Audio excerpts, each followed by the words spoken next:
What if Harry Potter took Hogwarts Castle by force and crowned himself the Headmaster King at 16? Welcome to Savage Harry, today's adventure. What if Harry Potter took Hogwarts Castle by force and crowned himself the Headmaster King at 16? If you haven't already, smash that subscribe button and ring the bell so you never miss a story. Now, let's begin. Chapter 1. After Sirius, the decision to claim the library at number 12, Grimmauld Place, smelled of cold paper and older mildew. The windows had not been opened in a generation. The lamps were brass, tarnished black at the joints, and the wicks had been trimmed by someone who had not loved the room. The fire was unlit. Harry preferred it unlit. He had been in the chair for 6 hours. The chair was upholstered in oxblood leather that had cracked along the arms like dry riverbed. The clock above the mantel had stopped at 3:20 on some afternoon in 19-something, and it had never been wound. Harry liked the stillness. He liked that the room did not require him to be anything. He had a list. He had begun the list on a piece of parchment torn from the back of a black family register, and he had not added to it for an hour, because adding to it required a kind of attention he was not yet ready to give. The list was titled in his own handwriting in small letters in a hand that had grown harder over the summer. What is left? Under what is left he had written nothing. He had stared at the word for some time. Then he had written under nothing, this is not accurate. He had crossed out nothing. He had begun again. What is left? 1. A wand, holly, 11 inches, phoenix feather, twin to the wand of the man who had killed his parents and his godfather. He thought about that for a while. He decided it was a tool. He decided he would not be sentimental about a tool. 2. A school. He had 4 terms left at it if he completed them, and the headmaster of that school had spent 15 years making decisions that had ended with Sirius behind a curtain and Cedric face down in a cemetery, and Harry himself in the cupboard under the stairs for 10 of those years. 3. A war. He could write it as his war or as someone else's war, and the answer would change what came next. 4. A name. The name was both his strongest asset and his greatest liability, and he had not yet decided which side of that line it should sit on. 5. An inheritance. He had counted the previous week 3 vaults to which he held key or claim. The Potter Vault, the Black Vault, by Sirius's bequest. The Lily Evans Vault, which his mother had opened in 1976 and which had been left, for reasons no one had explained, unattached to the estate at her death. 6. Anger. He had catalogued it. He had measured it. He had decided it was not a problem. He set the parchment on the desk. He looked at the desk. The desk was walnut inlaid, and the inlay had been chipped by someone who had once thrown a glass against it. There was a stain on the leather inset where the glass had broken, dark and irregular and old. He did not know whose anger had made the stain. He understood the impulse. The order had moved out of the house 3 weeks before. Molly Weasley had cleaned in stages, working from the kitchen outward, and she had not reached the library. The library held things she did not want to handle. She had said this to Arthur in the corridor, and Harry had been on the stair, and he had heard. The things she did not want to handle were the things Harry wanted. He stood. He walked to the bookcase along the western wall. The bookcase was 8 shelves high and 3 sections wide, and every shelf held something that had been used to hurt someone. He knew this because Sirius had told him, the previous summer in the corridor outside this room, in a voice that had carried the resentment of a child who had grown up in proximity to wickedness and had not been able to escape until he was old enough to escape further than seemed possible. Sirius had said, "Do not touch the 3rd shelf." Harry touched the 3rd shelf. He drew out a thin black volume bound in something he did not want to identify. On the spine, in silver paint that had not aged, was a single line, Regulus A. Black, Personal Notes, 1979. He had not known the notebook existed. He sat on the floor against the bookcase because the leather chair would have made him feel watched, and the floor did not, and he opened the notebook. Regulus Black's hand was small and tight. Harry had seen it before on a forgery of a letter. He had not known Regulus's actual hand. He read for an hour and found very little of interest. He found the household accounts of a teenager who had not yet committed to anything. He found marginal sketches of snakes. He found a list of names that he assumed were Regulus's classmates, sorted by usefulness. Then, on page 81, he found a sentence that did not belong. The sentence read, "He tried to take the school and the school refused him." Harry read the sentence again. He read the page around it. The page was otherwise about a horse Regulus had wanted and not been bought. The sentence had been written above the line for the horse in a different ink and at an angle as if the writer had been seated differently when he wrote it. Below the sentence was a footnote in even smaller hand. Harry held the notebook closer to the lamp. The footnote read, "See Bellatrix's cabinet, Founder's binding. School has heart, cannot be killed, cannot be bought. Can be claimed." He read the footnote 5 times. He read the footnote until the words were not words anymore, but only the shape of words. He closed the notebook. He set it on the floor. He looked at the bookcase. He looked at the room. The room had not changed. The clock above the mantel was still stopped at 3:20. He had come into the library that morning to be alone. He had come in to be a boy who had lost his godfather. He had come in to grieve. He stood up. He did not feel like a boy who had lost his godfather. He felt like a thief who had been handed a key. He was 16 years old and he had not slept more than 4 hours in a stretch since June. He had walked the corridor outside the Department of Mysteries every night in his sleep, and every night he had failed to catch the back of Sirius's robe before the veil took it. He had stopped counting the nights. The nights were not the problem. The problem was that the people who had been responsible for the structure of his life had failed. The Ministry had failed, Dumbledore had failed, the Order had failed. The Death Eaters were the ones who had not failed, and they were the ones he was supposed to defeat. He had asked himself 3 weeks before, in the corridor at midnight, what an actual adult would do in his place. He had answered with the cold accuracy he was beginning to trust. An actual adult would not be in his place.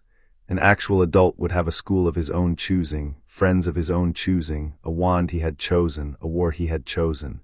Harry had none of those things. They had all been chosen for him. He had then asked what would change them. He had not been able to answer the question for 3 weeks. The notebook on the floor at his feet was the first thing that had answered it. School has heart, cannot be killed, cannot be bought, can be claimed. He picked the notebook up. He walked to the door. He set the notebook back on its shelf so that nothing would be missing if anyone came to look. He returned to the chair. He sat. He folded his hands on the desk.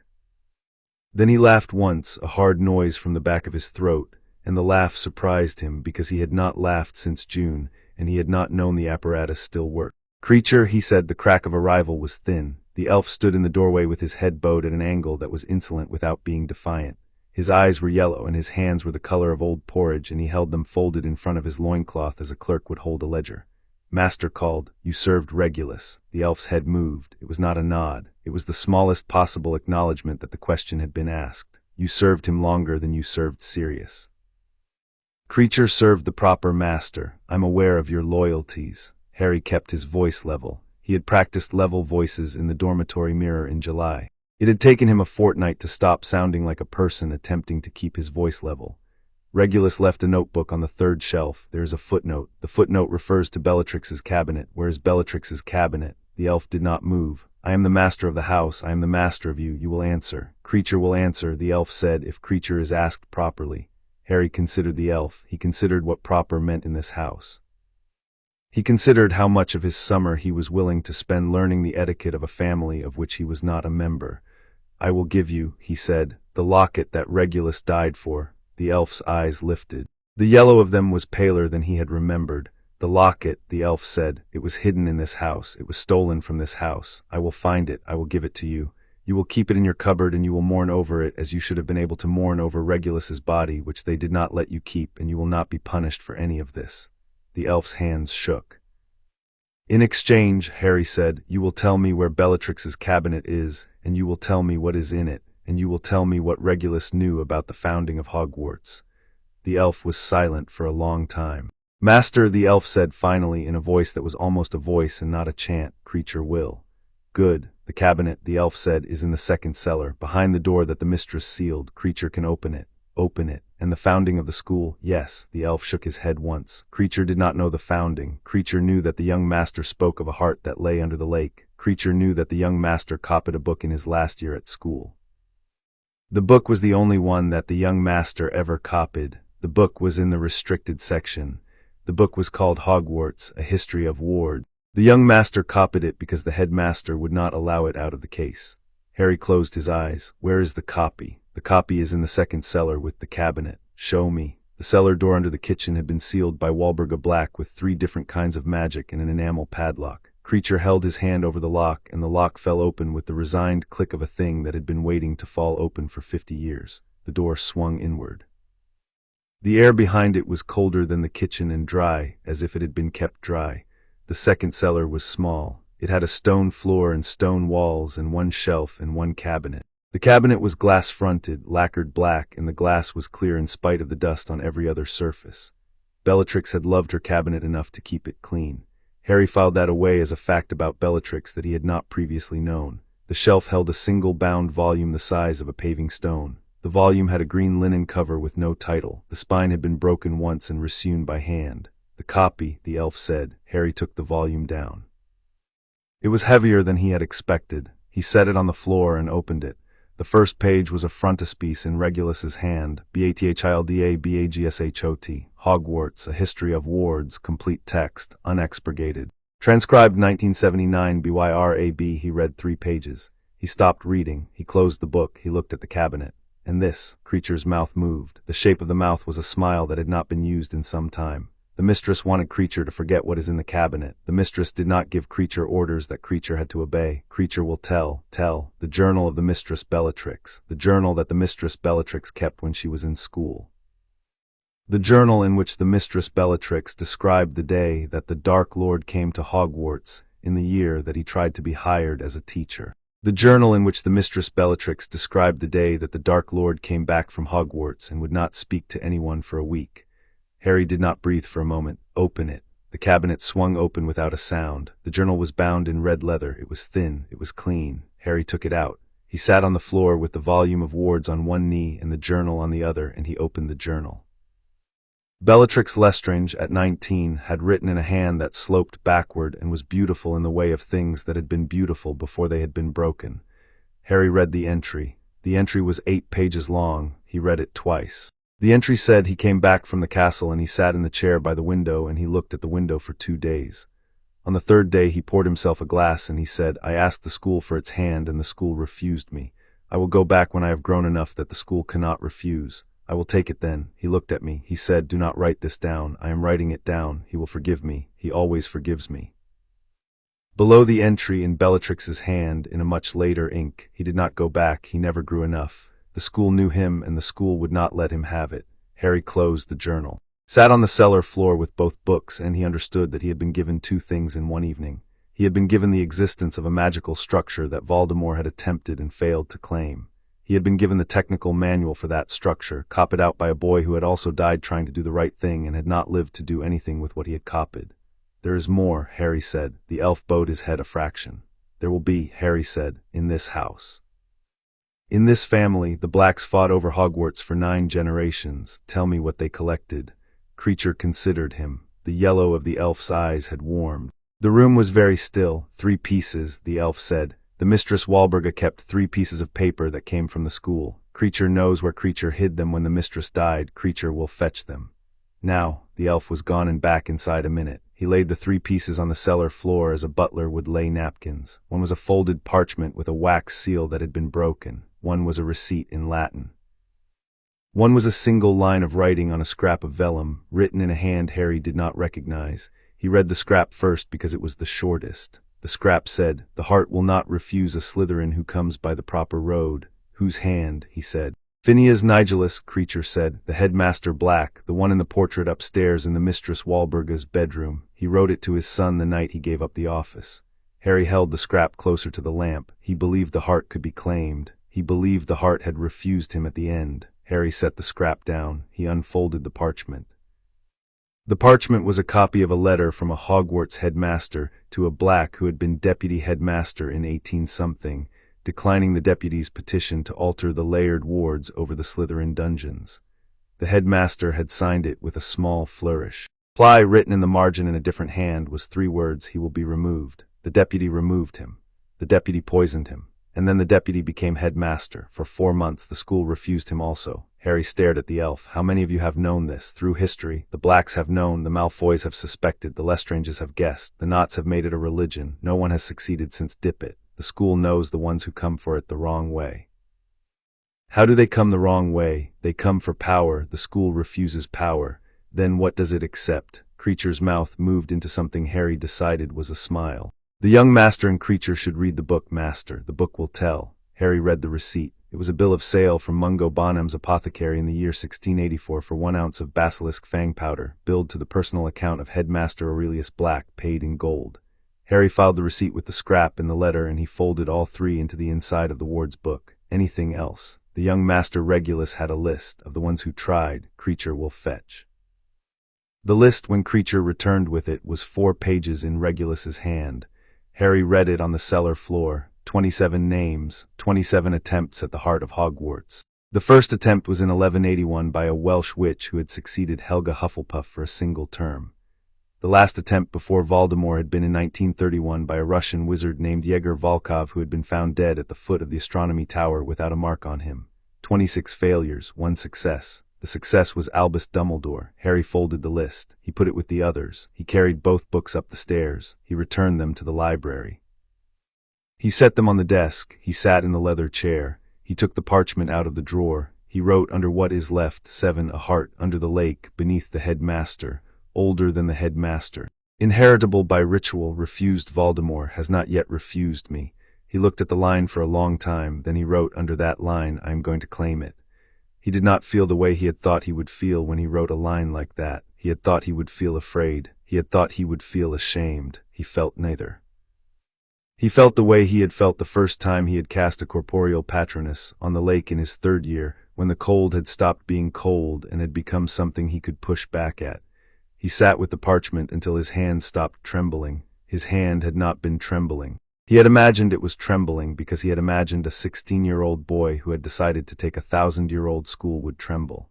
The 16-year-old boy did not tremble. The 16-year-old boy felt steady, and the steadiness was new, and he did not know whether he should be afraid of his own steadiness. He decided not to be. An owl arrived at 9:30. He was at the desk with the ward's book open to its 3rd chapter and the journal closed beside it.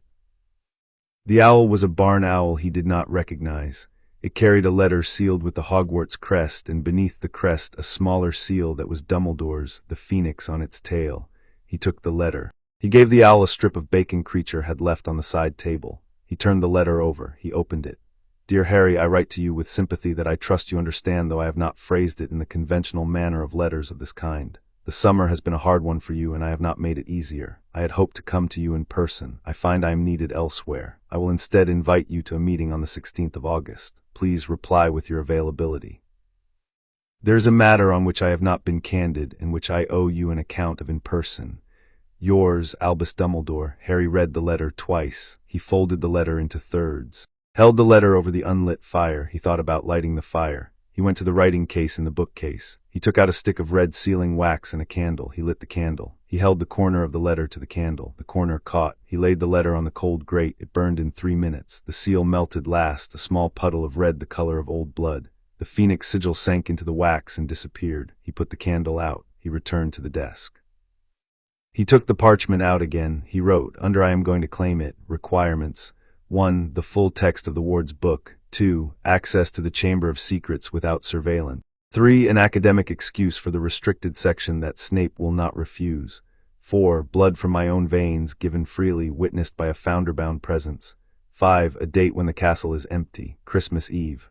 6. My own decision, given alone, with no person who loves me near enough to argue. He looked at the 6th requirement. He thought about Hermione's face. He thought about Ron's face. He thought about the way Mrs. Weasley had touched his hair at the funeral that there had not been a funeral for, and he thought about how he had let her, and he thought about how he could not let her again, because if he let her again, he would not be able to do what he had decided to do. He wrote under requirement 6, tell no one. He closed the parchment. He set it in the desk drawer. He locked the drawer with the brass key that hung on the inside lip of the desk. He looked at the room. The room had not changed. The clock had not moved. The fire was still unlit. He had changed. He went to the window. He pulled the curtain back. The square outside was empty. The street lamps had come on. The light was the color of an old photograph. He thought, I will go to school in 2 weeks. He thought, in 2 weeks I will begin. He thought, by Christmas I will be the headmaster. He let the curtain fall. The next morning he packed his trunk. He did it himself. He folded each robe along its seams. He stacked his school books by subject. He stowed the volume Regulus had copied at the bottom of the trunk in an oilcloth wrap that had been Sirius's, and on top of it he laid the journal of Bellatrix Lestrange, also wrapped. He laid his invisibility cloak over both. He laid his defense textbook on top of the cloak. He closed the trunk and locked it with the black family lock that Creature had given him at breakfast, a brass thing that responded to a phrase in Latin and to no other key. Mrs. Weasley came to the door at noon to ask whether he had eaten. He had not. He came down. He ate. She watched him eat. She did not speak. When he had finished, she said, You look tired, dear. He said, I am tired. I will sleep at school. She said, Have you been writing to your friends? He said, I will write to them tonight. He had not been writing to his friends. He had written 1 letter to each of them at the beginning of July, and then he had stopped. He had written to Ron about Quidditch and to Hermione about Newt preparation, and they had both written back, and he had not opened the replies. The replies were in the trunk in the oilcloth with the ward's book and the journal. He would open them on the train. He went up to the room he had shared with Ron. He sat on the bed. He looked at the wallpaper. The wallpaper was the wallpaper of a child's room. He had a thought. The thought arrived very clearly, and he did not chase it away. The thought was, I am going to do this thing, and afterward I will not be a child. He examined the thought. He examined his reaction to the thought. He did not flinch from the thought. He closed his eyes. Lupin came to the house 3 days before term began. He arrived in the kitchen at the back hour of the morning, when Molly was at the market and the children were still in bed, and the kettle had been on long enough that the water was past boiling and beginning to be tired of itself. Harry was at the table with the potions textbook open and the ward's book closed at his elbow under a copy of the Prophet. Lupin sat across from him without asking.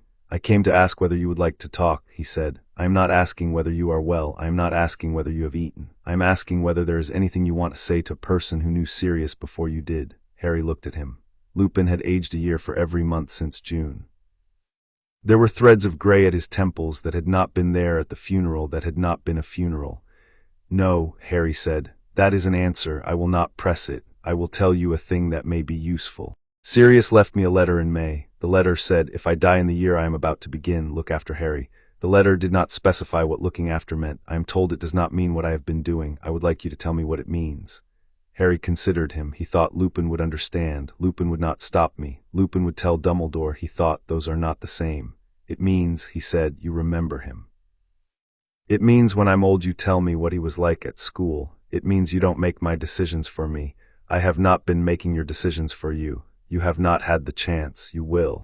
Lupin's hands closed around the cup of tea Harry had not made for him. He had taken it from the sideboard himself. He turned it in his hands. You are angry with me. I am angry with everyone. I am being honest about which kind of anger goes where. Yours is the smallest portion. You don't have to fix it. Lupin nodded once. He drank. Will you come to me, he said, if you need a person who is not a teacher? Yes, he would not. He had decided he would not. He said yes because saying yes was less expensive than saying no, and the goal of the conversation was to end the conversation with Lupin leaving the house believing that Harry was the boy he had been in May. Lupin set the cup down. He looked at Harry for a moment longer than was comfortable. You are different. Harry did not move. Sirius would have wanted you to be different. He would have wanted you to be safer. He would not have wanted you to be older. You have become older very quickly. I do not know what to do with that. You don't have to do anything with it. That is not how it works, Harry. It is now. Lupin held his eye for another moment. Then he stood. I will write, he said. I will not insist on replies. Thank you. Lupin went to the door. At the door he paused.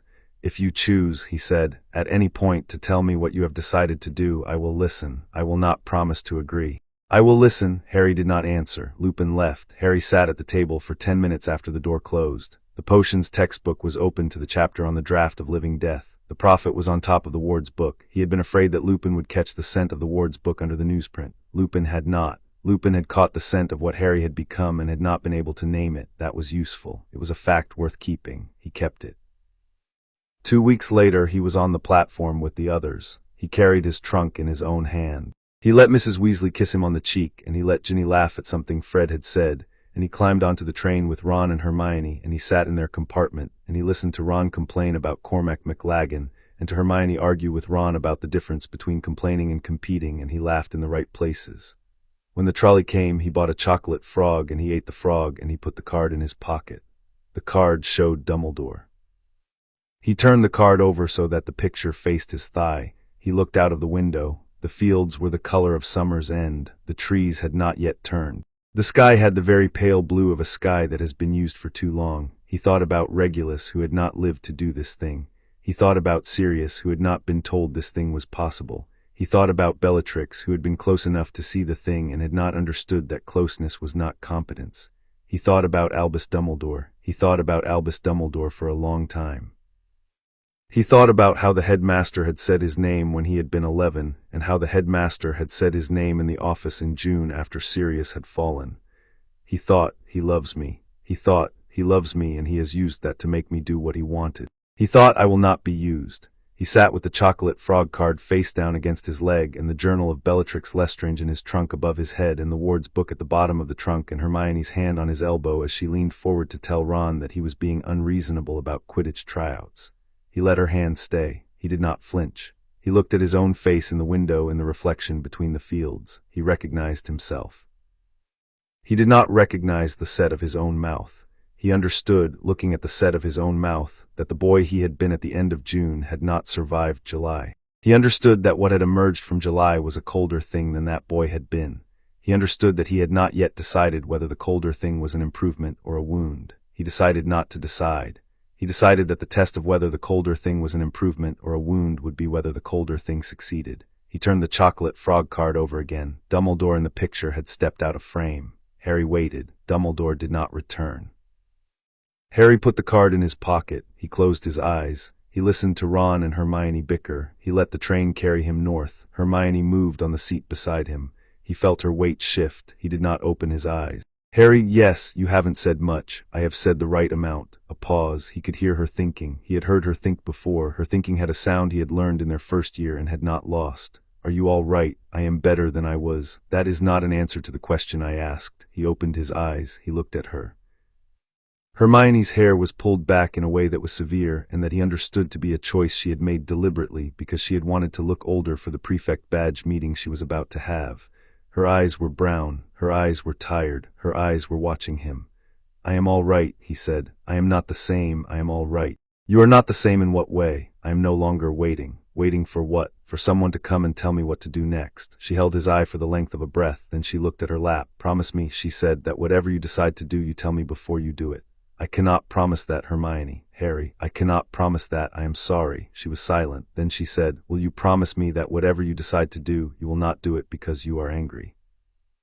He considered. Yes, he said, that is the truth. That is the truth. It was the truth. He had examined the anger. He had separated the anger from the decision. The anger was a fuel. The decision was a structure. The decision would have arrived without the anger. The anger had only made the arrival faster. He thought she would press. She did not press. She nodded once. She looked out of the window. Whatever it is, she said quietly, you don't have to do it alone. He almost said something. He did not say it. The train slowed at a small station that was not Hogwarts. A trolley which boarded. The compartment door slid open and Neville came in with his cloak inside out and a plant he had bought somewhere south, and Ron started talking about Quidditch again, and Hermione was pulled into a conversation with Neville about herbology that he could not have followed even if he had wanted to follow it. He looked out of the window. He let the conversation move around him as conversations had been moving around him for a month. The castle came into view at the end of the day, across the lake, lit from beneath the cloud bank by a sun that had only an hour left in it. The towers were silhouetted against the sky in the shape that he had seen in his first year and had remembered every September since. He had loved that shape. He had loved it the way a child loves a house he has been told is his. He looked at it now and he saw something else. He saw the geometry of a thing he intended to claim. He saw the South Tower and he counted floors. He saw the lake and he understood that the heart lay somewhere beneath it, in a chamber he had been in once when he was 12, and that the heart had been waiting underneath all of his classes for 5 years, and he had not known. The lake was very still. The sky behind the castle was the color of an old bruise that had begun to heal. He did not feel awe. He did not feel doubt. He felt the steady cold he had felt in the library. He understood the cold to be the temperature of his decision. He let the cold sit in him without resisting it. Hagrid's voice carried across the lake from the boats. Furs years over here. He had stood in one of those boats in his first year. He remembered standing in the boat as the castle came around the bend of the cliff. He remembered the boat slowing. He remembered looking up at the towers. He did not remember being afraid. He had been astonished. The astonishment had stopped the next morning when the Sorting Hat had touched his head and the world had become a place that had rules he could be hurt by. Now at the end of the lake, looking at the castle from the far side of the carriage windows, he was astonished again. The astonishment was not the same. It was the astonishment of a man who has been told that an inheritance has been left him and has been shown the deed for the first time. He stepped off the train when the train stopped. He walked to a carriage. He climbed in with Ron and Hermione and Neville. The carriage rolled up the path to the gates. The Thestral that drew it turned its head once and looked at him, and he looked back, and the Thestral lowered its head and pulled on. He understood that the Thestral had seen what he was carrying. He did not know whether the Thestral approved. The gates opened at his approach. The gates had not opened at his approach in any previous year. They had opened for the carriage. He understood the difference. He marked it. He did not comment on it. The carriage rolled into the courtyard. He climbed out. He walked up the steps. He passed under the lintel. The castle did not greet him. The castle did not need to greet him yet. The castle had felt him cross the threshold. He could feel that it had. The feeling was very small. It was the feeling of a sleeping animal that has shifted in its sleep at the arrival of a smell it does not yet recognize. He passed into the entrance hall. He walked to the great hall. He sat at the Gryffindor table between Ron and Neville. He looked up at the ceiling.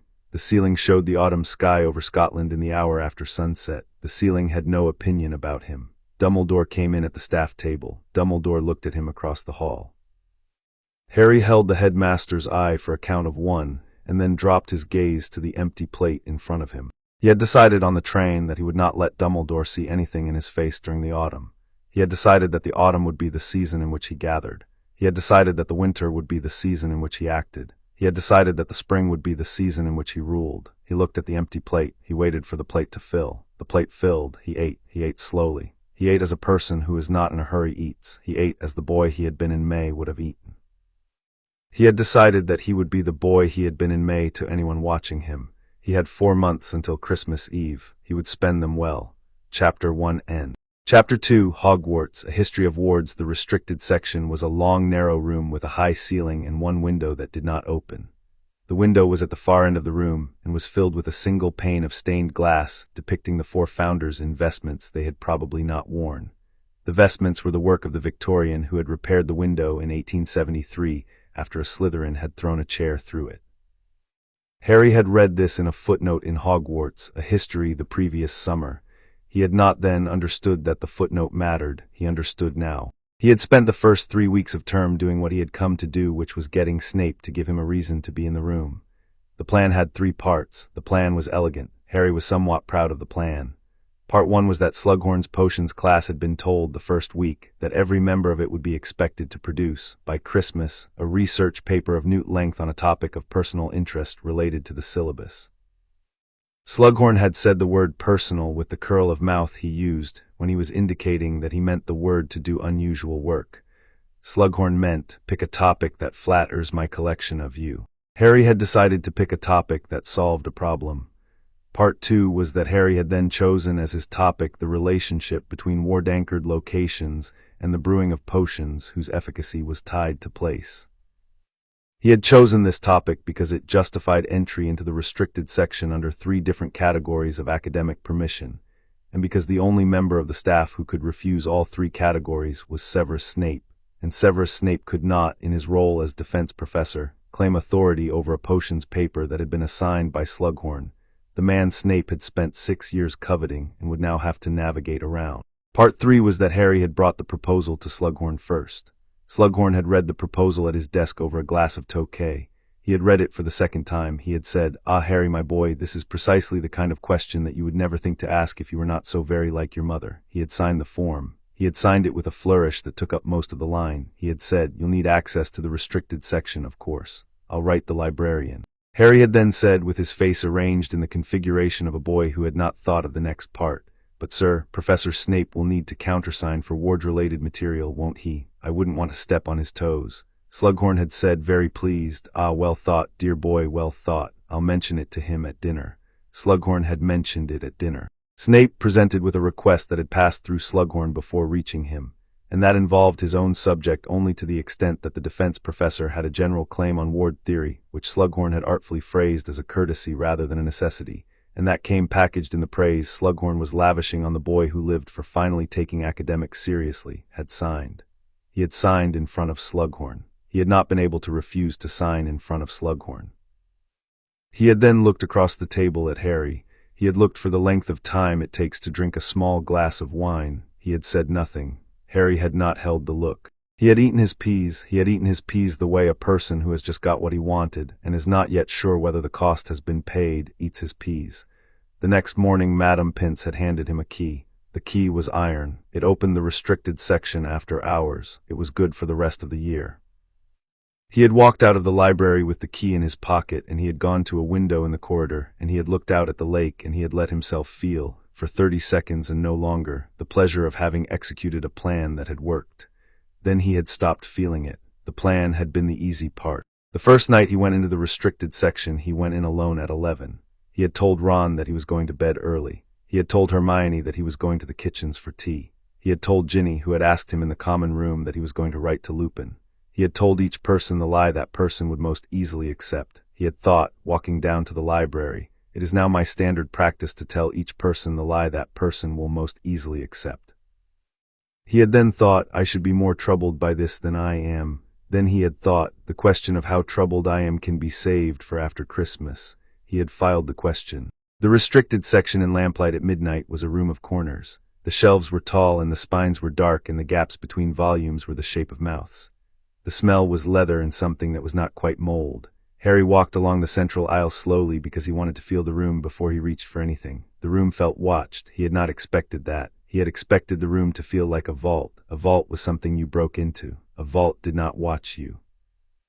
The room felt instead like an animal that had been domesticated and was lying with its eyes half open, deciding whether to admit that it had noticed him. He thought, the books here are alive. He thought, of course they are. He went to the catalog. The catalog was a freestanding cabinet at the end of the aisle and the drawers were labeled by century. He pulled the 17th century drawer because Bathilda Bagshot's Ward's book had been written in the 17th century. The catalog card said Hogwarts, A History of Wards, Bagshot, B. 3 volumes, censored. See subject heading Wards, institutional, restricted. Shelf 12C. Harry walked to shelf 12C. The 3 volumes were on the lowest shelf in cases of plain black leather. Each case had a brass clasp. Each clasp had a lock. The locks were not the same lock. The first case had a ministry seal stamped into the leather above the clasp. The second case had no seal. The third case had a seal that Harry did not recognize. He took out the first case. He set it on the reading table. He opened it. He pulled the volume. He read for 3 hours. The ministry-sealed first volume was a hash. The hash was elegant. It had been built by a Department of Magical Law Enforcement curator in 1859, who had cut every passage that explained any ward and replaced it with a paragraph that explained why the passage had been cut. Harry, who had read Regulus's uncensored copy 3 times in the autumn and could recite chapter 10 by memory, understood within 20 minutes that the censorship was not designed to keep students out of trouble. The censorship was designed to keep students from understanding that the ministry did not own the school. He noted this. He noted that the ministry knew about the heart. He noted that the ministry had not been able to neutralize it. He noted that the ministry had instead settled on a long campaign of forgetting it. He thought, this is encouraging. He thought, this is also worrying. He thought, I should disambiguate. The encouraging part was that no living wizard outside Hogwarts itself knew what he was about to do, because the censorship had been so thorough that the institutional memory of the magical bureaucracy contained only the rumor of a thing it could no longer locate. The worrying part was that the censorship had been thorough enough to suggest that, at some point in the previous century, someone had tried hard to remove the possibility from the world. That someone had not been a Death Eater. The Death Eaters had not yet existed in 1859. The someone had been the ministry itself, acting through an academic agent, with the cooperation of the Hogwarts librarian of the day. He thought there has been a long, quiet war over this for 200 years. He thought the ministry has been losing. He filed both thoughts. He returned the first volume to its case. He took out the second. The second volume had no ministry seal. The second volume was the second volume in the way that an iceberg has a second seventh. It was below the line he had been told to look at, and it was the part of the thing that broke ships. The second volume was uncensored. Harry sat back in the chair. He looked at the volume. He looked at the room. He understood that an uncensored copy of a book the ministry had spent a century suppressing was sitting on the table in front of him in the restricted section of a school that had been pretending, for the same century, to defer to that ministry. He understood that the school had been keeping its own counsel. He smiled. He had not smiled in 8 weeks. The smile was the smile of a man who has been told a joke that he believes is funnier than the teller did. He read until 2. The second volume was the engineering manual for the wards of Hogwarts. It was written by Bathilda Bagshot at the request of the headmaster of 1681, and it was meant to be read by headmasters and by no one else.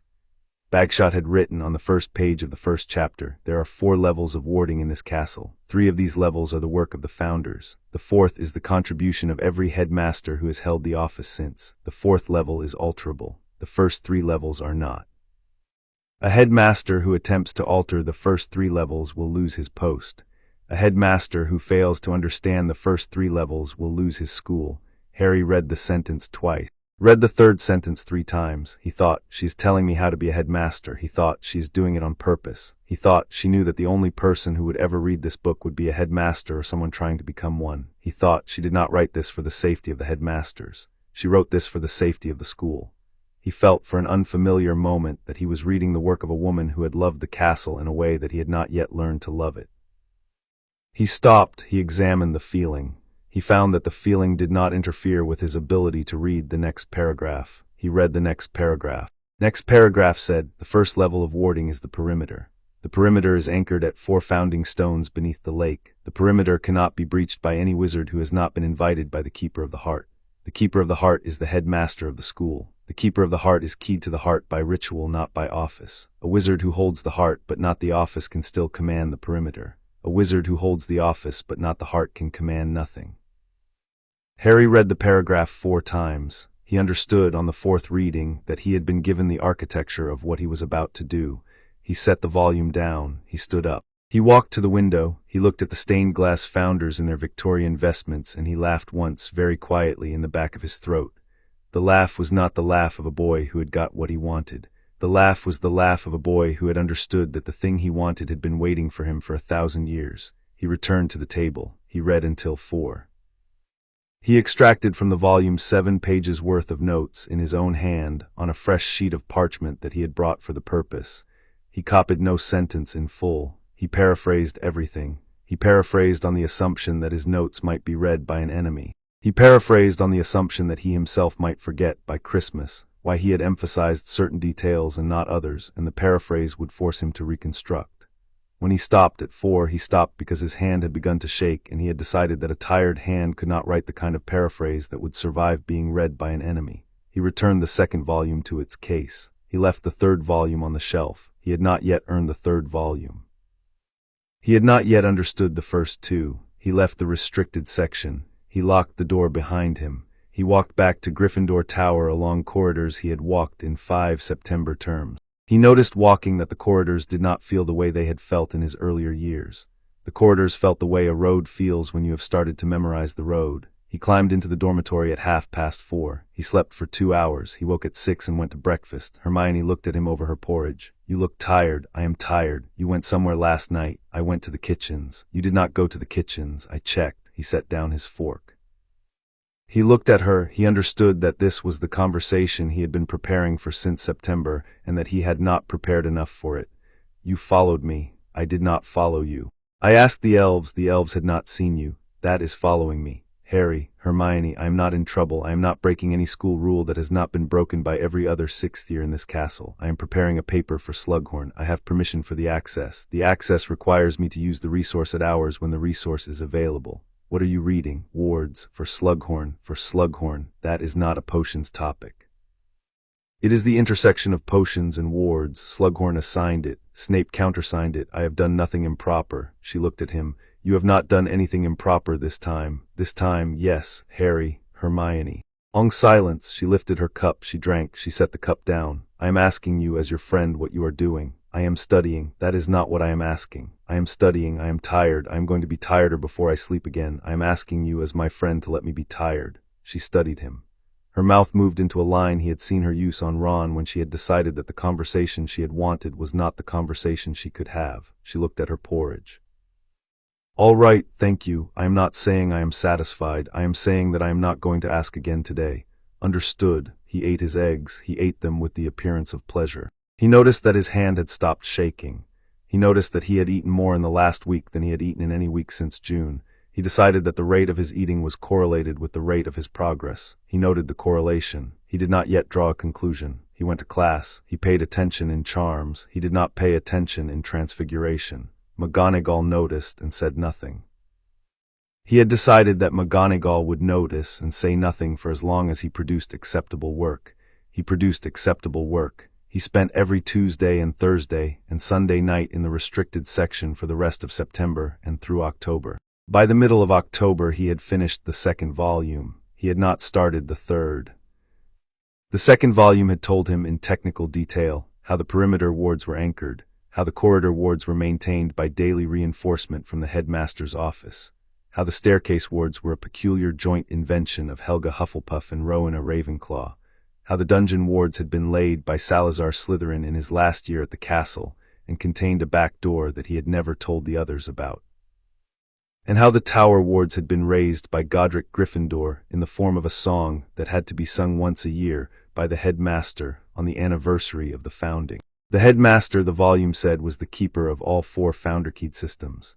The headmaster, the volume said, was keyed by the heart. The heart, the volume said, was a single magical object embedded in the castle's foundation and accessible only by ritual.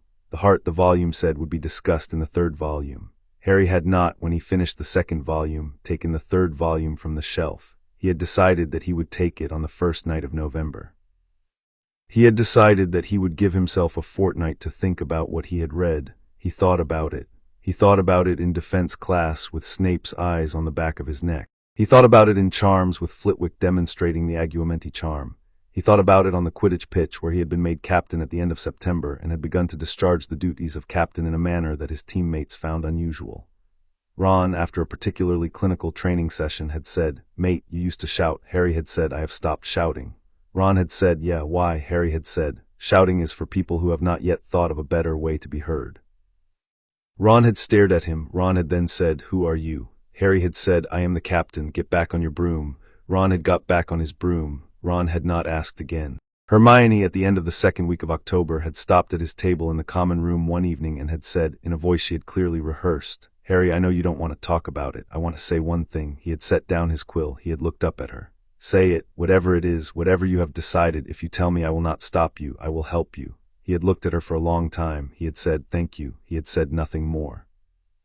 She had stood there for the length of a breath, then she had walked away. He had returned to his work. He had noted in the margin of his parchment in his own private shorthand, "H has offered alliance. H is willing to be moved, decision withheld pending demonstration of necessity." He had then crossed out the line. He had decided that he did not want a record of the line existing. He had also decided that the line was true and that he should remember it. He had remembered it without the record. He had moved on. On the 1st of November, he took the 3rd volume off the shelf. The 3rd case had a seal he had not recognized on the first night. He recognized it now. He had spent 2 weeks tracing it in the 2nd volume's footnotes. The seal was the personal arms of Phineas Nigellus Black, headmaster from 1816 to 1822. Phineas had personally locked the 3rd volume into the case in 1821, and had then, in his last act as headmaster, ordered the librarian to forget the location of the key. The librarian had forgotten the location of the key. The librarian had not forgotten the location of the case. The key, as it happened, had been hanging from the bookcase opposite the case for 185 years on a brass hook beside a card that said, "Property of the librarian, do not remove." No one had removed it. The trick had been Phineas's way of demonstrating, to the next headmaster who came looking, that the headmaster who had hidden the key had done so in plain sight. The next headmaster was meant to find the key on the next headmaster's first night in the library. The next headmaster in 1822 had not come looking. Phineas had been a vain man. He had been so vain that he had assumed his successor would replicate his curiosity. The successor, Wilberforce Wallop, had not.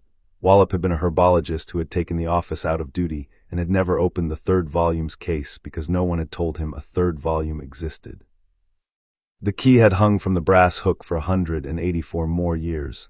Harry took it off the hook. He turned it in his fingers. It was warm in a way that iron is not warm at midnight in a Scottish library in November. He fitted it to the case.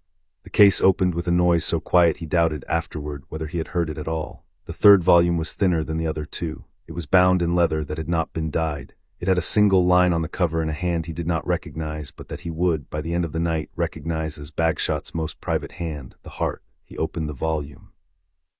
The first page was a frontispiece in 2 colors of ink, black and a dried red that he understood to be old human blood. The frontispiece was a diagram. The diagram showed the castle in cross-section. It showed the foundations beneath the lake. It showed, at the center of the foundations, a small octagonal chamber that contained an object the diagram labeled Corpus Regis. Harry stared at the diagram for 10 minutes. He had a vocabulary of Latin sufficient to puzzle out Corpus Regis as body of the king. He stared at the diagram for another 5. He understood that the object embedded in the foundation of Hogwarts was not a heart in the metaphorical sense. The object was a thing. The thing had a body. The body was the body of a king. The king was the founding compromise of 4 wizards who had not agreed on anything else. He turned the page. The second page was a paragraph in Bagshot's hand. The paragraph said, "The headmaster's heart is not the headmaster. It is the office of the headmaster made physical. It is the consent of the castle to be governed. It is what the four founders left behind in place of themselves so that the school could choose in every generation whether or not to recognize its sovereign. The heart cannot be stolen, the heart can only be claimed. The heart will refuse a claimant who does not love the school more than he loves himself.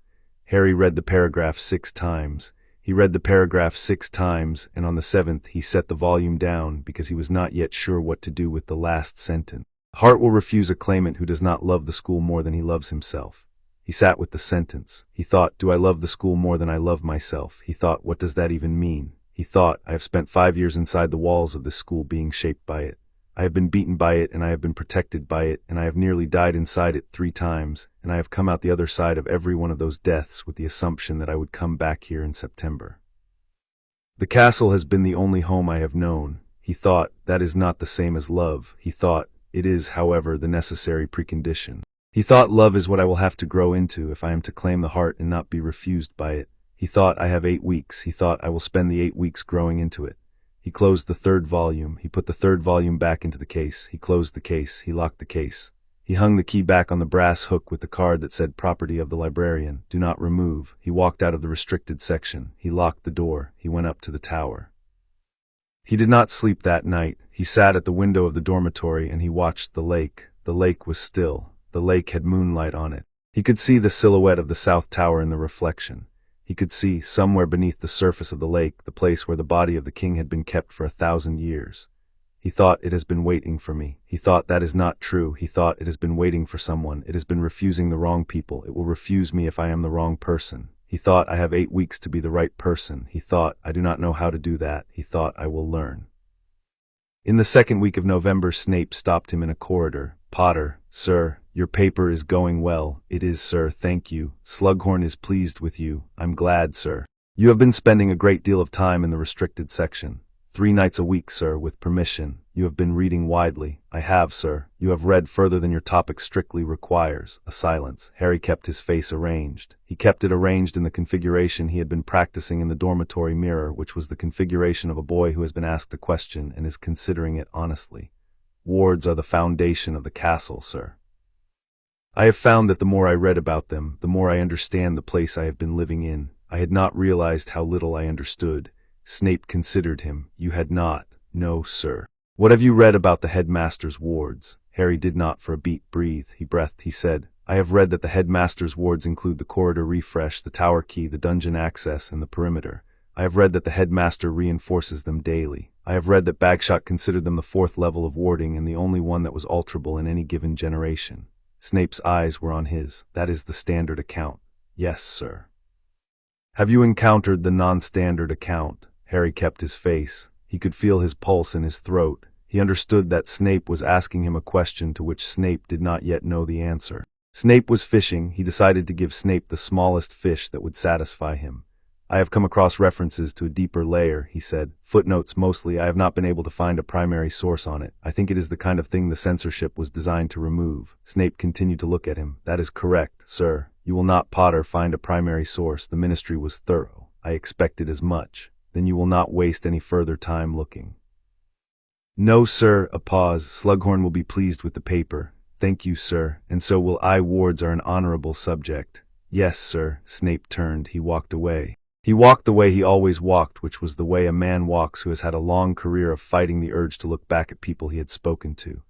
Harry stood in the corridor for a count of 10. He breathed out. He understood at the end of the 10 that Snape had given him a warning that was almost a permission. Snape had said, you will not find the primary source. Snape had said, I know you are looking. Snape had said, keep looking, but do not let it be known that you have found anything. He thought, Snape does not know about the 3rd volume. He thought, Snape does not know that the 3rd volume exists. He thought, Snape suspects that something exists. Snape has been told, perhaps by Dumbledore at some point, that there is a deeper system. Snape has not been told what it is. Snape is curious. Snape's curiosity is one of the levers I will have to use later. He marked the lever. He moved on. In the 3rd week of November, he began to draft the ritual. The ritual, as Bagshot had laid it out in the 3rd volume, had 4 requirements. He had written the requirements out in his own hand a dozen times so that the writing of them had become a small private right.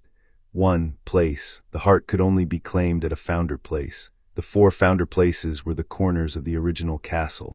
The most accessible of them was the Slytherin location, which lay beneath the lake at the southern foundation.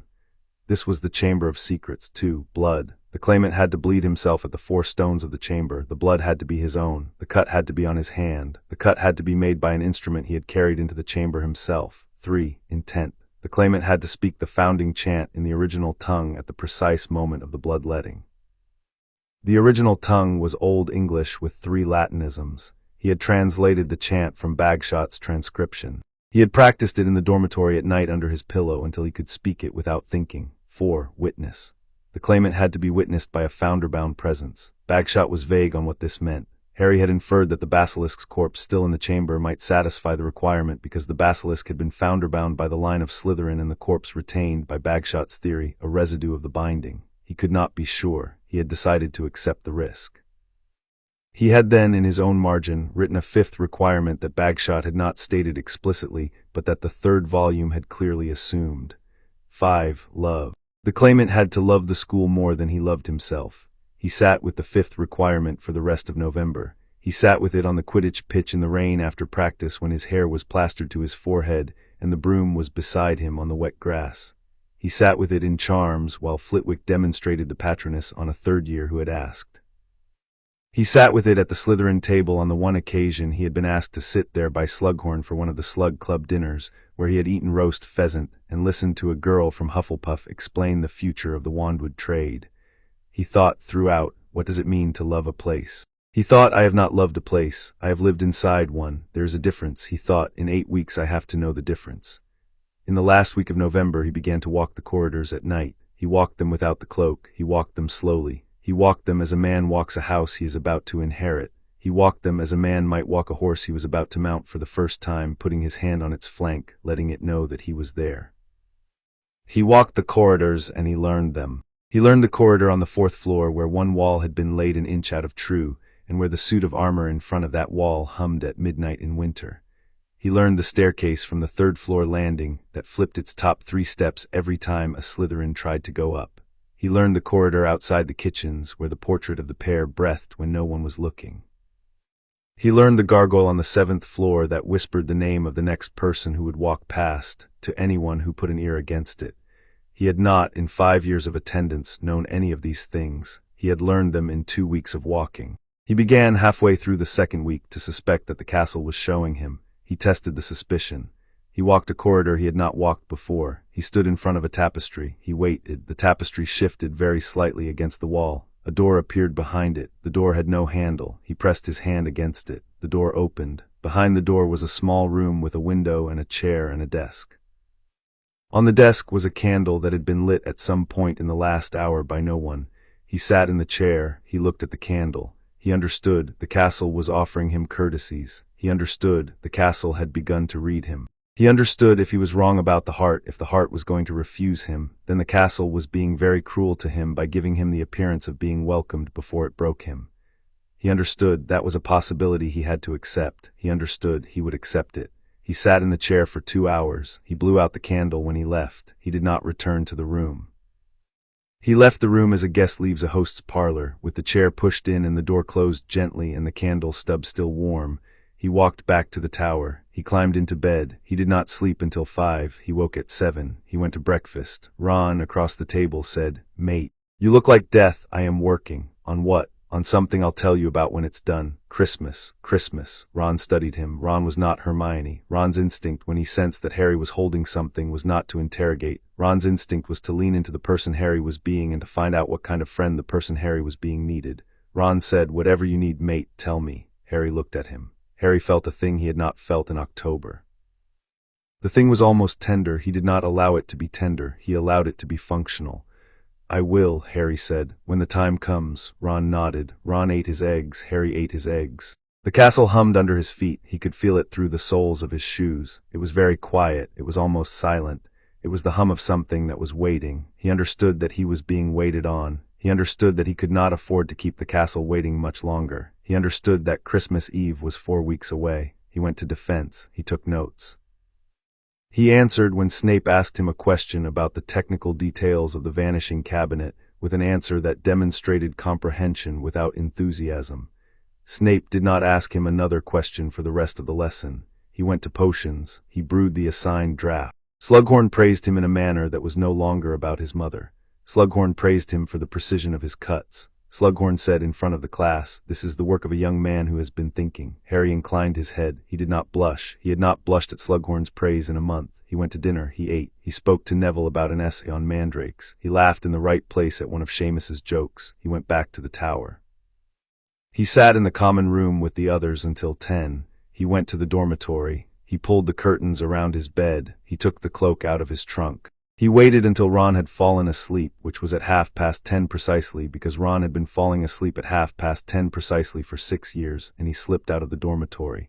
He went to the restricted section. He took out the 3rd volume. He read it again. He read it as a man reads a letter he has already received and is now sending back to himself, looking for the parts he had skimmed. He read it for 4 hours. He found in a footnote on page 41 a line he had not noticed before. The line said, "The chant is to be spoken at the moment when the blood touches the 4th stone. The chant is to be spoken in the name of the school, not in the name of the claimant. A claimant who speaks his own name will be refused." He read the line 3 times. He understood that the ritual was not a coronation, it was a vow. He understood that he was not claiming the heart, he was promising to serve it. He understood that the wording of the promise mattered. He spent the rest of November working on the wording of the promise. He had it, by the 1st of December, in a form that did not embarrass him. The form in his own translation was, "I who come without a name swear to keep the gates open and the wards bright and the children safe under this roof until I am unworthy. The school will refuse me when I am unworthy. I will accept the refusal." He spoke the form aloud once alone in the room with the candle behind the tapestry on the night of the 1st of December.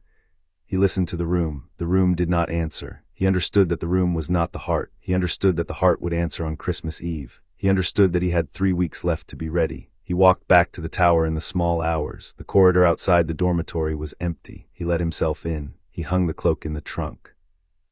He climbed into the bed. He pulled the curtain. He slept. He slept for 5 hours, which was the longest he had slept in a single stretch since June.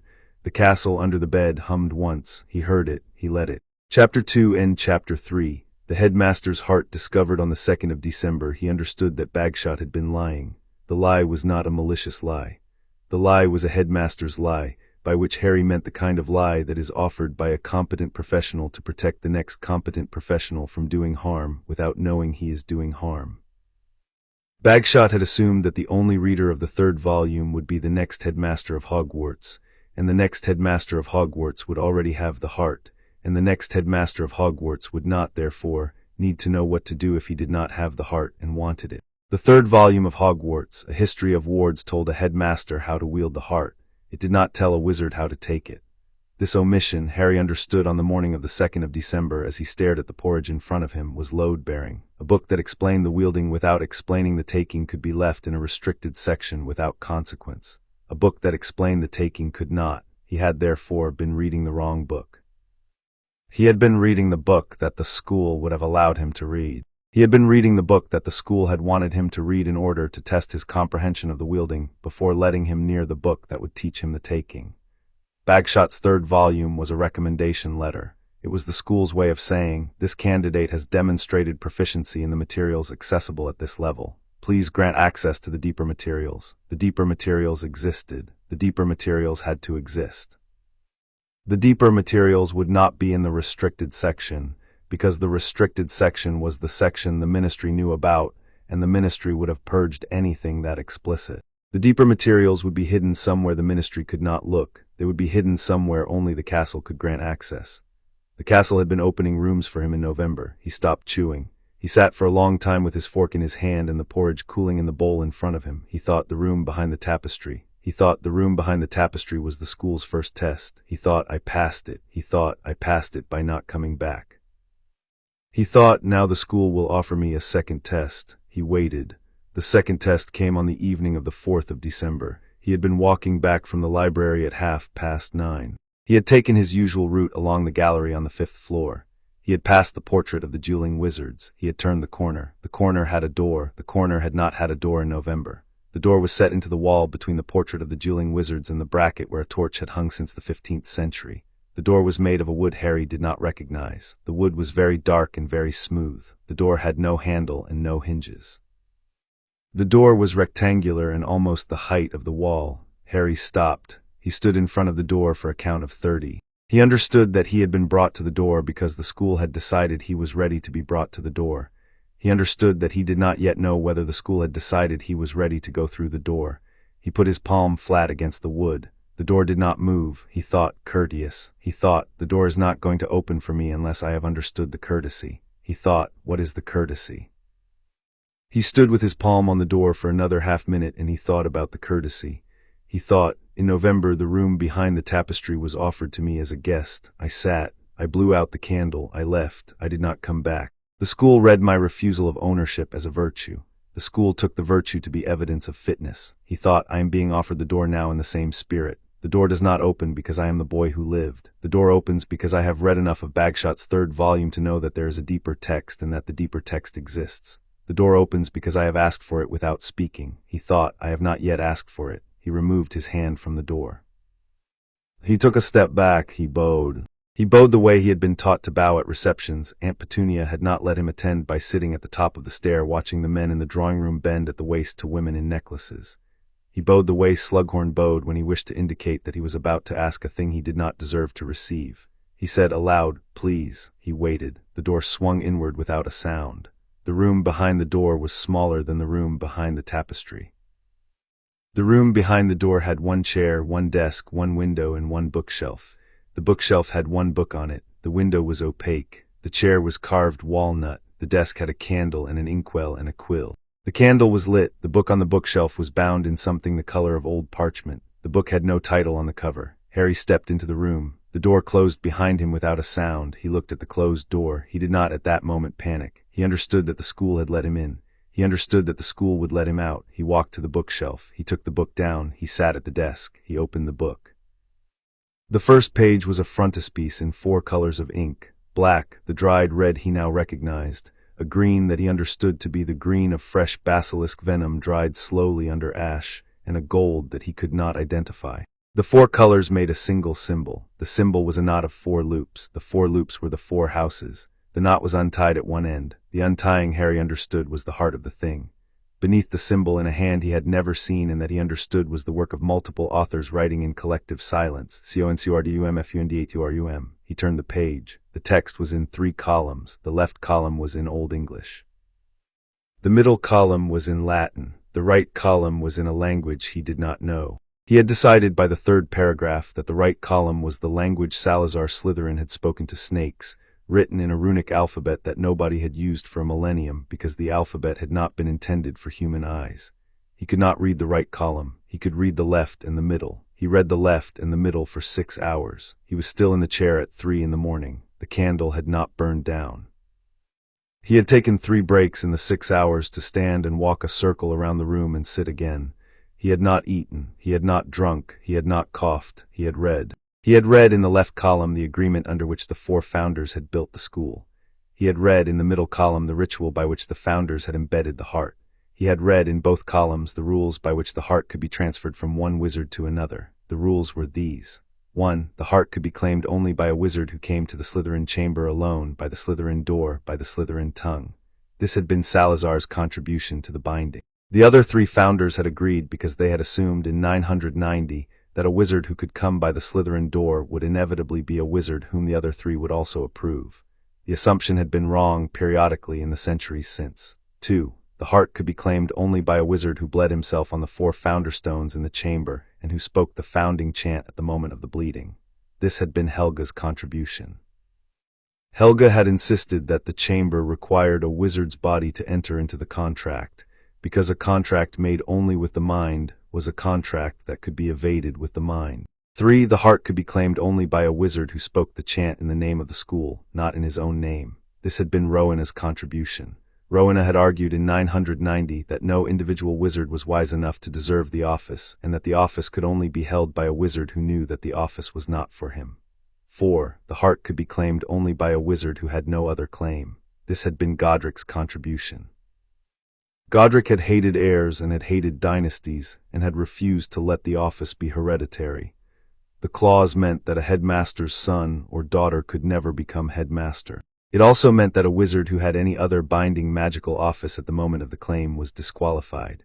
5. The heart could be transferred from one wizard to another only by a counterclaim.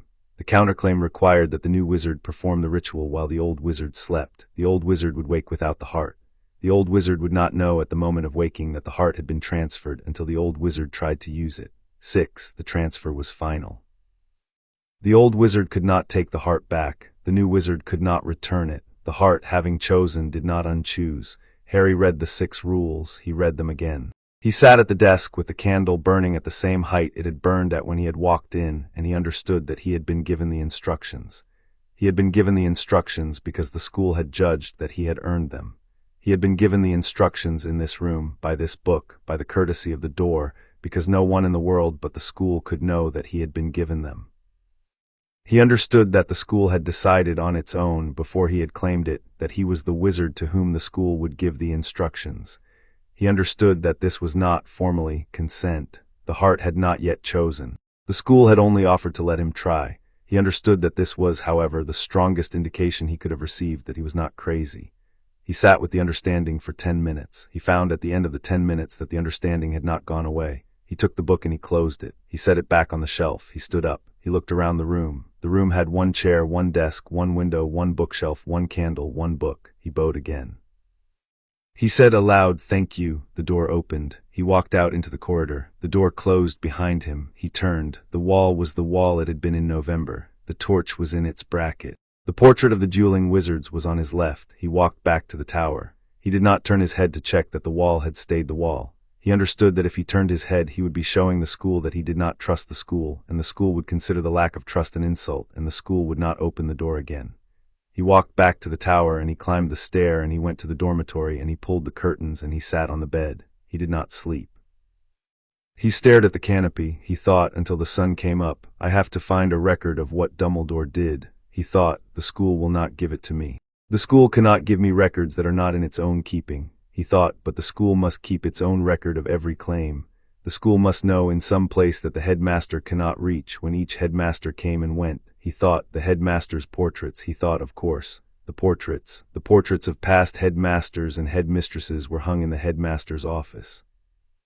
They were the formal repository of institutional memory, and they had been since the chair of headmaster had first been carved.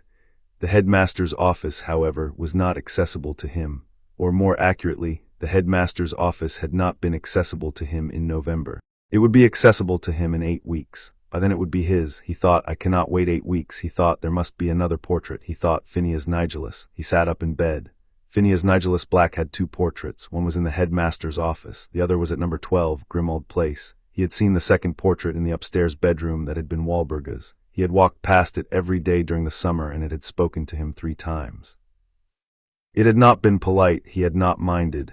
He had understood, by the 3rd instance, that it had been speaking to him because it had wanted to be spoken to. He thought, "I have a connection to Phineas." He thought, "I am the master of his house." He thought, in the long black tradition, that gives me a claim on his attention that he cannot refuse. He thought, "I cannot speak to him at Grimmauld. I am at Hogwarts." He thought, "But he has a portrait in the headmaster's office. He can be sent to and from that portrait. He has been used as a messenger by Dumbledore, who has sent him to the Black House several times in the past year." He thought, "I can summon him through his portrait at number 12. From there he will come to the Hogwarts portrait. From there he will speak to me if I find a way to get to the office." He thought, "But if I get to the office, Dumbledore will see me." He thought, "I do not need to get to the office. I need to get the portrait out of the office." He thought, "That is not possible." He thought, "It is possible." The portraits move between their frames. Phineas has another canvas. He travels. He could travel to a 3rd canvas if a 3rd canvas existed. He thought, "I will commission a 3rd canvas." He thought, "That is absurd." He thought, "It is absurd, and it is the only way, and so I will do it." He wrote to Creature the next morning. The letter was brief. The letter said, "I require a small canvas, approximately 1 foot square, primed and stretched, from any artist's supplier in Diagon Alley.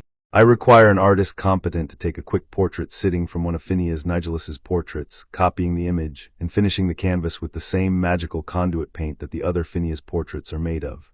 The conduit paint is, as you know, kept by the Pinkleton family in their nocturne shop. They will sell it to a black house elf without question. Pay them double. Bring me the finished canvas by the 8th of December. Tell no one." Creature's reply came by morning post, sealed with the black ring on a strip of parchment that was the size of his palm. The parchment said, "Creature will." The canvas arrived on the 7th. It was the size Harry had requested. It depicted Phineas Nigellus Black in a high-backed chair against a black background with a gold curtain behind his left shoulder. The face was rendered with malicious accuracy.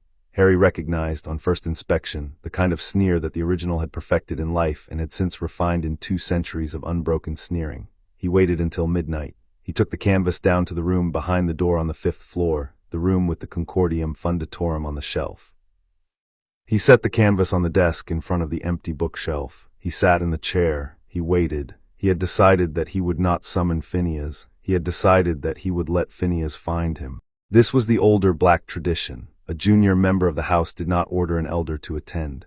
A junior member of the house made himself conspicuously available in a place where the elder would notice him, and the elder, having noticed, would attend at his own time. Harry sat in the chair for an hour. The canvas remained empty. He stood up. He walked the perimeter of the room. He sat down again. He looked at the canvas. A figure walked into the canvas from the right. The figure was Phineas Nigellus Black. He was holding a wine glass. The wine glass had a green liquid in it that Harry assumed was emerald mint. Phineas surveyed the room around him on the canvas, found it acceptable, and turned to face Harry. "You commissioned this canvas, boy." "I did, sir." "Why?" "I wish to consult you in a place that would not be observed." "You wish to consult me about a matter that you do not wish the headmaster to know about." "Yes." "How interesting." Phineas drank. "You are, I believe, the master of my house in London." "I am." "Then I will hear you in your own house. Speak." In 1956, Albus Dumbledore became headmaster of Hogwarts. He claimed the heart shortly after his appointment. "I would like to know how he did it." Phineas did not blink. The painted Phineas did not need to blink. He had not blinked in 2 centuries. "You are asking me to betray the office I held. I am asking you to clarify a matter of historical record." "To you?" "Yes." "For what purpose?" Harry considered. He had thought about how to answer this question. He had decided that he would not lie to Phineas. Phineas dead was harder to deceive than Phineas had been alive. Phineas's painted form had been animate since 1822 and had been part of the institutional consciousness of the school since then. Phineas had felt, on the night of the 2nd of December, the disturbance in the corridor on the 5th floor when Harry had bowed to a door. Phineas had been waiting to find out who. "I intend," Harry said, "to claim the heart." Phineas drank. "Of course you do. I would like the historical record. You are 16. Yes, you believe you can do this thing. I believe the school has been opening doors for me. That is what schools do. This school has been opening doors for me with greater frequency than I have any right to expect." Phineas considered him. "The heart will refuse you if you are unworthy. I am aware. You do not seem worried. I am worried.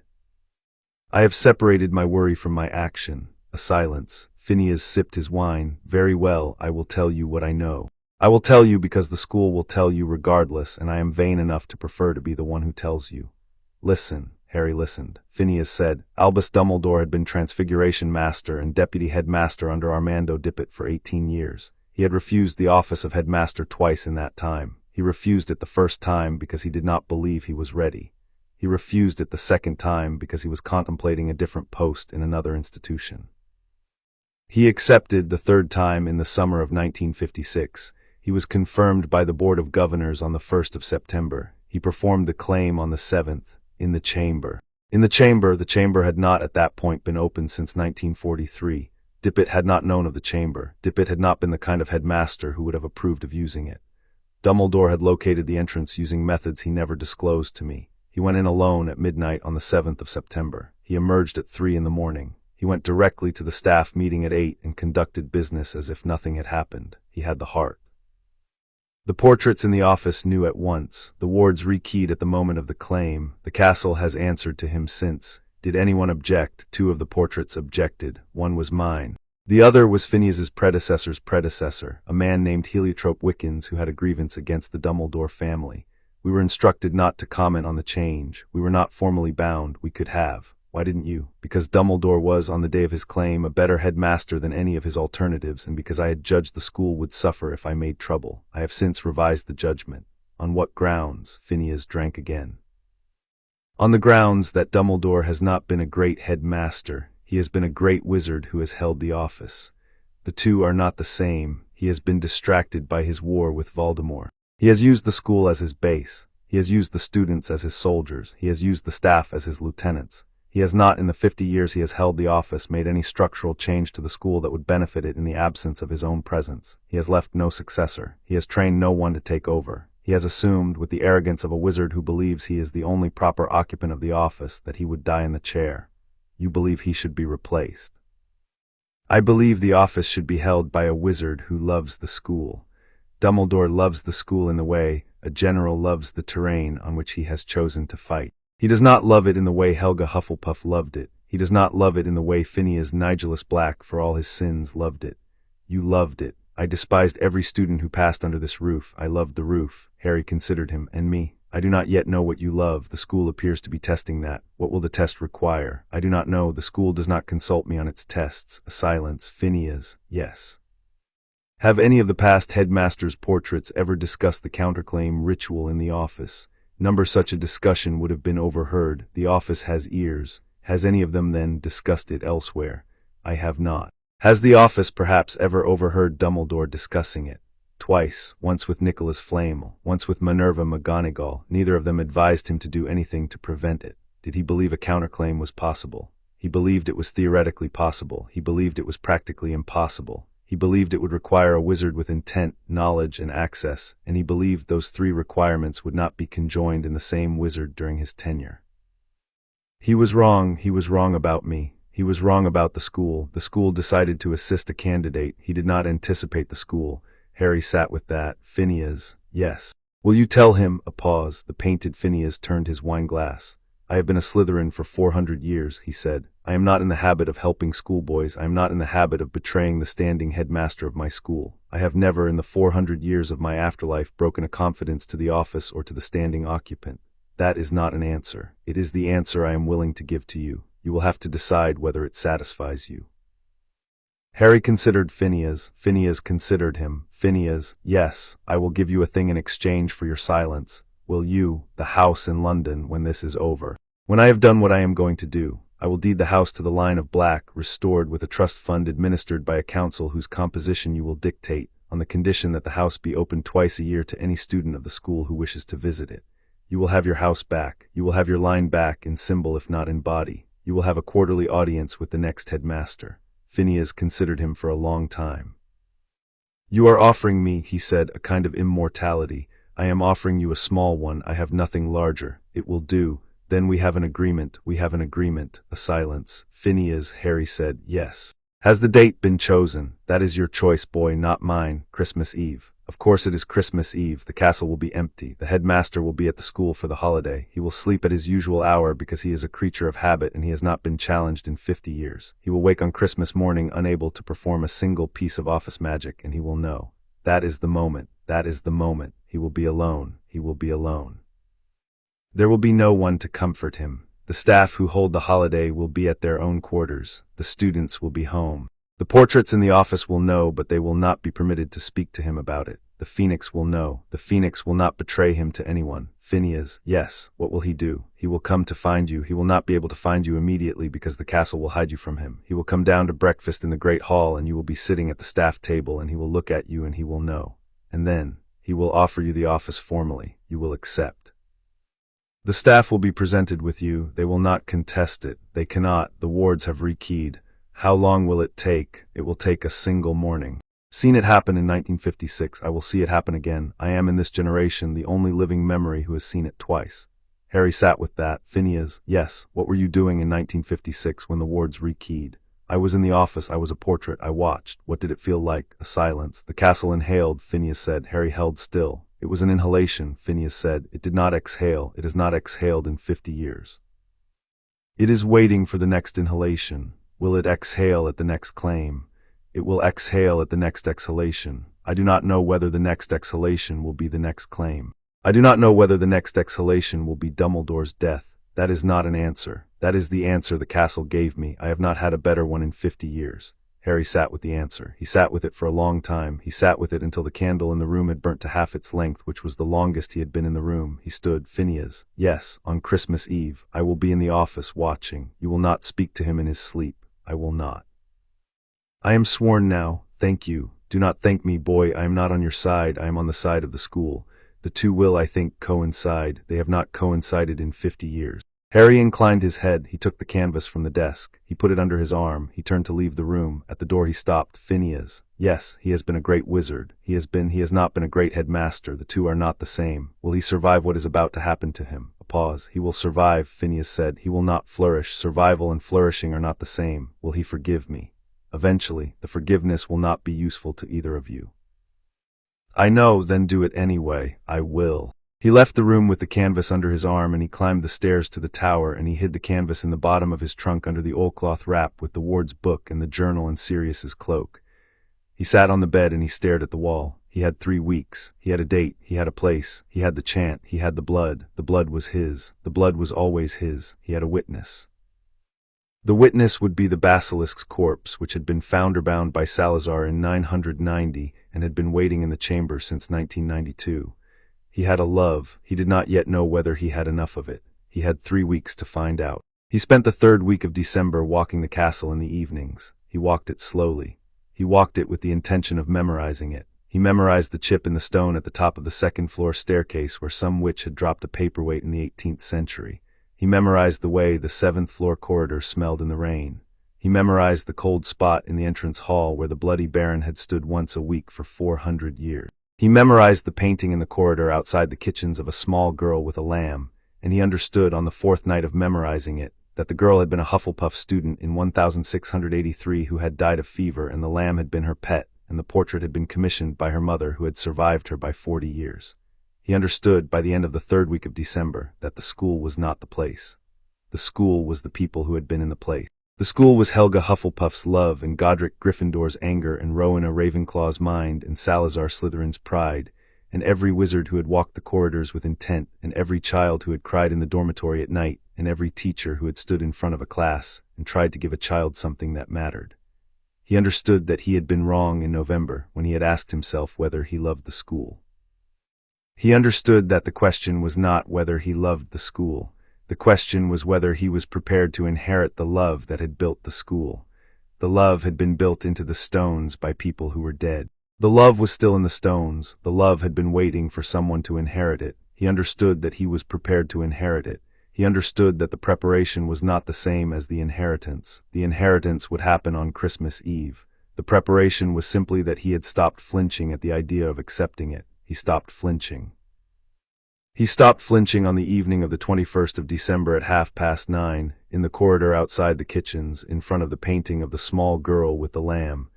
He stood in front of the painting for 10 minutes. He did not speak to the painting. The painting did not speak to him. The painting watched him. He bowed to the painting. The girl in the painting smiled. He understood, walking back to the tower, that this had been the 2nd test. He had passed it. He had 3 days. He went to bed. There was, however, a final problem.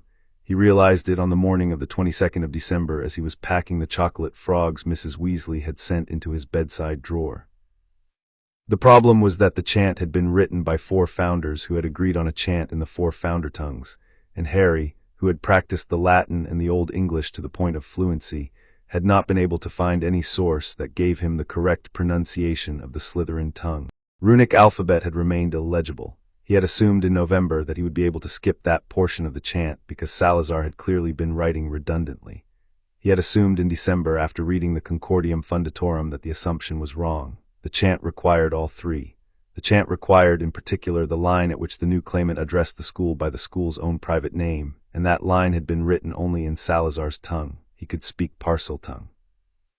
Parseltongue, however, was not the written form. Parseltongue was the spoken language of snakes. The written form in the runic alphabet had been an artificial transliteration done by Salazar himself for a single purpose, which was the recording of the chant, and Salazar had not made the alphabet legible to anyone but himself.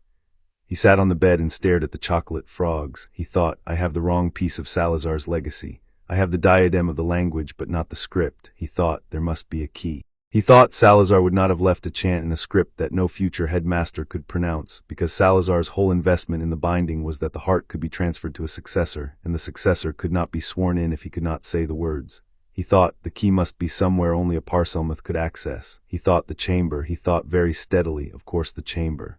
He went to the chamber that afternoon. He went without telling anyone. He told Ron he was going to the library. He told Hermione, in a corridor between classes, that he was going to the hospital wing because he had a headache. He took the cloak. He took the ward's book and the Concordium Fundatorum, which he had been allowed to bring out of the small room by a courtesy he had not asked for and had not refused. The bathroom on the second floor was empty. Myrtle was sulking elsewhere. He hissed at the tap. The basin opened. The pipe yawned. He went down. The chamber had not changed. The chamber smelled the way it had smelled in his second year, which was the smell of cold stone and slow water, and the chemistry of decay that the basilisk's body had not yet finished producing. The basilisk lay where it had fallen. Its eye sockets were empty. Its scales had gone the color of mottled jade. Its body filled half the floor of the chamber. Harry walked past the basilisk to the statue of Salazar Slytherin at the end of the chamber. He had stood under the statue in his second year and had not looked at it carefully. He looked at it now. The statue was 40 feet tall. The statue had the face of a man who had not in his lifetime ever been told he was wrong. The statue had two hands. The left hand held a staff. The right hand held a small open book. The book had writing on its pages. The writing was in the runic alphabet.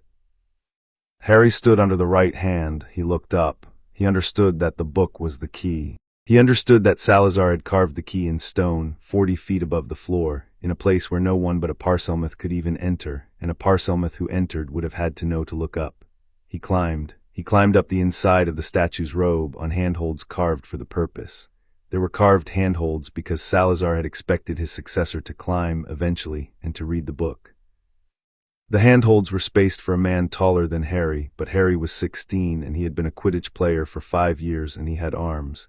He climbed for 10 minutes. He came out at the level of the right hand. He sat on the edge of the palm. He looked at the book. The book was in the runic alphabet. The book had 3 pages of writing. The book had a 4th page that was blank. He took the Concordium Fundatorum out of the satchel he had slung across his back. He opened it to the page on which the Slytherin column appeared. He compared the script in the statue's book to the script in the Concordium. The 2 scripts matched. The book in the statue's hand was a 1-to-1 transcription of the relevant passages of the Concordium. It had been written by Salazar himself, in stone, at the level of his open hand, in a place where only a Parselmouth could come, and only a Parselmouth who knew to climb would find it.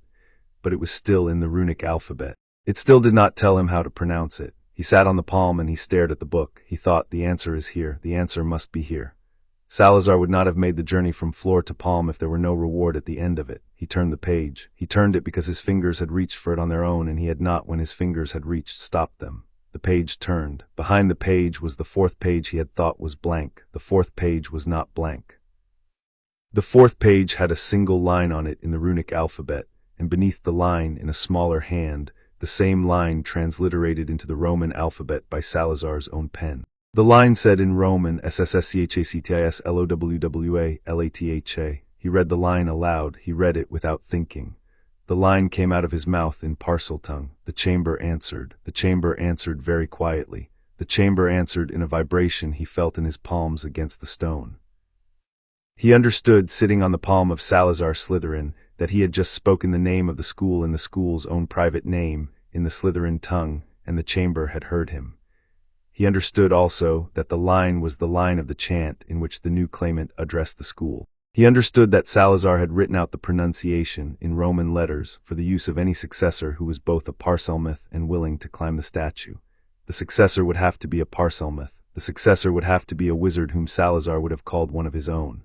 Salazar had built that requirement into the chamber, and the chamber had enforced it for 1,000 years. Harry, sitting on the palm, understood the implication. The implication was that Salazar had built the binding so that only a Parselmouth could complete the transfer. This was the founder's particular insistence. Helga had insisted on the body. Rowena had insisted on the name of the school. Godric had insisted on no other claim. Salazar had insisted on the tongue. Tom Riddle had been a Parselmouth. Tom Riddle had tried in 1957 or thereabouts to claim the heart. He had come to the chamber. He had spoken the chant. He had been refused. Harry understood why. Tom Riddle, when he had attempted the claim, had been a Parselmouth, but had not been a wizard with no other claim. He had already been the heir of Slytherin in the sense of having opened the chamber. He had already named himself Lord Voldemort. He had already been a wizard with a different identity that he was trying to bring with him into the office. He had failed the Godric clause. Harry, who was a Parselmouth and who had no other binding magical office, and who would come in his own name as a 16-year-old boy with no formal allegiances, would be the first wizard in centuries who could satisfy all 4 founder clauses simultaneously. He sat with the understanding for 10 minutes. He understood that he had not been chosen because of Voldemort. He understood that Voldemort's intervention in his life at age 1 had given him the Parseltongue ability. The Parseltongue had been a gift the Dark Lord had not meant to give. The Parseltongue was the key. Voldemort had, without meaning to, equipped his enemy with the only ability that would allow his enemy to take the school. Harry laughed once on the palm of Salazar Slytherin. The laugh was a flat sound that did not echo because the chamber absorbed it. He climbed down, he left the chamber, he went to dinner, he sat at the Gryffindor table and he ate roast beef. He went to the dormitory, he pulled the curtain, he took out the Concordium Fundatorum. He copied the line in Roman letters into the margin of his notes. He copied it 3 times so that he would not forget. He underlined the line. He closed the book. He had 2 days. Chapter 3 end. Chapter 4, the counter-ritual on Christmas Eve. He had to get Ron and Hermione out of the castle first. Ron was easy. Ron had been planning to go to the Burrow for Christmas since October. Ron's mother had written a series of letters on the subject, and Ron had written back to the 3rd one in late November, and the matter had been arranged. Ron would leave on the morning of the 23rd of December. Ron expected, having no reason not to, that Harry would come with him. Harry told Ron at breakfast on the 22nd that he had been invited to spend Christmas with Slughorn's family in Suffolk. Ron set down his fork. "You have not." "I have." "Slughorn does not have a family in Suffolk. Slughorn lives in a flat in Bloomsbury. He has cousins. He goes to them at Christmas. He has asked me. I have agreed." "Mate, it is an opportunity. There will be people at the dinners." "Right." Ron studied him. Ron studied him in the way Ron had been studying him for 6 weeks, which was the way of a friend who had decided to trust without understanding. "Mate," he said, "Mum will be hurt." "She will." "Tell her I will come for the 2nd week of the holiday, after Suffolk. Will you?" Yes, he would not. He had decided the previous week that the 2nd week of the holiday would be required for what came after the ritual. The ritual was Christmas Eve. The morning after the ritual was Dumbledore's discovery. The afternoon was the staff. The 2nd week was the students returning. He could not afford to be at the Burrow. He had decided that he would tell Mrs. Weasley he was sorry by Owl on Boxing Day. He had decided that the lie would survive that long. Ron nodded. "All right, thank you. You are weird, mate. I am tired." "That's not what I said." Harry looked at him. Ron held the look for a second. Then Ron picked up his fork. "Suffolk," he said. "Right, good. Bring me back something." "I will." Hermione was harder. He had her in the corridor at 4:30. She had her books in her arms. She had her hair tied back. She had the line at her mouth that he had come to know meant she was about to ask a question she had been preparing. "Harry." "Yes, you are not going to Suffolk." He looked at her. "I am," he said. "You are not. Slughorn is not going to Suffolk. He is going to Lisbon. I overheard him telling Sprout this morning." He stopped walking. He set his bag down. He turned to face her. "Hermione, don't lie to me again." "I will not." "Where are you going?" "Nowhere." "What does that mean?" "It means I am staying here. I am staying at the school. I have work to do. I cannot do it at the Burrow." She looked at him. "You are staying alone." "There will be a handful of students who stay. There will be the staff. I will not be alone in the sense of being unsupervised. I will be alone in the sense that I will have a corridor I can walk without being asked what I am doing." "Harry, Hermione, will you be safe?" He considered the question. He had considered it before. He had decided that the answer was yes for some definitions of safety and no for others. The heart could refuse him. The heart, if it refused him, would do something to him. He did not know what. He had decided to accept the risk. "I will be as safe as I can be in this castle on a Christmas Eve when the castle is empty," he said. "That is the most honest answer I can give you." She held his eye. "You are not going to tell me what you are doing." You said in November that you would not promise to tell me. I have respected that. I am asking you now whether you have changed your mind." "I have not." She looked at the floor. "Harry," she said, "if anything happens to you, I will not forgive you. I will not forgive you because the failure will be that I let you do this thing alone when I could have stopped you." "You could not have stopped me. I could have tried. I have not." He considered her. He understood that she had been making, throughout December, a choice that had cost her. The choice had been to trust him without understanding. She had not pressed him because she had decided that pressing him would lose him. She had not gone to Dumbledore because she had decided that going to Dumbledore would lose him in a different way. She had been waiting, throughout December, for him to volunteer the thing. He had not volunteered. He understood that the cost of her choice would, if he succeeded, be the smallest cost any of his friends would pay. He understood that she had earned the right to know. He understood that he was not going to tell her. He held her eye. "Hermione, yes, if I do not see you on the morning of the 26th, send an owl to McGonagall." Not to Dumbledore, to McGonagall. Tell her I am missing. Tell her you do not know why. Do not tell her what I have been reading. Do not tell her about the restricted section. Do not tell her about Phineas. Tell her only that I am missing." She stared at him. "Phineas, send the owl on the 26th if I have not appeared. If I have appeared, do nothing. Tell her when you next see her in January that you were worried I was not eating properly. That will be sufficient. Harry." "I do not have time for a fight, Hermione. I have a day. Will you do it?" She looked at him. She nodded. "I will. Thank you. You will tell me after the new year what you have done." "I will." He did not know whether that was true. He hoped it was true. He had not yet decided what to do about Hermione after the new year.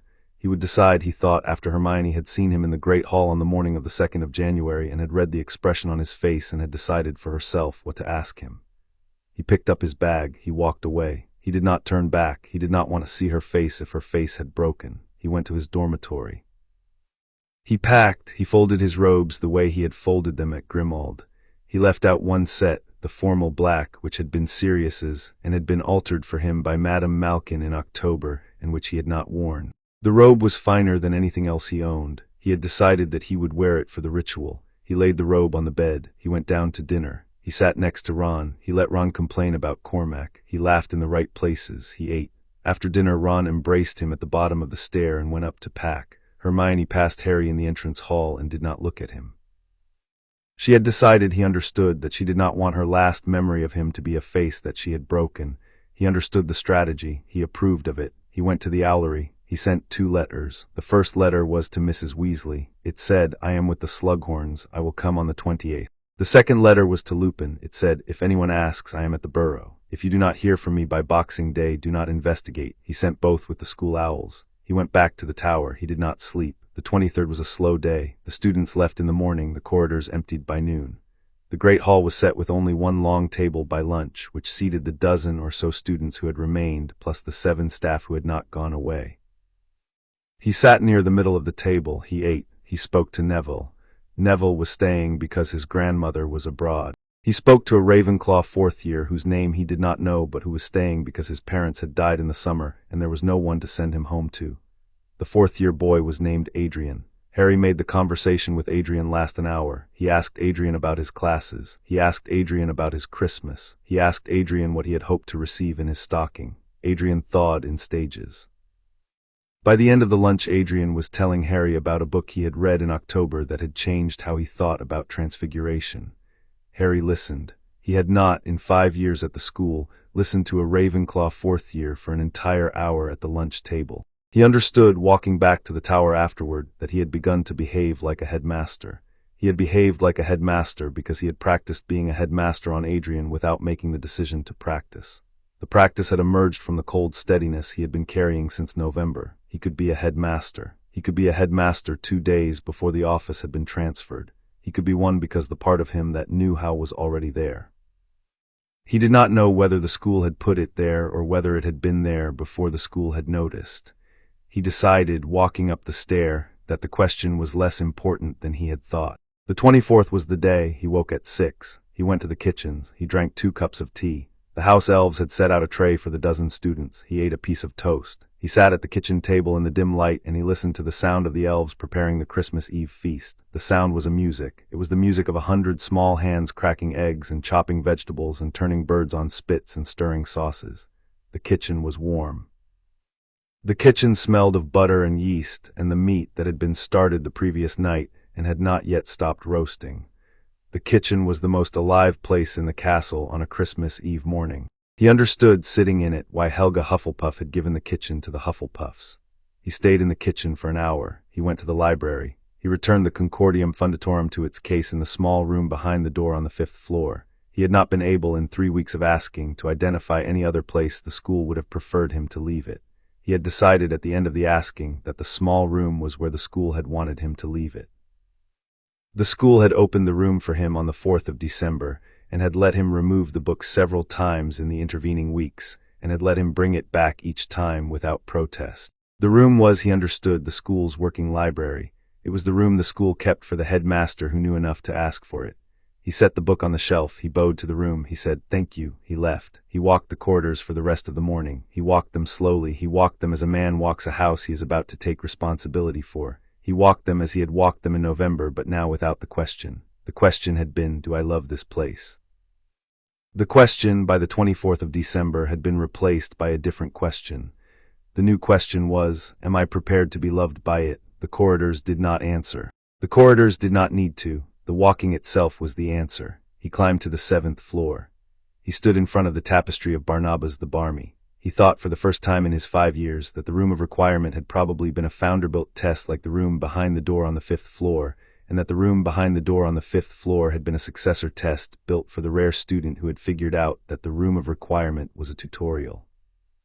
He had not been the student who had figured it out. He had been told in his 5th year by Dobby. He filed the irony. He came down to the 3rd floor at noon. He went to the bathroom on the 2nd floor. He locked the door. He stood in front of the sink. It was midday on Christmas Eve. He had 12 hours. He went down. The pipe accepted him. The pipe had accepted him before. The pipe had not in the 4 years since his 2nd year accepted any other wizard. The pipe was old. The pipe was patient. The pipe knew his shape. He fell through the dark, and the dark was the dark of a throat.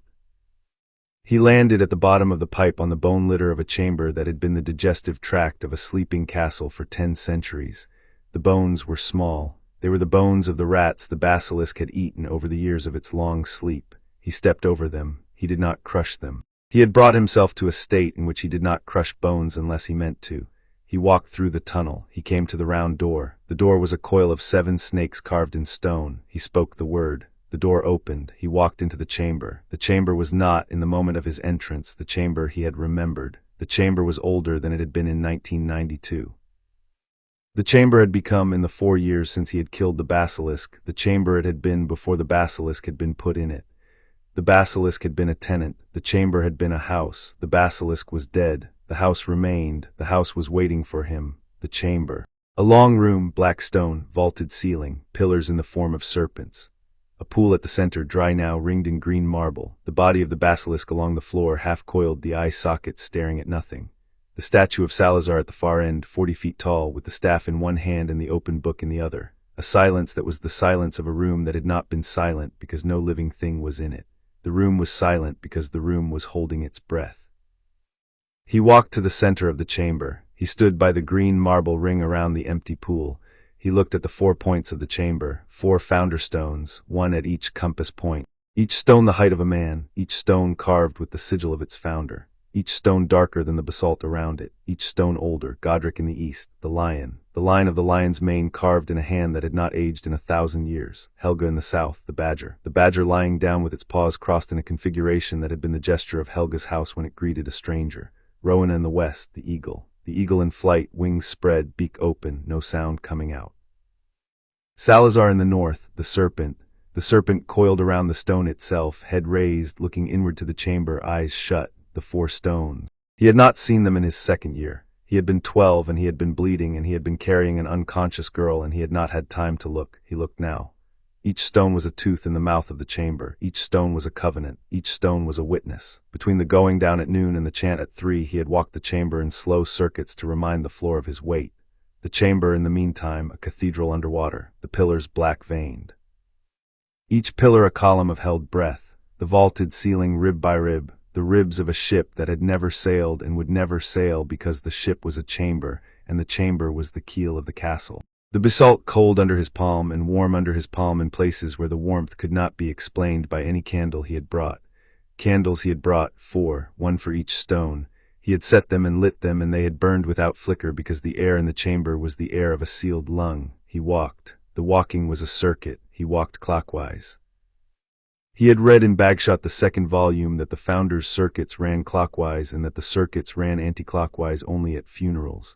The walking was a sentence. The sentence said, I am here. The sentence said, I will be here. The basilisk in the half-light, a long jade hill. The hill of a body that had not been a body for 4 years and had not yet decided to be a relic. The body had a fold in the middle of the back where the floor of the chamber had been. The fold was a memory of the floor's curve. He bowed to the basilisk as he passed. He did not bow because he loved the basilisk. He bowed because the basilisk was Salazar's creature and the chamber was Salazar's room, and the bow was the courtesy that had been built into the room by the founder's hand. The basilisk's eye socket, a small black house. A house with no roof, a house in which no one had lived. He passed. The statue of Salazar at the far end, a wizard the height of a tree. The wizard's eyes carved closed, the wizard's mouth carved into a line that was the line of a man who had been right and had known he had been right and would have liked the people around him to acknowledge it. He had not acknowledged it. He had, on his first visit in his second year, called the man a long-dead bigot. He had been 12. He had not been wrong. He was not wrong now. He acknowledged, however, that the man had built the chamber and the chamber had received him, and the chamber was the room in which the binding could be performed. The man had been right about the cunning. The man had been wrong about the blood purity. The two were separable. The chamber would not refuse him because the chamber was not its builder. The chamber was the compromise of 4 builders, of whom Salazar had been only one, and of whom Helga had built the part that mattered most for what was about to happen. He stopped at the statue's base. He looked up. The statue did not look down. He understood. He bowed. He had bowed in November to a door. He had bowed in December to a painting. He bowed now to a wizard who was dead. The bows had become the small grammar of his magic. He had not been a bower in his earlier years. He had been a duelist. The grammar had changed. He went back to the center. He set the candles. The candles burned. He took the knife. The knife was the black knife with the 11 notches and the unfinished 12th. He had made the 12th notch at his own desk on the night of the 23rd with the chisel and the candle and the parchment to catch the small chips. The notch had not been a dueling notch. The notch had been a covenant notch. The notch had been a way of saying to the knife, "You have killed 11 duelists with this edge. You will give 1 drop of blood today and the blood will be mine." The notch was the receipt. He spoke the chant. The chant in the 3 tongues, in the 3 colors of ink, in the 3 lines that the founders had argued over and finally compromised on. The chant was a small song. The chant had a melody. The melody had been preserved by Bagshot in a notation Harry had taught himself to read in November. The melody was 4 notes long. The 4 notes were the notes of a cradle song the witches of the Hebrides had sung in 990, and that no one had sung in 800 years because the children who had been sung it had died and their children had not been taught it. Harry sang the 4 notes. He sang the 4 notes in a voice that was not his own voice in the usual sense. He was not of his own merit a singer. The 4 notes were the simple notes. The 4 notes were the notes a child could sing. He sang them with the cadence Bagshot had marked. The chamber held the notes. The chamber gave them back to him in a chord he had not sung. The chord was the 4 notes simultaneously. The chord was the founders. The chord was the school's true name in music. He understood the chord. He stood in the chord for a count of 3. He pressed the bleeding palm to the lion. He pressed the bleeding palm to the badger. He pressed the bleeding palm to the eagle. He pressed the bleeding palm to the serpent. He stood at the center. He spoke the vow. The chord changed. The chord became a question. The question in the chamber's voice asked him whether he loved the school more than himself. He answered yes. The chord changed again. The chord became an acceptance. The acceptance was not a sound. The acceptance was the absence of the question. The acceptance was the chamber returning to the still in which it had been in 990, before the 4 founders had built the chord into it as a test, before the test had been used 27 times and answered yes once. The chamber accepted him. The chamber accepted him because he had given the right answer, and because he had given it without lying, and because the chamber, by some old protocol that Bagshot had not bothered to explain, could hear the difference. The chamber, having accepted him, became his. The wards above his head, 1,000 thin lines. Each line a tether, each tether running from a stone in the foundation to a stone above. Each line until now anchored at the office of the headmaster 50 floors above. Each line in the moment after the acceptance shifting its anchor. The anchor that had been Dumbledore became Harry. The shift was instantaneous and silent. The shift did not announce itself. The castle, a body. The body's pulse, a long, slow pulse. The pulse had been anchored for 50 years at Dumbledore's chest. The pulse moved. Harry felt it move. He felt it as a small adjustment under his sternum. He felt it as the sensation a man feels when he has carried a satchel on one shoulder for a long time and has switched it to the other shoulder. The satchel was the same satchel. The satchel weighed the same. The body had been holding the satchel on the left shoulder for 50 years. The body now held the satchel on the right. The body had not in 50 years switched shoulders. The body was, after the switch, slightly more comfortable. Harry understood that the body would adjust. He understood that he had become, in the moment of the acceptance, the new shoulder. He stood in the chamber. He stood in the chamber for a count of 100. He breathed. The chamber breathed with him. He had not in any moment of the autumn allowed himself to imagine what the moment of the acceptance would feel like. He had not allowed himself the imagination because the imagination would have set an expectation, and the expectation would have been wrong. The imagination would have been wrong because he had assumed the moment would be a moment of power. The moment was not a moment of power. The moment was a moment of responsibility. He understood, standing in the chamber after the court had gone, that the office had been transferred to him in the form of a weight. The weight had a shape. The shape was a shape that he would carry from now until he was unworthy. The shape was a child's hand in his, and a child's hand in his, and a child's hand in his, and the hands of all the children whose hands he would never hold but who would walk under the roof of the school for the next 50 years and whose safety he had just promised to keep. The weight settled. He carried it. He found carrying it that he could carry it. He found also that he could not have carried it in July. The weight in July would have crushed him. He had not been ready in July. He had become ready in degrees. The degrees had been the gates opening at his approach, and the painting smiling at his bow, and the small girl with the lamb and Adrian at the lunch table and Hermione's face in the entrance hall. The degrees had been the small unloading of the boy he had been, and the slow construction of the wizard who could hold the weight. The wizard could hold it. The wizard did hold it. He stood in the center of the chamber with the weight on him, and he understood that the weight was not, contrary to every story he had been told, a burden. The weight was a kind of orientation. The weight had a direction. The direction was outward. The weight pointed away from him toward the children.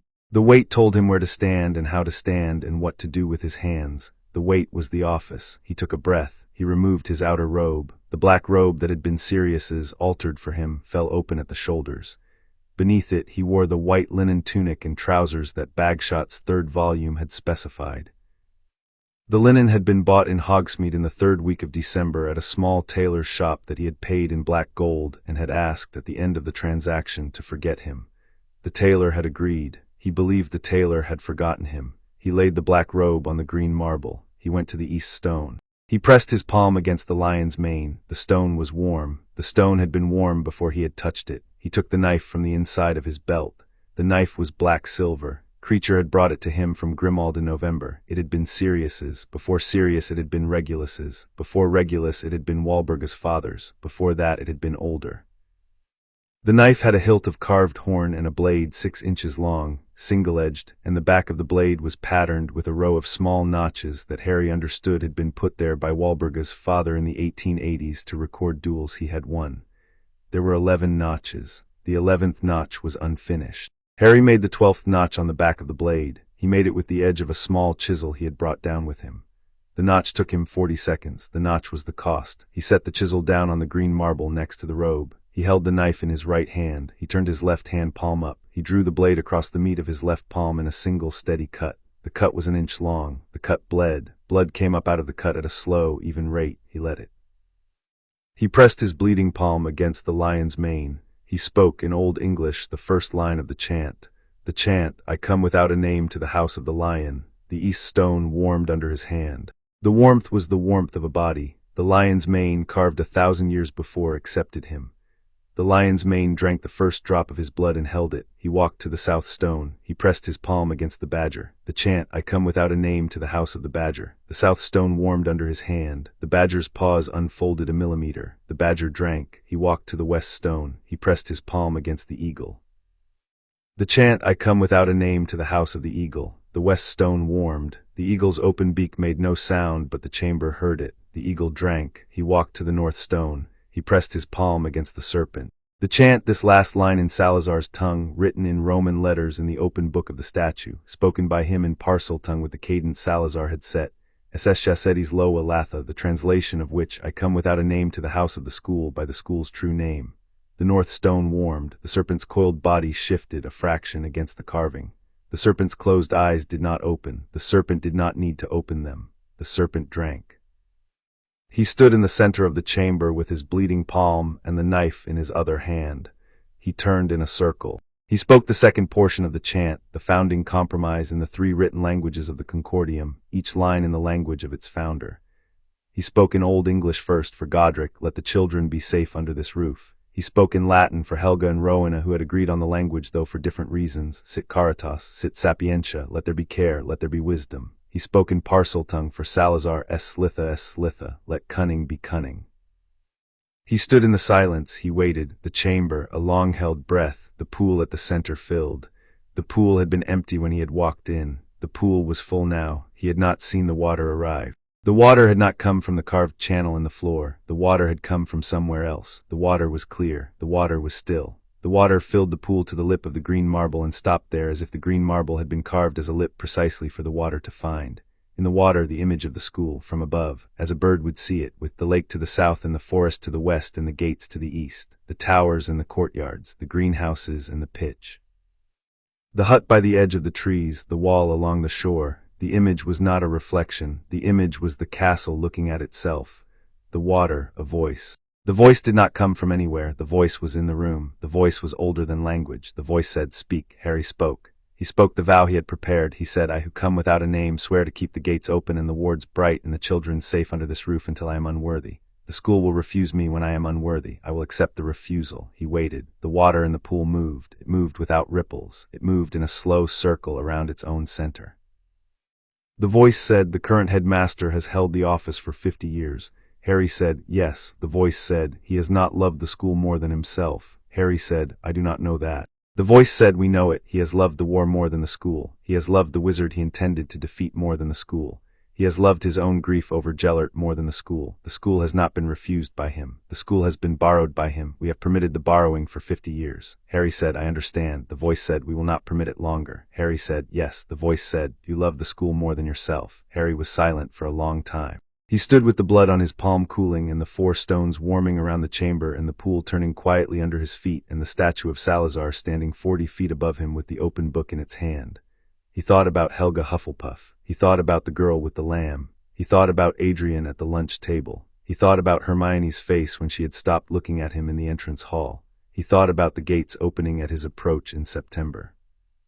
He thought about the corridor outside the kitchens. He thought about the cold spot in the entrance hall where the bloody baron stood. He thought about the south tower. He thought about the great hall ceiling. He thought about himself. He thought about himself with the cold accuracy he had been training himself to use since June. He had loved himself in his first year because the school had loved him first. He had loved the school after that because the school was the only place he had ever been loved. He had then, for 5 years, used the school as a base from which to fight a war that the adults around him had elected him to fight without his consent. He had then, in June, lost Sirius, and he had then, in July, decided that he would take the school because the school was the only thing he had that could not be taken from him. The decision had been, in July, about himself. It had been about him. It had been about not losing again. The decision had become, between July and December, something else. The decision had become about Adrian. The decision had become about the girl with the lamb. The decision had become about the corridor outside the kitchens. The decision had become about every child who would walk under this roof in the next 50 years and who would deserve a headmaster who had not been borrowing the office. The decision had become about the school. He understood, standing in the chamber, that the transformation had happened to him without his noticing. He understood that the school had done it to him. He understood that the school had made him by degrees into a wizard who could honestly answer the question. He answered. He said, "Yes." He said, "I do." He said, "I love the school more than I love myself." He waited for the school to test the answer. The pool moved. The voice said, "You will be tested. You will be tested daily. You will be tested for the rest of your life. You will not always pass." Harry said, "I understand." The voice said, "You will accept the testing. You will accept the failure when it comes." Harry said, "I will." The voice said, "Then we accept your claim." The chamber, a long-held breath let out, stones warming, pool brightening. The blood on his palm sealing itself shut without a scar, the cut closing, the skin unmarking. The knife in his right hand turning warm and then cool again and then heavy in a way that was new. The black robe on the green marble unfolding without being touched. The 4 stones humming under his hands simultaneously in the same key as the floor and as his feet and as his heart. The voice, "We have refused 26 others. We have refused them because they came in their own name. You have come in ours." "We accept." Harry said, "Thank you." The voice said, "Do not thank us. We have asked you for a service. You will perform it for 50 years if you live that long." Harry said, "I will." The voice said, "Take up the robe, walk out of this chamber. The wards have rekeyed. The current headmaster will sleep through the night without knowing. He will wake on Christmas morning unable to lift a corridor seal. He will know, he will come to find you, you will be merciful." Harry said, "I will." The voice said, "You are now the headmaster of Hogwarts." The pool went still. The water sank back into the floor. The image went with it. The 4 stones cooled to room temperature in the order Harry had touched them, east, south, west, north. The chamber was quiet. He understood that the chamber would never again in his lifetime speak in this voice. He stood for a long time in the chamber. He stood with the knife in his hand and the unmarked palm and the robe on the green marble waiting to be put on. He put on the robe. He climbed the pipe. He came up into the bathroom on the 2nd floor at 3:30 in the morning. He went to the window of the corridor. He looked out at the lake. The lake was black under a moon that had cleared the clouds since he had gone down. The lake was holding the moon's reflection. He looked at the South Tower across the lawn. The South Tower stood against the sky in the shape it had stood in for 1,000 years. The shape was different now. The shape had a quality it had not had at sunset. The quality was that the tower had stopped waiting. He understood that the change was small enough that no one who had not been waiting with the tower would notice. He understood that the change was large enough that the tower would never go back. He understood that he had succeeded. He stood at the window for 10 minutes. He thought, I should feel something. He thought, I should feel triumph. I should feel terror. I should feel the kind of awe that men feel when they have done a thing that no one in 2 centuries has done. He thought, I feel the cold. He thought, I have felt the cold for 6 months. The cold has not got worse. The cold has not got better. The cold is the temperature at which I do this work. He thought, the cold is the temperature of the office. He thought, I will be at this temperature for 50 years. He thought, I will, perhaps in the 50 years, learn to be at other temperatures as well. He thought, that too is something the school will teach me. He thought, but tonight at 3:30 on Christmas Eve, with the chamber under my feet still humming faintly and the South Tower across the lawn no longer waiting, I will be at the temperature I have been all autumn. He thought, it will serve. He turned from the window. He walked to the great hall. The great hall was empty at this hour. The Christmas Eve feast had been cleared away. The candles on the long table were unlit. The ceiling above showed the night sky over the highlands. The stars were the stars he had walked under in November. He stood in the center of the hall. He looked up. The ceiling rearranged itself. It did not rearrange dramatically. It did not flare. It did not crown him in stars. It made a small, deliberate adjustment. The plow, which had been low at the northern end of the ceiling, slid 2 degrees east. The constellation rearrangement was the size of a courtesy. The ceiling had decided to acknowledge him in a manner that he, having been in the castle for 5 years, would understand. He understood. He inclined his head. He walked the length of the hall to the staff table. He looked at the chair at the center of the staff table. The chair was tall. The chair was carved walnut. The chair had a phoenix carved into the headrest. He did not sit in the chair. He understood that he would not sit in the chair until the morning. He understood that the morning would be Dumbledore's. He stood by the chair for a count of 10. He walked out of the great hall. He climbed to the tower. He climbed to the dormitory. He pulled the curtains. He undressed. He hung the formal robe on the post. He lay down. He slept. He slept for 4 hours. The castle around him slept also. The castle had not slept in 50 years. The castle had been awake under Dumbledore the entire 50 years, because Dumbledore had not let it sleep, because Dumbledore had kept it awake with the constant vigilance of a wizard who had been fighting a war. The castle slept for the first time in 50 years on the night Harry took the heart. It slept with him. He woke on Christmas morning at 7:30. He was rested. He had not been rested since June. He got out of bed. He drank a glass of water. He looked out of the window. The grounds were quiet under a clean cover of new snow. The phoenix was on the windowsill. The phoenix was Fawkes. Fawkes had not, in 5 years, come to him. Fawkes had come to him once in his 2nd year and had carried him out of the chamber. Fawkes had not since sought him out. Fawkes was on the windowsill now. Fawkes was looking at him with one eye. Harry opened the window. Fawkes came in. Fawkes landed on the post of the bed. Fawkes settled. Fawkes did not sing. Fawkes did not speak. Fawkes was not the kind of phoenix who spoke. Fawkes had only ever, in 50 years of service, communicated by presence. The presence was unambiguous. The phoenix had decided to wait with him for what came next. Harry inclined his head. He sat on the bed. He waited. The castle waited with him. It would not be long. Chapter 4 end. Chapter 5. Dumbledore wakes powerless. Albus Dumbledore woke on Christmas morning at 7:07 and lay still for a count of 10 because the room was wrong. He had lain in this bed in this room for 50 years. He had woken in this bed every Christmas morning he had not spent in the Highlands with his brother. He had woken to the room. The room had a temperature he had known, and a light he had known, and a particular pressure in the air that he had known. The room had a different pressure today. He did not, at first, identify the difference. He only registered that the difference existed. He had been a headmaster for 50 years, and one of the first things the office had taught him was that a headmaster who failed to register pressure differentials in his own castle had no business being a headmaster. He had registered them every morning. He had registered them in his sleep. He registered the differential this morning at 7:07. He sat up. He swung his feet over the edge of the bed. The flagstones were the temperature of December flagstones. The slippers were where they had been. The robe was on the hook. The dressing table was set with the silver tray with the carafe of water and the small dish of crystallized ginger that Pomfrey had taken to leaving for him in October. The room was the room. The pressure was different. He stood. He He walked to the window, he drew the curtain. The grounds outside lay under fresh snow, the lake was iced at the edges, the forest was the forest. The sky was a thin yellow with the dawn behind it. The grounds did not, on first inspection, give him anything. He stood at the window for 30 seconds. Then he tried, by habit, to extend his attention along the corridor refresh. The corridor refresh was the small daily current of magic he had pushed through the castle's veins every morning for 50 years. It was the equivalent in a castle of opening the curtains and putting on the kettle.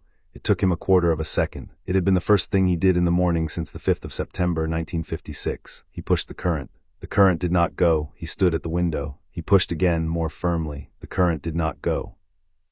He let his hand fall from the curtain. He went very still. He stood at the window for 2 minutes. He did not, in those 2 minutes, panic. He had been a wizard for 115 years, and he had been a headmaster for 50, and he had been the leader of an order in 2 wars, and he had not panicked at the window of his bedroom on Christmas morning. He had instead, in the 2 minutes, run through every plausible explanation in descending order of likelihood. 1. He was ill. He was 115 years old. The hand he had injured in the summer had not been improving. It was conceivable that an illness in the night had taken from him the small, precise control required for the corridor refresh.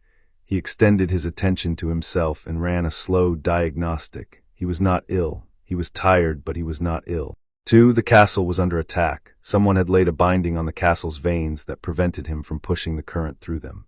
He extended his attention to the perimeter wards. He could not feel them. He could not feel them. He could not feel them in the manor. He could not feel the wand he was not holding. The wards were there. The wards were intact. He could feel that they were intact in the abstract way a man knows the weather of a city he is not standing in. He could not feel them in the direct way that the headmaster of Hogwarts had felt them every morning for 50 years. The wards were no longer keyed to him. He stood at the window for a 3rd minute.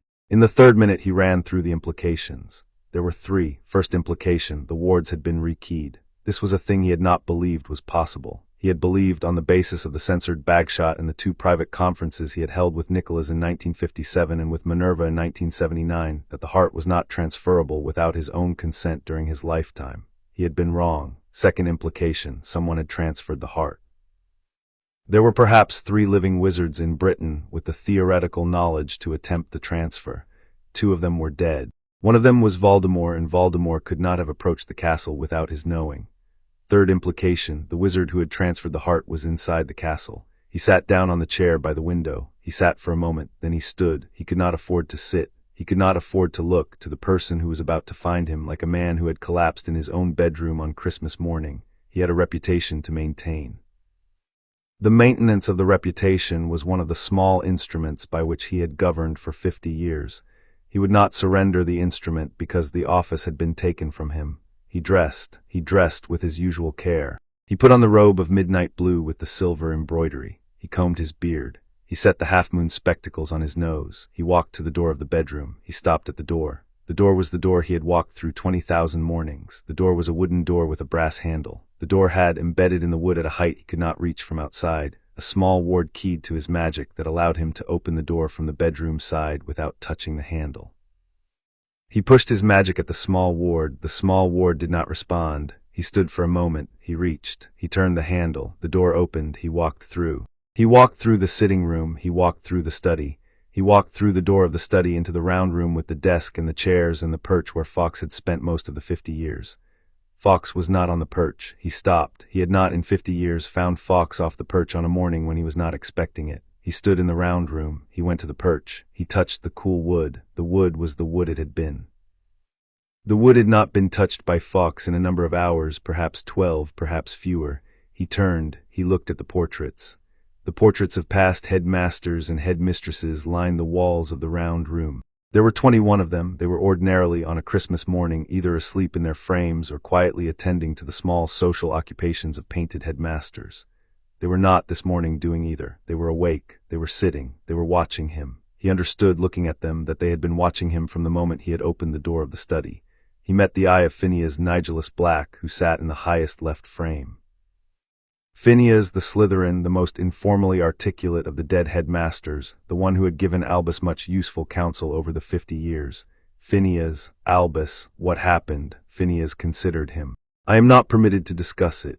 Phineas, I am not permitted to discuss it. I am required to confirm if you ask the direct question the outcome, the transfer. A silence. It has happened. It has. When? In the small hours of last night. By whom? You may ask. I cannot answer. Phineas, Albus, you may ask, but I have been bound. I am painted. The painting answers to the office. The office is no longer yours. I am sorry. A second silence. Has the office been told that I am to be informed? The office has not been instructed to silence me on the basic fact of the transfer. You will receive that fact from me. The office has been instructed to silence the identity. I respect the instruction. I have been requested to do so by the new occupant, who has, in my view, the right to make the request. Phineas, Albus, I am sorry. I am truly sorry. I am, however, in this case, also a relieved man. Relieved. The office has been waiting. You have not let it sleep. The new occupant has. I am told that the castle slept last night for the first time in 50 years. It was a good sleep. Dumbledore stood by the desk. He did not, in that moment, sit. He did not need to sit. He needed to think. He had, in his 50 years, prepared for many contingencies. He had prepared for assassination. He had prepared for Voldemort's return. He had prepared for his own death by curse. He had not prepared for this. He had not prepared for this because he had not believed it was possible. He had been wrong. The wrongness was a fact. The fact had to be incorporated. He sat down at the desk. He set his hands flat on the wood. He looked at the desk. The desk was the desk it had been. The desk had not been rekeyed away from him. The desk was furniture. He had become, in the small hours of the previous night, a tenant. He looked at the portraits. Will you tell me, he said, whether the transfer is irrevocable? It is irrevocable. Whether the new occupant is a Death Eater? He is not. Whether he is sane? A pause. He is sane. Whether he is competent? A longer pause. He has been competent in the work that has led to this morning. We will see whether he is competent in the work that follows. Phineas. Yes. Is he young? A pause. He is. How young? You will know. You will know in an hour. Dumbledore considered the answer. He considered, with the cold analytic apparatus he had been refining since he was 11, the implications of the answer. The new occupant was a wizard inside the castle, young, sane, not a Death Eater, capable of having executed a transfer that no one in 2 centuries had executed.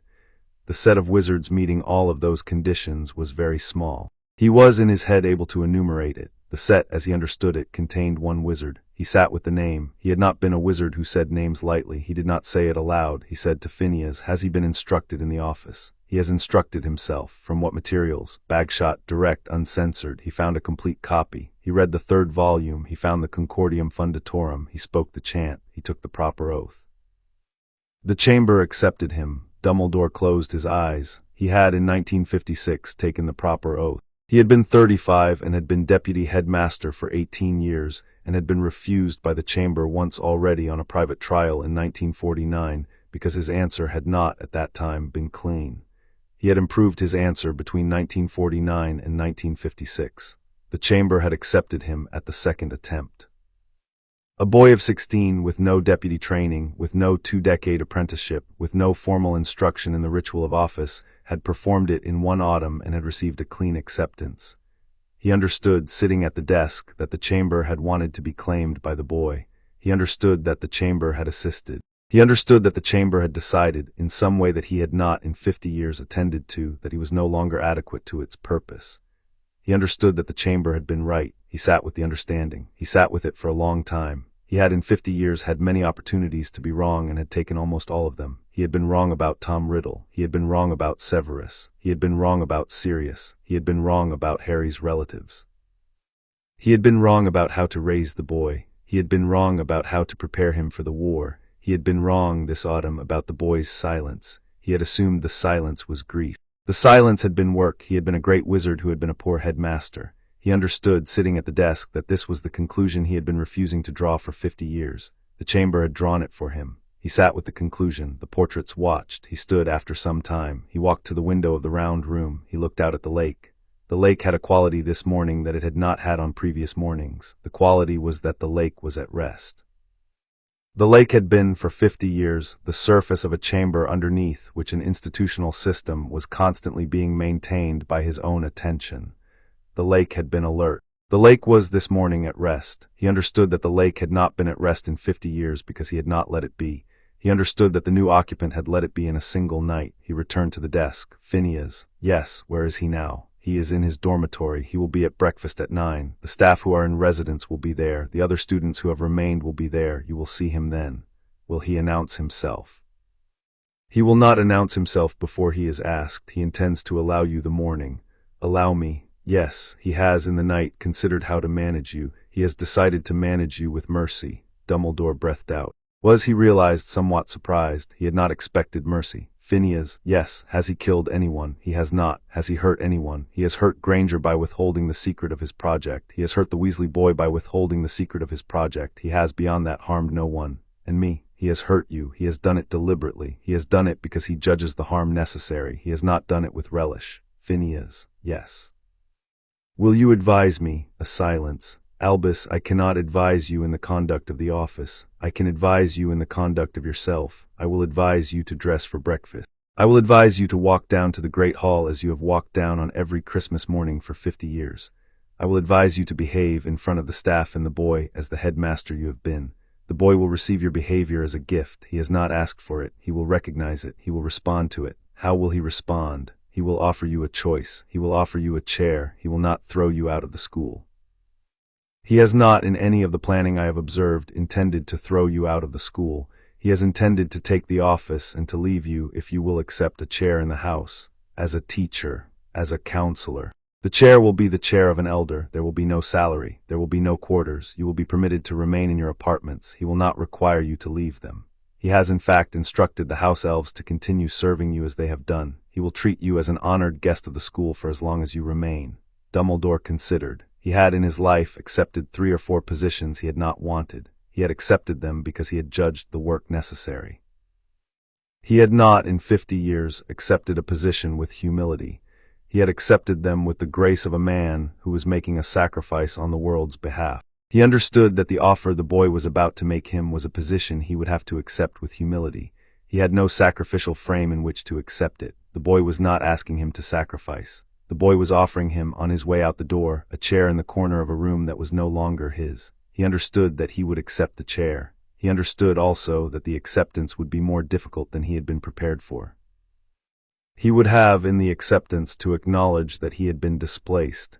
He would have to do this in front of the staff. He would have to do it in front of the boy. He would have to do it in a manner that did not, by its bitterness, undo the gift the boy was attempting to give him. He understood that the boy's mercy was, in part, a test of his own grace. He understood that he had, in 50 years, not earned the grace to pass the test cleanly. He understood that he would, nevertheless, attempt it. He stood. He went to the door of the round room. He put his hand on the gargoyle's neck. The gargoyle had been the gargoyle for 50 years. The gargoyle did not stir. He stood for a moment. He whispered the password. The gargoyle did not move. He understood that the gargoyle, like the door of his bedroom, had ceased to obey him because the gargoyle was keyed to the office and not to the man. He stood at the gargoyle for a count of 10, and he considered the small private indignity of being the former headmaster who could no longer leave his own office. He did not knock. He waited. The gargoyle moved. It moved on its own. It moved without his having asked. It moved because the new occupant of the office, somewhere in the castle, had registered that he was at the door and was leaving and had granted the courtesy. The door opened. The stairs descended. Dumbledore stepped onto the top step. The stair carried him down. He stepped off at the bottom. The gargoyle settled back into the wall. He walked the corridor to the Great Hall. The corridor was empty. The portraits did not greet him. The portraits had been instructed, he understood, not to greet him in the customary manner. They watched. They did not speak. They had been watching all morning. He passed the tapestry of the witches of Wexford. The tapestry shifted a fraction against the wall in a gesture of acknowledgement that was, he understood, the tapestry's last act of courtesy to him as headmaster. The tapestry would not extend the courtesy again. After today, the tapestry would acknowledge only the new occupant. He understood the courtesy. He inclined his head. He walked on. He passed Severus in the corridor. Severus had come from the direction of the staff stairs. Severus was, like him, dressed for breakfast. Severus had his customary expression of mild, controlled distaste. Severus stopped in the middle of the corridor and bowed. Headmaster. Dumbledore inclined his head. Severus. Severus straightened. He held Dumbledore's eye. Severus said in a voice that was very quiet, "I have noticed." Dumbledore inclined his head a second time. "What have you noticed?" "My quarters this morning would not respond to my key. They responded after a second attempt. The second attempt was a courtesy granted by an office that is not yours." "I do not know whose I am asking." Dumbledore considered him. He had, in 20 years of working with Severus, learned to give him direct answers when direct answers were available. Severus was not this morning looking for a euphemism. The heart has transferred. A silence. To whom? I have not been told. I believe I know. You believe? Yes. Severus did not move. He held Dumbledore's eye. Who? A silence. Severus, Headmaster. It would be better for both of us if you discovered the answer at the breakfast table at 9. Severus considered him for a long moment. He inclined his head. As you wish, Severus. Yes, I had not expected this. I had not either. He has, I believe, been working alone. He has. He used the restricted section. He did. I countersigned the access. You signed it under pressure from Slughorn. I signed it because Slughorn had cornered me at dinner. I have since had 4 months to consider whether I should have refused. I had concluded by the 3rd week of November that I should have refused. I had decided in the 3rd week of November that I would not undo the access because the boy was, in his work, demonstrating something I had not expected to see in him. What? Patience. A silence. Severus. Yes, you will support him. Severus did not answer for a moment. He said, I am bound by an unbreakable vow to your protection. The vow does not bind me to the office. The vow binds me to you. The vow will hold. The vow will hold. Yes, that is not an answer to my question. It is not. A silence. Severus, Headmaster, I am asking you as your friend whether you will support him. Severus considered him for a long time. He said, I will assess him in the time he gives me. I will make the decision then. Dumbledore inclined his head. That is fair. It is the best answer I can give. It is the best answer I would have given in your place. Severus inclined his head. He turned. He walked with Dumbledore to the Great Hall. The Great Hall at 5 minutes to 9 on a Christmas morning held the dozen students who had remained, the 7 staff who had not gone away, and the headmaster who had ceased to be headmaster in the small hours of the night. The candles were lit. The ceiling above showed the morning sky over the highlands, with the dawn behind a high thin cloud. The long table was set with the silver plate and the green napkins and the red ribbons that the elves had put out for the holiday. Dumbledore entered. He walked the length of the hall, in the manner of the headmaster he had been, with the small, gentle inclination of head he had given his staff and students for 50 years. He reached the staff table. He took his accustomed chair at the center. He sat. He did not, in sitting, feel anything change. He had not expected to. The chair was a chair. The chair had been built in 1654. The chair had been sat in by every headmaster since. The chair did not have a feeling about who was sitting in it. He looked across the hall. The boy was at the Gryffindor table near the middle. The boy was sitting between Neville Longbottom and a small Ravenclaw 4th year he did not recognize. The boy was eating eggs. The boy was speaking to the Ravenclaw 4th year about something the Ravenclaw 4th year had read. The boy did not, in the moment Dumbledore looked at him, look up. Dumbledore watched. He watched the boy speak to the Ravenclaw 4th year for the full minute it took him to assess the small society of the breakfast table. He watched the boy listen to a reply. He watched the boy nod. He watched the boy lift a fork and put a piece of egg in his mouth and chew. The boy did not look up. Dumbledore understood the not looking up. The boy was extending him the courtesy of the half-hour. The boy was permitting him to eat his breakfast as the headmaster he had been. The boy would let him have the half-hour. The boy would not, after the half-hour, allow him to have the next half-hour. But the half-hour was his. He understood that the boy had thought through, with some care, the small social choreography of the morning. He understood that the boy had, in the night, considered how to manage the transition with the minimum of damage to all parties. He understood that the boy had decided that breakfast would be the place at which Dumbledore would have the last public meal of his headmastership. He understood that the boy had decided that the Great Hall, on a Christmas morning, with the staff and the small remnant of students present, was the gentlest possible setting for the transfer of recognition. He understood that the boy had a sense of decorum he had not, in 5 years of teaching the boy, suspected him of having. He inclined his head fractionally. He picked up his fork. He ate. He ate the eggs and the kippers and the toast. He drank his tea. He spoke to McGonagall on his right about a herd of Aberdeen Angus that her family had owned in the 1920s. He spoke to Flitwick on his left about a book of charms that had been published in the autumn. He listened in the spaces between to Sprout's complaints about the third greenhouse, and to Slughorn's anecdote about a dinner he had attended in Lisbon over the holiday, and to Hagrid's loud description of a snowfall in the forest that had pleased him. He ate. He was the headmaster. He was the headmaster for 32 minutes. At 32 minutes the boy stood up. The boy stood up from the Gryffindor table. The boy walked down the central aisle of the hall. The boy walked slowly. The boy walked the way he had walked into the hall on the first day of his first year, with the wonder of a child who had just been told that he was a wizard. The walk was the boy's. Under was this morning theater. The boy had decided that the walk was the necessary visual transition. The walk was a courtesy to the staff and to the students and to Dumbledore himself. The boy reached the staff table. He stopped in front of Dumbledore. He waited. The hall as a whole registered that something was about to happen. The whisper of conversation died. The clink of forks died. The Ravenclaw fourth year set his glass down. The staff turned almost as a body to look. The boy did not speak. The boy waited for Dumbledore to invite him to speak. Dumbledore, registering the protocol, inclined his head. "Harry, Headmaster, you wish to speak with me?" "I do, sir." "With your permission, you have it." The boy inclined his head. The boy looked for a moment at the staff. The staff looked back. The boy looked at the students. The students looked back. The boy returned his attention to Dumbledore. The boy said, "Sir, may I speak privately?" Dumbledore considered. He considered the request. He considered what the boy had chosen to do in front of the assembled hall by phrasing the request as he had. He had asked for a private meeting. He had not announced. He had not declared. He had requested. The request placed Dumbledore in the position of inviting the boy to speak to him as an equal. The position was a position of dignity. The position permitted Dumbledore to leave the table without being seen to be summoned. He inclined his head.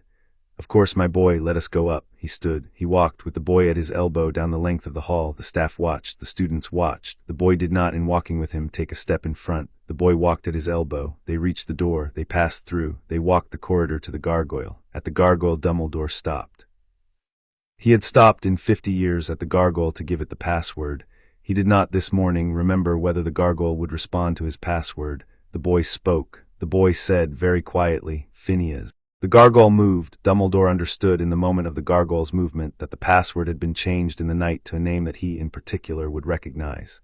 He understood that the boy had chosen the name. He understood that the choice was a small courtesy. The choice told Dumbledore that the boy knew Phineas had been informed first. He inclined his head. He stepped onto the stair. The stair carried them up. They emerged in the round room. The portraits were watching. Phineas, in the highest left frame, inclined his head to the boy. The boy inclined his head back. He walked to the desk. He stood by the desk. He did not sit. He did not, on his first visit to the office as its occupant, presume to sit before he had concluded his business with the previous occupant.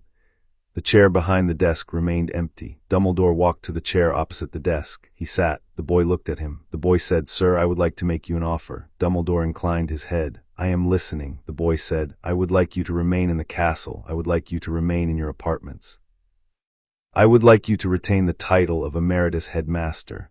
I would like you to serve, when you wish to serve, as my counselor on matters where my judgment is incomplete. I would like you to take, when you wish to take it, a small voluntary role in the magical instruction of any student who in your view would benefit from your particular attention. I would like the offer to be permanent, contingent only on your own conduct." Dumbledore considered the offer. The offer was the offer Phineas had described. The offer was generous. The offer left him a residence, a title, an occupation, and a function. The offer also withheld every administrative power he had held for 50 years. The offer was, in its design, a gift wrapped around a removal. He understood that the boy was offering him the gift because the boy did not wish to be cruel. He understood that the boy had calculated in advance of the offer that the gift would be accepted because the alternatives were worse.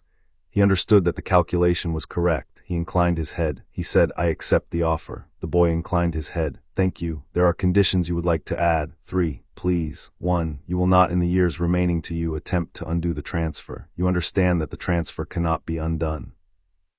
You also understand that you might, in a moment of weakness, attempt nonetheless. I am asking you to accept now that you will not. I accept the condition. 2. You will not, in the years remaining to you, communicate to any member of the Order of the Phoenix, or to any member of the Ministry of Magic, any account of the events of the past 24 hours that does not coincide with the public account I will provide at noon today. The public account will say that you have, after 50 years, chosen to retire. It will say that the Board of Governors has confirmed me as your successor. It will say that the confirmation was unanimous. A pause. Has the Board confirmed you? The Board will confirm me.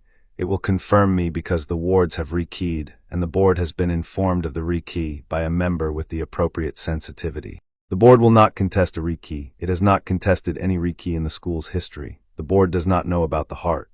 The Board knows that the wards have rekeyed to me. The Board does not need to know the technical detail. That is a partial truth. Yes, you are asking me to assist in the partial truth. I am. Dumbledore considered. He sat in the chair he had sat in for 50 years, and he considered whether to assist in the partial truth. He considered for a long time.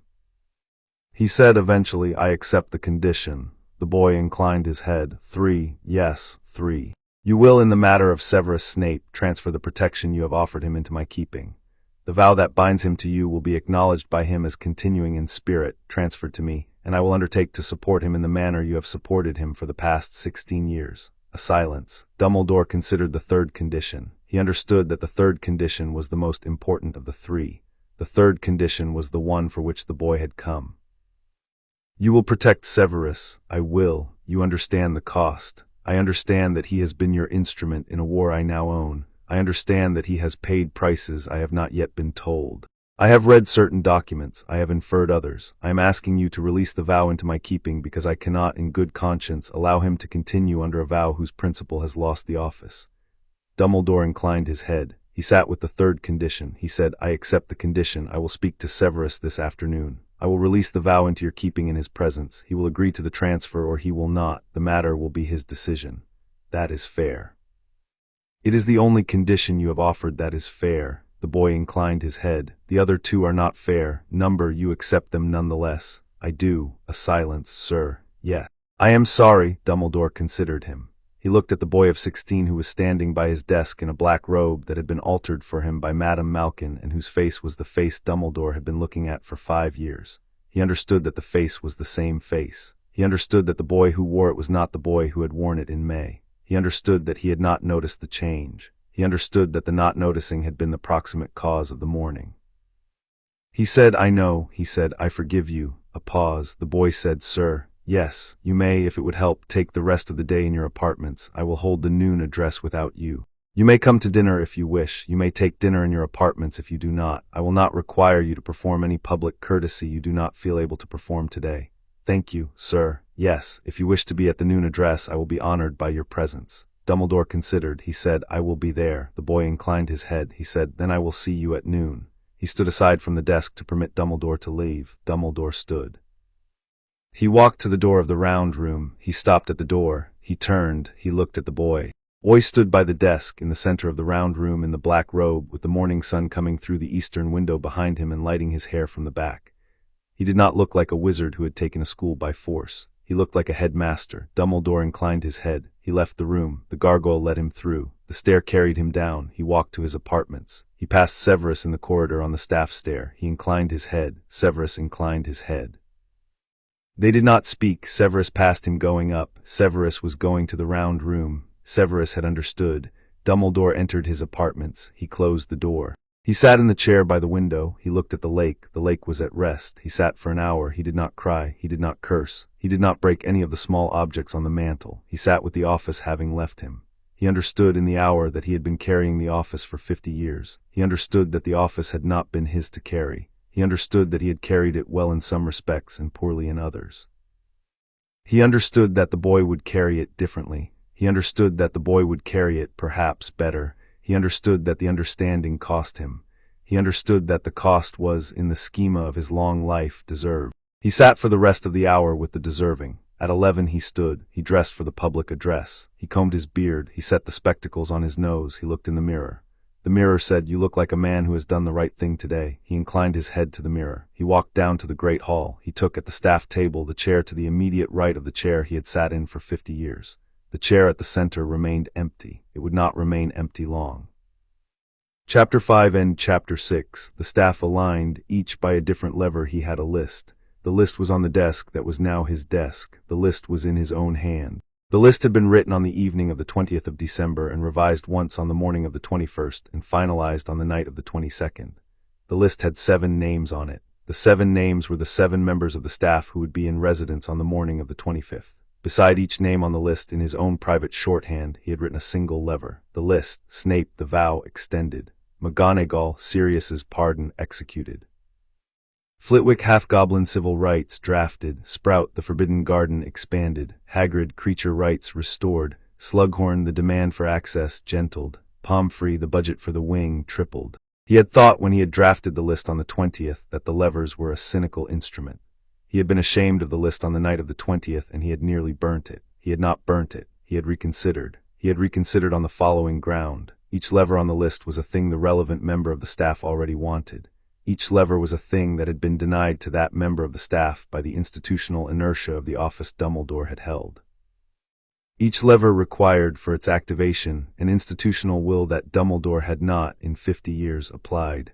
The levers were not bribes. The levers were the work the office should have been doing. The work had been waiting for 50 years. He would, on the day he became headmaster, set it in motion.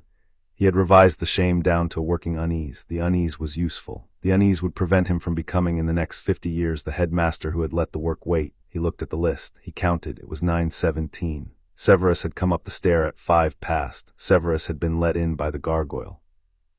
Severus had stood in the round room for 2 minutes without speaking, his eyes moving among the portraits. Severus had recognized in those 2 minutes what every other staff member would recognize across the morning. The office had changed hands. The change had been formal. The change had been confirmed by the standing portraits. The change was irrevocable. Severus had then walked to the chair before the desk. He had not sat. He had said, "Potter." Harry had said, "Sir, please." He had gestured to the chair. Severus had remained standing. Harry had not insisted. He had decided that he would not, in the round room, insist on a courtesy that would cost the man more than the courtesy was worth. He had said, "Sir, I would like to address 3 matters." Severus had inclined his head. First, the vow. A silence. "You know of the vow." "I know of its existence. I do not know its terms. I have inferred its general shape." "From what?" "From the manner in which Dumbledore has, for 16 years, treated you as a resource that he could not afford to spend. From the manner in which you have, for 16 years, accepted treatment that any man of your competence would otherwise have refused. From the documents in Sirius's papers that I have been reading at Grimmauld since the summer. From the small notation in Bellatrix's journal on the page for the 3rd of November 1981 that referred to a conversation she had with you in which you, by her account, broke. I have not pressed Dumbledore for the terms. I will not press you. I am prepared to act on the inference." Severus had stood in the center of the round room and had looked at him. He had said, "You read Bellatrix's journal." "I did. In Sirius's house." "Yes. How did you obtain it?" "Creature gave it to me. The cabinet had been my aunt's. Walburga had not given Creature orders that he had to obey concerning the cabinet's contents. Creature, the moment I became master of the house, had no further restriction. He told me, he showed me." A long pause. "Potter, sir, you have read more this summer than you read in any of your previous 5 years at this school." "That is correct, sir." "You have read it deliberately." "I have, sir." "You have read it with a purpose that has now culminated in your standing on the other side of that desk." "Yes, sir." Severus had not moved. "The first matter," he had said. "The vow," Harry had said. "Dumbledore took your oath in October of 1981 in the manner of a senior wizard accepting a junior wizard's life into his keeping. The oath was, by its terms, anchored in the protection of my mother's son. The terms were drafted by Dumbledore on the assumption that the oath would expire on either my death or his. Neither of those conditions has been satisfied. As of 9 this morning, however, the principal of the oath has lost the office that allowed him to fulfill his side of the protection. The oath is, by the technical reading of its drafting, voidable." Severus had not blinked. "You have, by the technical reading." "Yes, continue." "I would prefer that the oath be not voided. I would prefer that the oath be transferred to me. I am asking you to consent to the transfer. I am asking you to do this in the presence of Dumbledore when he comes up after lunch, so that the transfer is witnessed by the original principal. I am not asking you to undertake any new obligation. I am asking you to consent to the continuation of an obligation you have been honoring for 16 years, under a new principal who has, in his own conception of the office, the capacity to support your honoring of it."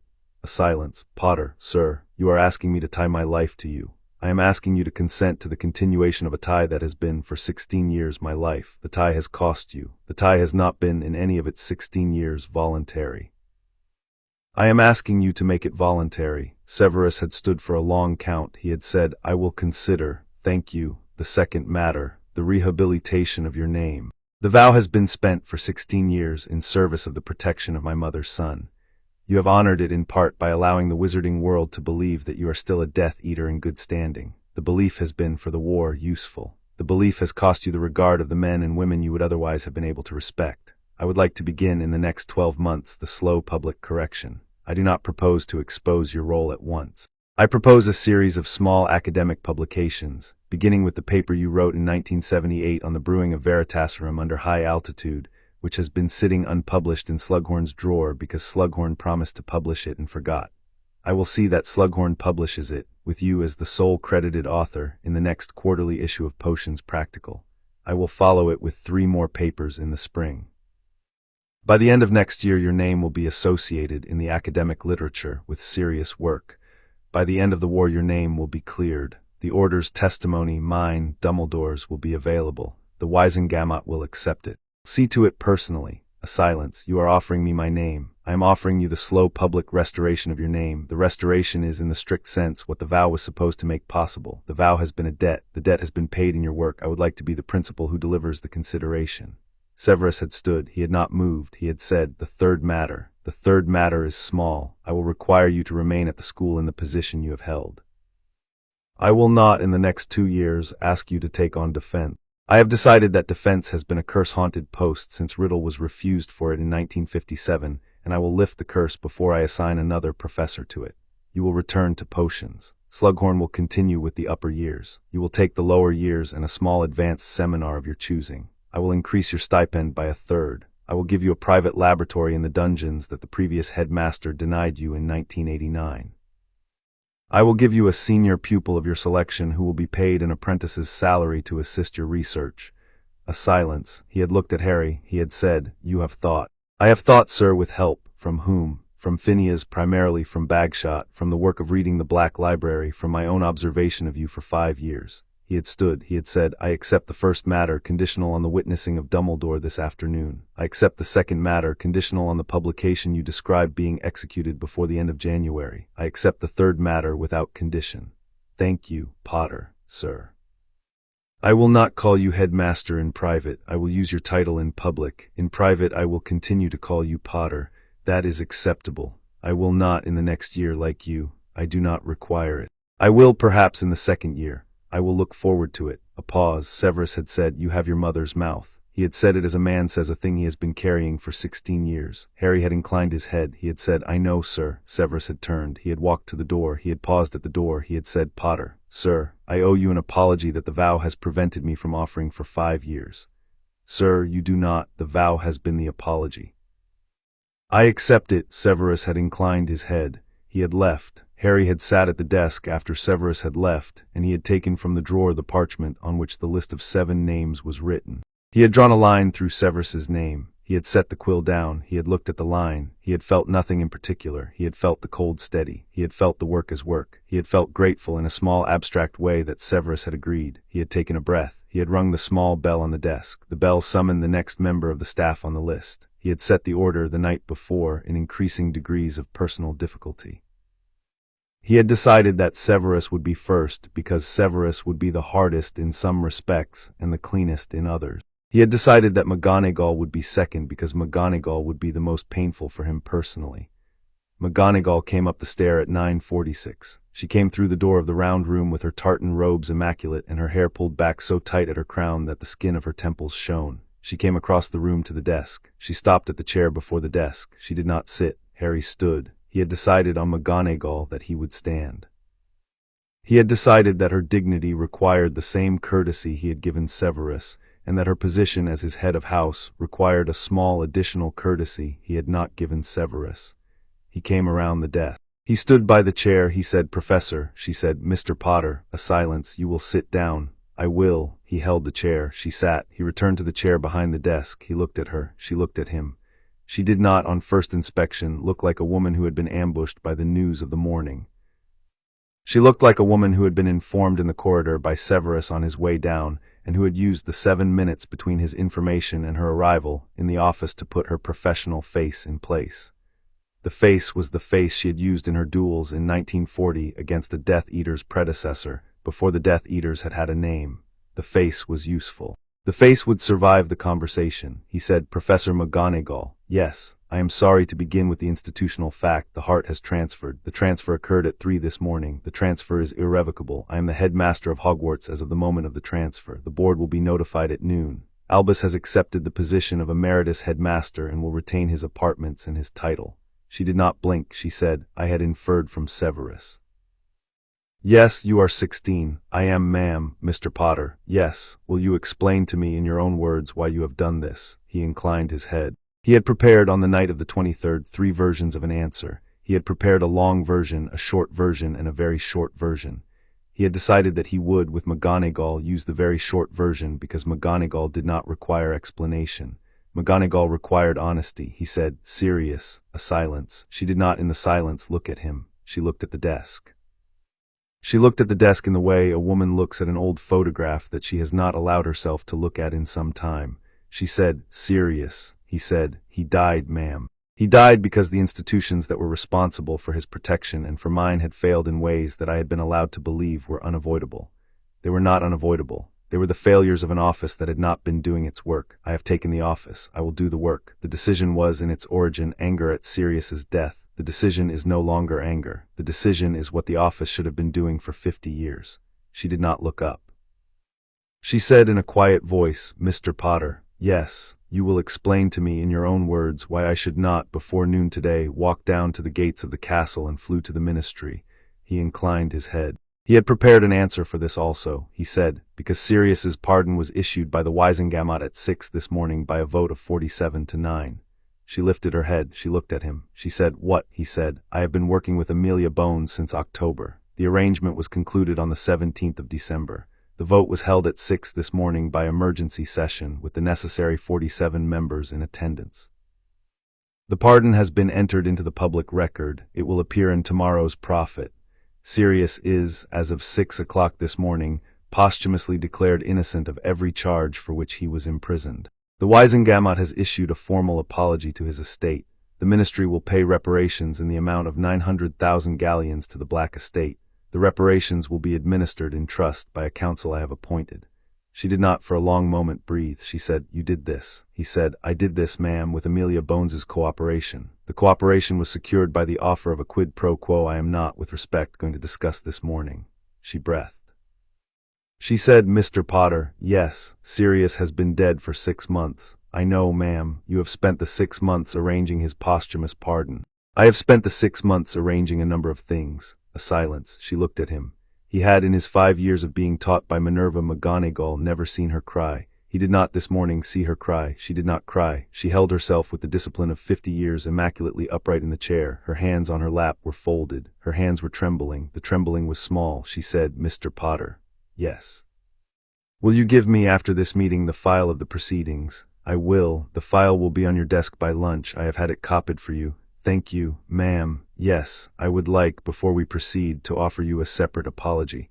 Yes. I have for 4 months allowed you to be the head of my house without informing you that I was preparing this. You have looked at me at dinner. You have set me detention in October when I had not done my work. You have written to my friends' parents about my conduct. You have done your duty. I have lied to you in your duty. I am sorry." She looked at him. She said, "Mr. Potter, yes, I would have stopped you. I know. You decided that I would have stopped you. I did. You decided that the consequence of being stopped was worse than the consequence of having lied. I did. That is a Slytherin's reasoning." He inclined his head. He said, "Possibly. The hat said as much in 1991. I declined the sorting then. I have come in the last 6 months to the sorting's original recommendation by a route the hat did not anticipate." A silence. She studied him. She said, "You have a great deal of your mother in you." He inclined his head. She said, "And of Sirius. That is the more recent inheritance, ma'am." "It is." A pause. She said, "Mr. Potter, yes, I will not walk to the gates. Thank you. I will not walk to the gates because Sirius's pardon is the work the office should have been doing for 15 years. I will not walk to the gates because the wards have rekeyed, and they have not rekeyed to a Death Eater. I will not walk to the gates because I have, in this morning's 12 minutes of meeting with you, been given more evidence of attention to the institutions of the wizarding world than I have received from Albus in the last decade. I will not walk to the gates because I have, in spite of my anger at being deceived, a degree of respect for the deception that I would not have been able to extend to almost anyone else." He inclined his head.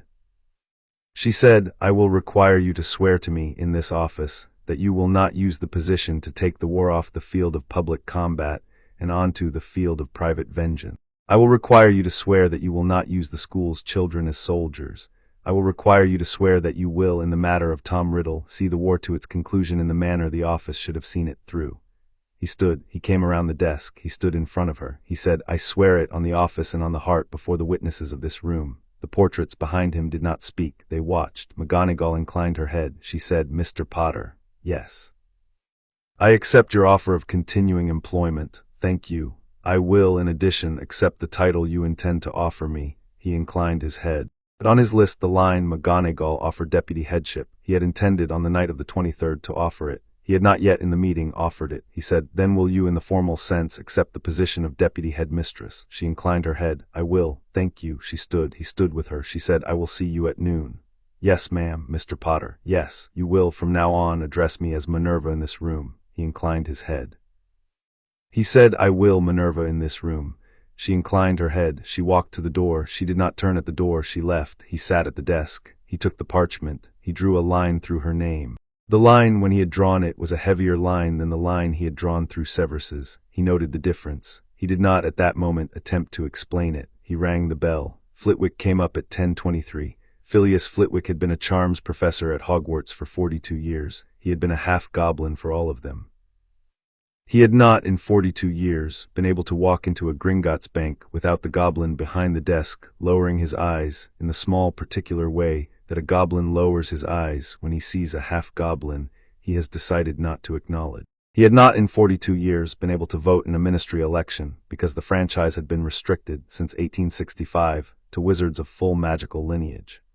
He had not in 42 years been able to inherit the cottage in Conwy that his goblin grandmother had owned, because the Goblin Clan Registry had refused to record him in any lineage, and the Wizard Property Registry had refused to recognize a goblin claim. The cottage had stood empty for 42 years. Harry knew all of this. He knew because, in November, he had spent 3 nights in the restricted section reading the relevant statutes and the relevant case law and the relevant correspondence between the Ministry of Magic and the Goblin Council of 12. He had then, in early December, drafted a bill. The bill was on the desk. It was 43 pages long. It had been drafted with the assistance of a junior solicitor in Diagon Alley, whom Harry had paid in black gold and whom he had asked, at the end of the transaction, to forget him. The solicitor, who was good, had drafted a bill that would, if passed, extend full civil rights to half-goblins, full property rights to mixed-clan goblins, and a formal apology to the Goblin Council for the events of 1612. Flitwick came across the round room. He sat in the chair without being asked. He set his hands on the arms of the chair. He looked at Harry. He said in his small, precise voice, "Headmaster." Harry inclined his head. He said, "Professor." He pushed the bill across the desk. Flitwick looked at it. He picked it up. He read the title page. He read the first paragraph. He set the bill down on the desk and he looked at Harry. He said, "Headmaster." "Yes, is this what I think it is?" "It is. It was drafted in early December by a solicitor named Miss Vance. It has been reviewed by Amelia Bones. It will be tabled in the Wisengamot in February. The vote is uncertain. I believe it will pass." "On what ground?" "On the ground that I am, as of 9 this morning, the headmaster of Hogwarts. The Wisengamot has a seat reserved for the headmaster of Hogwarts since 1689. The seat has not been occupied since 1932 because headmasters have, since 1932, been too busy to attend. I will attend. The bill will be tabled by the headmaster's seat. Bill has been pre-endorsed by 12 members of the Wisengamot who have agreed in advance that the headmaster's first major intervention in the body will deserve a courtesy vote. The courtesy will pass it. The full vote will then be a vote on whether to overturn a bill the headmaster's seat has carried. The full vote will not, in my estimate, overturn it." Flitwick stared at him. He stared for a long time. He said, "Headmaster, yes, you will be 16 and a half when you table it." "I will." The Wisengamot will have a half-grown boy delivering a half-goblin civil rights bill. They will. I am told that the spectacle will be widely reported. A silence. Flitwick set down the bill. He pressed his hands flat to the arms of the chair. He said very softly, "What do you require?" "I require nothing. You will require something.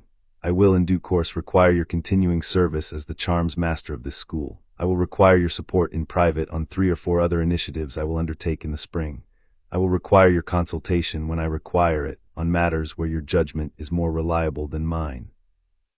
I do not require an oath. You do not. Number the bill is not a lever. The bill is the work the office should have been doing for 40 years. I am only the man who has, this morning, become able to do it." A pause. Flitwick lifted his hand to his cheek. He pressed 2 fingers against the bone of his cheek. He held them there. He said, "Headmaster, yes, you will forgive a small indignity, please," Flitwick cried. He cried with the discipline of a small charms master who had been crying intermittently in private for 42 years and who knew how to do it efficiently. He cried for the length of 15 seconds. He held his face in his hand and he allowed the 15 seconds. He then took a small handkerchief from his sleeve and he dried his face. He set the handkerchief on his lap. He said, "Headmaster, yes. Whatever you require in the next 50 years I will provide. Do not need to make that pledge. I am making it nonetheless. You will accept it. It will not bind you. It will in private bind me. Harry inclined his head. He said, "Thank you, Phileas." Flitwick inclined his head. He said, "Use the cottage." "What?" "The cottage in Conwy. It will be mine when the bill passes. I have no use for it. The school has on its books a fund for the boarding of students in summer recess who cannot be boarded at home. The fund is small. The cottage will increase it. I will, when I have the cottage, give the cottage to the fund. I am telling you so that you do not, in the spring, propose to me a different use that I will have to refuse." Phileas, yes. "That is generous." "It is not generous. It is the office's work. I have been all my life prevented from doing it. I will, when permitted, do it."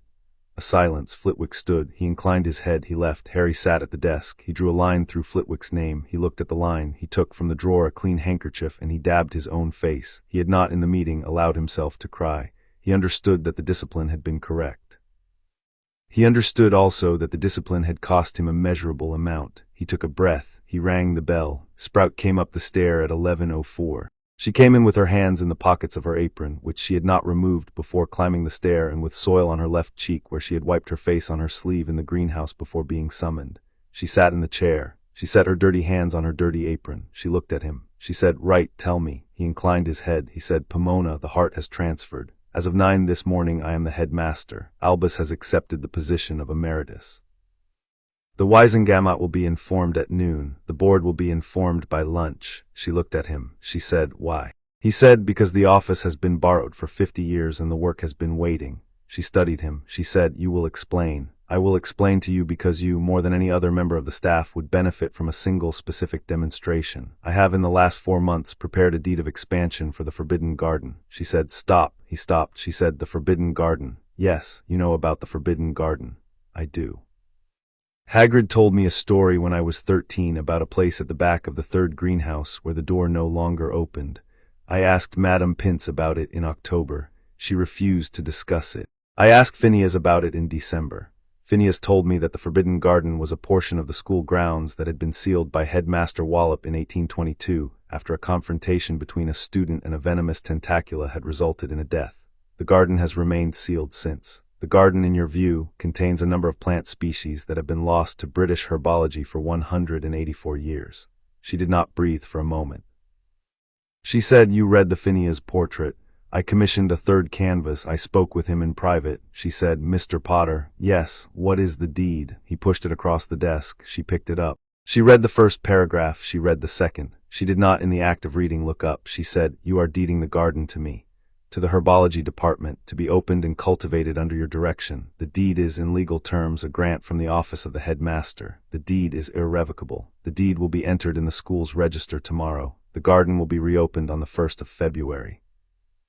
You will have, by then, a budget of 15,000 galleons for the rehabilitation of the grounds, and a research stipend of 2,000 galleons per annum for the publication of your finding. The school's herbology department will, by next autumn, have access to 23 plant species not currently studied in Britain." She set the deed down on the desk. She said, "Mr. Potter." "Yes, why did you not show this to Albus?" "I drafted it in November. I considered it. I decided that Albus would not approve the budget. He has refused the herbology department's budget increases for 12 years on the ground that the war required the gold. The war has indeed required the gold. The herbology department's work would also, in my view, have shortened the war by years if it had been funded. The choice was a choice the office had been making poorly." She studied him. She said, "You are very young." "I am, ma'am. You are also in this office in the wrong age range by approximately 40 years. "I am, ma'am. That is a problem." "It is." She said, "The problem is one I will, in my own conscience, set aside because the deed in front of me on this desk is the work of a headmaster I have wanted for 30 years and have not had. I will accept the deed. I will work the garden. I will, in your service, do the best work of my career. I will, in private, continue to be alarmed that you are 16. I will accept the alarm as a permanent condition of my employment." He inclined his head. He said, "Thank you, Pomona." She said, "Don't thank me." "Thank the garden." "I will." She stood. She did not bow. She looked at him. She said, "Mr. Potter."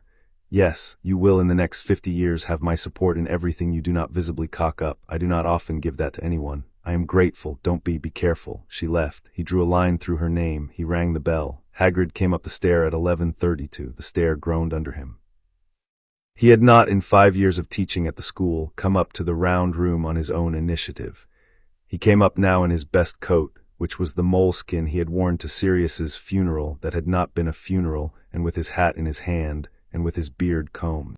He came into the round room, he stopped at the door, he said, "Harry." Harry stood. He came around the desk, he held out his hand. Hagrid took it. Hagrid did not shake it. Hagrid held it. He said, "Is it true?" Harry said, "Yes." He said, "All of it." Harry said, "Yes." A silence. Hagrid said, "Sit down, Harry." Harry inclined his head. He gestured to the chair. He returned to the chair behind the desk. Hagrid did not sit. Hagrid said, "I knew." Harry said, "What did you know?" Hagrid said, "I knew there was something wrong all autumn. With you. You was different. You wasn't talking to Ron the way you used to. You wasn't comin' down to the hut. I thought it was serious. I let it be." Harry inclined his head. Hagrid said, "Were it serious?" "In part. What else?" "It was the office, Hagrid. I had decided to take it. I did not at that time know how to tell you." A pause. Hagrid said, "Did you do it well?" "I did it as well as I could." "Was it cold?" "It was cold. The chamber was cold." "Did the school accept you?" "It did." Hagrid took the breath of a man who had been waiting to take a breath. He said, "Then I am glad." Harry inclined his head. He said, "Hagrid, I would like, if you are willing, to do one thing for you in particular." Hagrid said, "You don't need to, Harry. I would like to." "What?" He said, "I would like to draft a bill on the rights of magical creatures to be tabled in March with your name as the consulting expert. The bill will, if passed, restore the legal status of giants in Britain. The status was withdrawn in 1612. The withdrawal was unjust. It has been unjust for 400 years. I have been reading the case law since November. The bill is half drafted. I will need you to fill in the technical detail on giant clan structures. I will need you to read what I have drafted and tell me where it is wrong. I will need you to come, when the bill is tabled, to the Wisengamot to sit behind me in the public gallery as the consulting expert." Hagrid stood in the middle of the round room. He looked at the floor. He said, "Harry, yes, I haven't been to the Wisengamot. I know. They expelled me from the school. I know. They said I was the heir of Slytherin. I know. They will laugh at me when I walk in. They will not. Harry, yes, if they laugh at me I will not be able to bear it." "They will not laugh at you, Hagrid. They will not laugh because you will be sitting behind the seat of the headmaster of Hogwarts, who is a 16-year-old boy who has, by the spring, tabled 2 major civil rights bills, and the spectacle will not be a spectacle of contempt. The spectacle will be a spectacle of correction. The Wisengamot has been doing its work poorly for 4 centuries. I will be there to remind it of the fact. You will be there because the work has needed you. The work has not been able to ask for you because the office had not been doing the work." Hagrid stood for a long time. He said, "Harry, yes, you have changed. I have. You have changed in a way I would have been frightened of if I had not, this morning, talked to you. I understand. You are still the boy I knew. In part, will I still know you? You will. I will come down to the hut on the 2nd Sunday of every month. I will sit at your fire. I will drink your tea. I will let you tell me about whatever you have raised. I will, when I am able to, tell you what I am doing. I will not, in becoming the headmaster, become a man who has lost his friend." Hagrid stood. He sat in the chair before the desk. The chair groaned. The chair held. He said, "I will help you with the bill. Thank you. I will sit behind you in the Wisengamot. Thank you. I will come to the noon address. Thank you." He stood. He inclined his head. He left. Harry sat at the desk. He drew a line through Hagrid's name. He set the quill down. He did not, in that moment, think about Hagrid in particular. He thought instead about all the bills he had drafted, and all the bills he would draft in the spring, and all the meetings he had held with Amelia Bones, and all the meetings he would hold, and all the votes he would call, and all the public addresses he would give in the Wisengamot before he turned 17. He thought about the work as work. He thought about the work as the work the office should have been doing. He thought about Phileas's 2 fingers at the bone of his cheek, and McGonagall's trembling hands, and Sprout's apron, and Hagrid's hat held against his chest. He thought, "I have not been wrong." He thought, "I will continue to do the work." He rang the bell. Slughorn came up the stair at 12:11. He came in with a touquet glow on his cheek and a half-eaten croissant in his hand. He came in talking. He came in saying, "Headmaster, my dear Headmaster, what a morning, what a remarkable morning I had not, I confess, I had not anticipated." Harry inclined his head. He said, "Horace." Slughorn stopped. He set the croissant down on the edge of the desk. He said, "Yes." Harry said, "I will require 3 things. Slughorn said, "Of course." Harry said, 1. The Veritaserum paper of 1978 will appear in the next Potions Practical under Severus's name with you as the editor. You will write to the publisher this afternoon." Slughorn said, "Naturally." 2. The Slug Club is, as of January, to be reconstituted as the Hogwarts Society of Magical Letters. Membership is open to any student in the school who has, in your view, shown an interest in a non-trivial intellectual pursuit.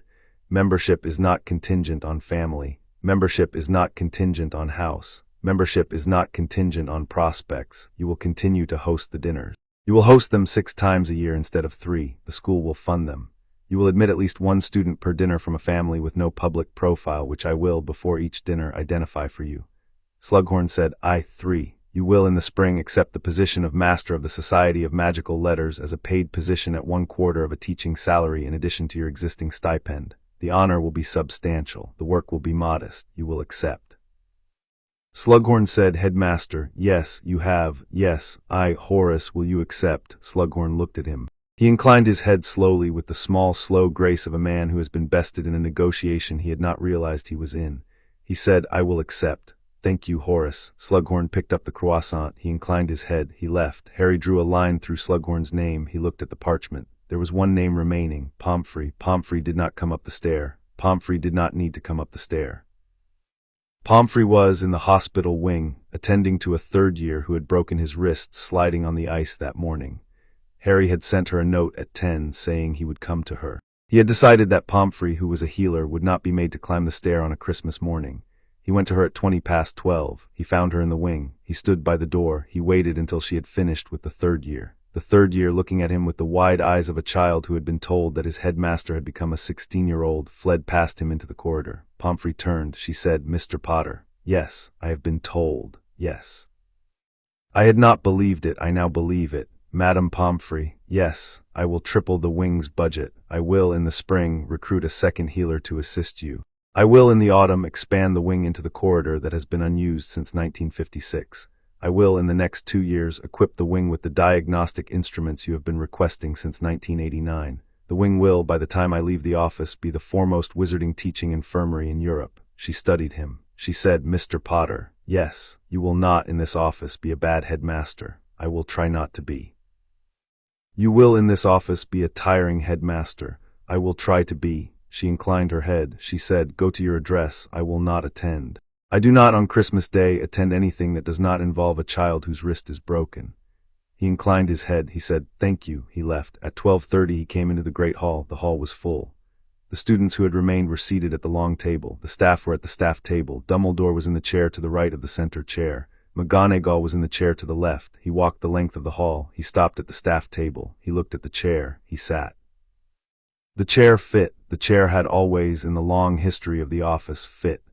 The chair fit a boy of 16, as well as it had fit a wizard of 115. The chair fit because the chair did not have an opinion about who sat in it. He looked at the assembled hall. He stood up. He said, Good afternoon. The hall was silent. He said, I will be brief. He said, As of 9 this morning, the heart of Hogwarts has, by the operation of an ancient procedure not generally known, transferred from Professor Dumbledore to me. The transfer is irrevocable. Professor Dumbledore has accepted the position of Emeritus Headmaster. He will retain his apartments and his title and his council. The Board of Governors has been informed. The Wisengamot will be informed by Flu at 1. The Daily Prophet will publish tomorrow. The school will continue. Term will resume on the 3rd of January. A silence. He said, I am 16. I am aware. I am not asking you to take my age as a credential. I am asking you to take my work. He said, I have, this morning, with the assistance of every member of the staff present in this castle, set in motion 7 pieces of work that the office should have been doing for some time. Among them, Sirius Black's pardon, secured this morning by the Wisengamot. A bill for half-goblin civil rights to be tabled in February. A bill for the restoration of giant rights to be tabled in March. The opening of the Forbidden Garden to be reopened on the 1st of February. The expansion of the hospital wing. The reconstitution of the Slug Club as the Hogwarts Society of Magical Letters, open to all students. The lifting of the defense curse beginning today. He paused. He said, I will do more. I will do worse. I will do better. I am not asking you to trust me. I am asking you to watch. He sat. The hall was silent for a long count. McGonagall beside him stood. She raised her glass. She said to the headmaster. The staff stood. The staff raised their glasses. The students looked at each other. The students stood. The students raised their glasses. The hall said in 12 voices to the headmaster. He inclined his head. The hall sat. The meal resumed. Dumbledore beside him lifted his fork. Dumbledore said quietly, Well done, my boy. Harry said, Thank you, sir. He ate. Chapter 6 and Chapter 7. Voldemort assaults Hogwarts and loses Voldemort learned in March. The learning came to him by the slow rumor of 15 ministry seats, 8 Wiesengamot affidavits, 4 profit articles, 2 cancelled subscriptions, and 1 captured order member. He had finally pressed past the limit of her resistance in a cellar near Diagon. The order member, who had been Hestia Jones in her former life, told him everything she knew before she died, and she had known a great deal because she had been Amelia Bones's secretary on the Wiesengamot calendar for 9 months, and she had been pulled into the inner circuit of the boys' plan in February. He sat in the green chair in the dining room at Malfoy Manor, and he listened to Hestia Jones die in stages over 6 hours. He did not, in the 6 hours, move. By the end of the 6 hours, he had assembled the picture. The picture, a boy of 16 had, in the autumn of his 6th year, performed a transfer of the headmaster's heart that had failed for 27 preceding wizards. The boy had then, by the spring, become a public figure in the Wiesengamot. The boy had been seen at the lectern of the Chamber of Debate 3 times in 8 weeks. The boy had tabled the Half-Goblin Bill, and it had passed. The boy had tabled the Giants' Rights Bill, and it had passed. The boy had begun negotiations with the Centaur Council. The boy had personally undertaken the protection of 3 Muggle-born families against attacks that had been planned by Voldemort's own lieutenants. The boy had not, in the 8 weeks, missed a single class at Hogwarts. The boy was no longer the boy Voldemort had remembered. Voldemort sat in the chair. He understood, sitting in the chair, that the boy had become a problem he had not previously been able to anticipate. The boy had been, throughout Voldemort's planning, a child. The boy had been, throughout Voldemort's planning, a symbol that was to be destroyed in a manner that maximized the symbolic injury to those who had loved him. The boy had become a headmaster. The boy could not be permitted to remain a headmaster. Voldemort did not, in his deliberation, consider the question of whether the school's defenses had been strengthened since the boy's accession. He had assumed from his own attempts at the office in 1957 that the defenses could not be substantively strengthened by any wizard during a single tenure. He had assumed that the boy, in claiming the office, had only altered the keying. He had assumed that the school's perimeter remained the perimeter, and the staircase wards remained the staircase wards, and the front gate remained the front gate. He had assumed, in his deliberation, that the boy would die at the front gate, in front of the school, on the night he chose. The night he chose was the 22nd of April. He chose the 22nd of April because it was the night of the school's Easter holiday. The students had not yet returned. The staff had been in residence for the preparation of the term. The castle would have a small population, and the small population would be the staff and the half-dozen orphan students who, like Adrian, had stayed. He would march at sundown. He would arrive at the front gate at moonrise. He would breach the gate at 1. He would be at the headmaster's office by 2. He would have the boy's head on the floor of the round room by 3. He would crown himself in the chair of the office at dawn. He had 140 Death Eaters in attendance. He had 3 giants on retainer. He had 2 trolls. He had a flight of 8 Dementors.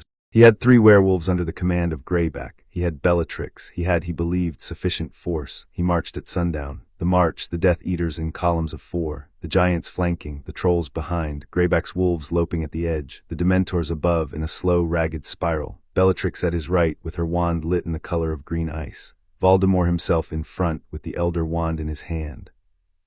The Elder Wand had not, in the year he had carried it, been used in a large operation. The wand had been used for small assassinations, for the breaking of small protections, for the binding of small enemies.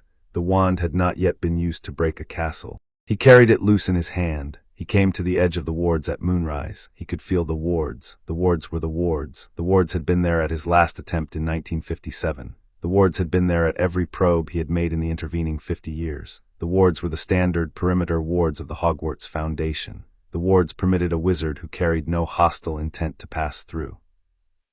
The wards would, on his approach with the Elder Wand and the lit columns of green, refuse him. He raised the wand. He sent at the wards a pulse of force that had broken the wards of 3 foreign academies in 1948. The wards held. The wards did not, on the impact of his pulse, ripple. The wards did not flex. The wards did not give. The wards held the way a stone holds the impact of a child's hand. He paused. He sent a second pulse. The wards held. He turned his head a fraction to the left. Bellatrix beside him lifted her hand at his cue. The 140 Death Eaters behind him raised their wands. The 140 wands released, simultaneously, the prepared curse he had taught them. The curse was a combined dismantling charm that, distributed across 140 channels, produced an aggregate force sufficient, in his calculations, to crack the perimeter of any institutional ward set in Britain. The combined force struck the wards held. The wards did not, on the impact of the combined force, ripple. The wards did not flex, the wards did not give. Voldemort stood at the edge of the wards. He understood in the moment of standing there that something had been done to the school that he had not anticipated. The castle, a long stone breath, the breath of a body that had not breathed in 50 years and had in the last 4 months begun to breathe. The voice of the castle, we have closed the door. The voice was not a voice that any of the Death Eaters could hear. The voice was a voice the castle had spoken into its own stones. The voice had been growing through the autumn of the boy's reign and the winter of his rule and the spring of his work. The voice had been the slow accumulation of 1,000 years of attention turned by an attentive headmaster into action. The voice said to itself, "We have closed the door. We have closed the door. The door is closed." In the great hall on the chair of the office, Harry stood up. He had been at dinner. He had been at dinner with the staff and the 8 orphan students who had stayed. He had been speaking to Adrian about a book Adrian had been reading. He had felt at the moment of the first pulse a small particular flex in the wall of his chest under the sternum, in the place where the office's pulse had settled at 3 in the morning on Christmas Eve. The flex was a question. The question in the castle's voice asked him, "Shall we open the door?" He had said in the answer he had thought into his own chest, number he had said, "Hold." The castle had held. The second pulse had come. The combined pulse of the 140 had come. The castle had held. Harry had stood from the table. McGonagall had looked at him. He had said, "Tom is at the gate." The staff had stood. The staff had stood in the manner of staff who had been, for 4 months, drilling for the moment. McGonagall had said, "The students." He had said, "Take them to the chamber under the kitchens. The chamber will accept them. The chamber has been preparing for them. They will be safe." She had inclined her head. She had walked with the 8 orphans to the kitchens. Sprout had said, "The greenhouses." He had said, "Wake the tentaculas, wake the devil's snare, wake the everything. They have permission. They will defend." She had inclined her head. She had walked to the greenhouses. Flitwick had said, "The wards." He had said, "The wards are mine. I will hold them. We'll go to the 3rd floor. You will conduct the portraits. Each portrait has been told its station. The portraits will hold the corridors. You will manage the conducting." He had inclined his head. Hagrid had said, "Harry." He had said, "The forest, Hagrid, wake the centaurs. The centaur council has agreed to the treaty. They will fight." Hagrid had said, "Yes, Harry." Hagrid had walked to the forest. Slughorn had said, "Headmaster." He had said, "The potions, Horace, the cellar, the fortifying draughts. Distribute to the staff 3 draughts each. The labels are clear." Slughorn had inclined his head. He had walked to the cellar. Snape had not spoken. Snape had stood at his elbow. He had said, "Severus." Snape had said, "I am with you." He had said, "Then come." He had walked to the doors of the great hall. Snape had followed. They had stood at the doors. Harry had said, "How many?" Snape had said, "By Bellatrix's count 140, by the order's count 146. Giants 3, trolls 2, dementors 8, wolves 3, Greyback in command. He has marched. He has marched. He is at the perimeter. He is being held. He is." The wards have not flinched. Harry inclined his head. He said, "We will not, however, hold him there." Snape said, "Number." He said he will, in 15 minutes, decide to circle to the cliffside where he will believe the wards are thinner. The wards are not thinner. The wards there are in fact oldest. He will attempt the cliff. He will fail. He will then come to the front gate. He will attempt the gate. Will the gate hold? The gate will hold until I decide it should not. Snape considered him. He said, "You intend to let him in." "I intend to invite him in." "Why?" He said, "Because if I do not invite him in, he will retreat. He will retreat, and he will regroup, and he will return in a month with 500 Death Eaters and 4 giants and the inferi he has been preparing. The castle will then have to defend itself against a larger force. The defense will succeed. The defense will be expensive. The orphan students will be safer in the chamber for the next month, but the staff will not be. I do not want to lose a member of my staff to this war. I have been carrying the war for 2 years. I have decided to end it tonight." Snape considered. He said, "By killing him." "Yes, alone, in the great hall, with the sorting hat on the bench. With the staff watching from the gallery, with the castle at my back." A silence. Snape inclined his head. He said, "I will be at the gallery. I would appreciate it. Potter, sir, if you fail, I will not fail. The castle has been preparing for this since November. I have been preparing for this since November. The sorting hat has been preparing for this since the founding. We will not fail." Snape considered him. He said, "Then we will not fail." He inclined his head. He walked to the staircase that led to the upper gallery of the great hall. Harry stood alone at the doors. He looked out across the courtyard. The night beyond the courtyard was a March night with a moon at half phase. The lawn was the lawn. The lake beyond the lawn was the lake. The wards above the lake were a thin shimmer that he could see only because the wards were now his. He felt under his feet the castle's slow stone breath. The castle, very quietly, "We are with you." He inclined his head. He said aloud into the empty courtyard, "Then let him in."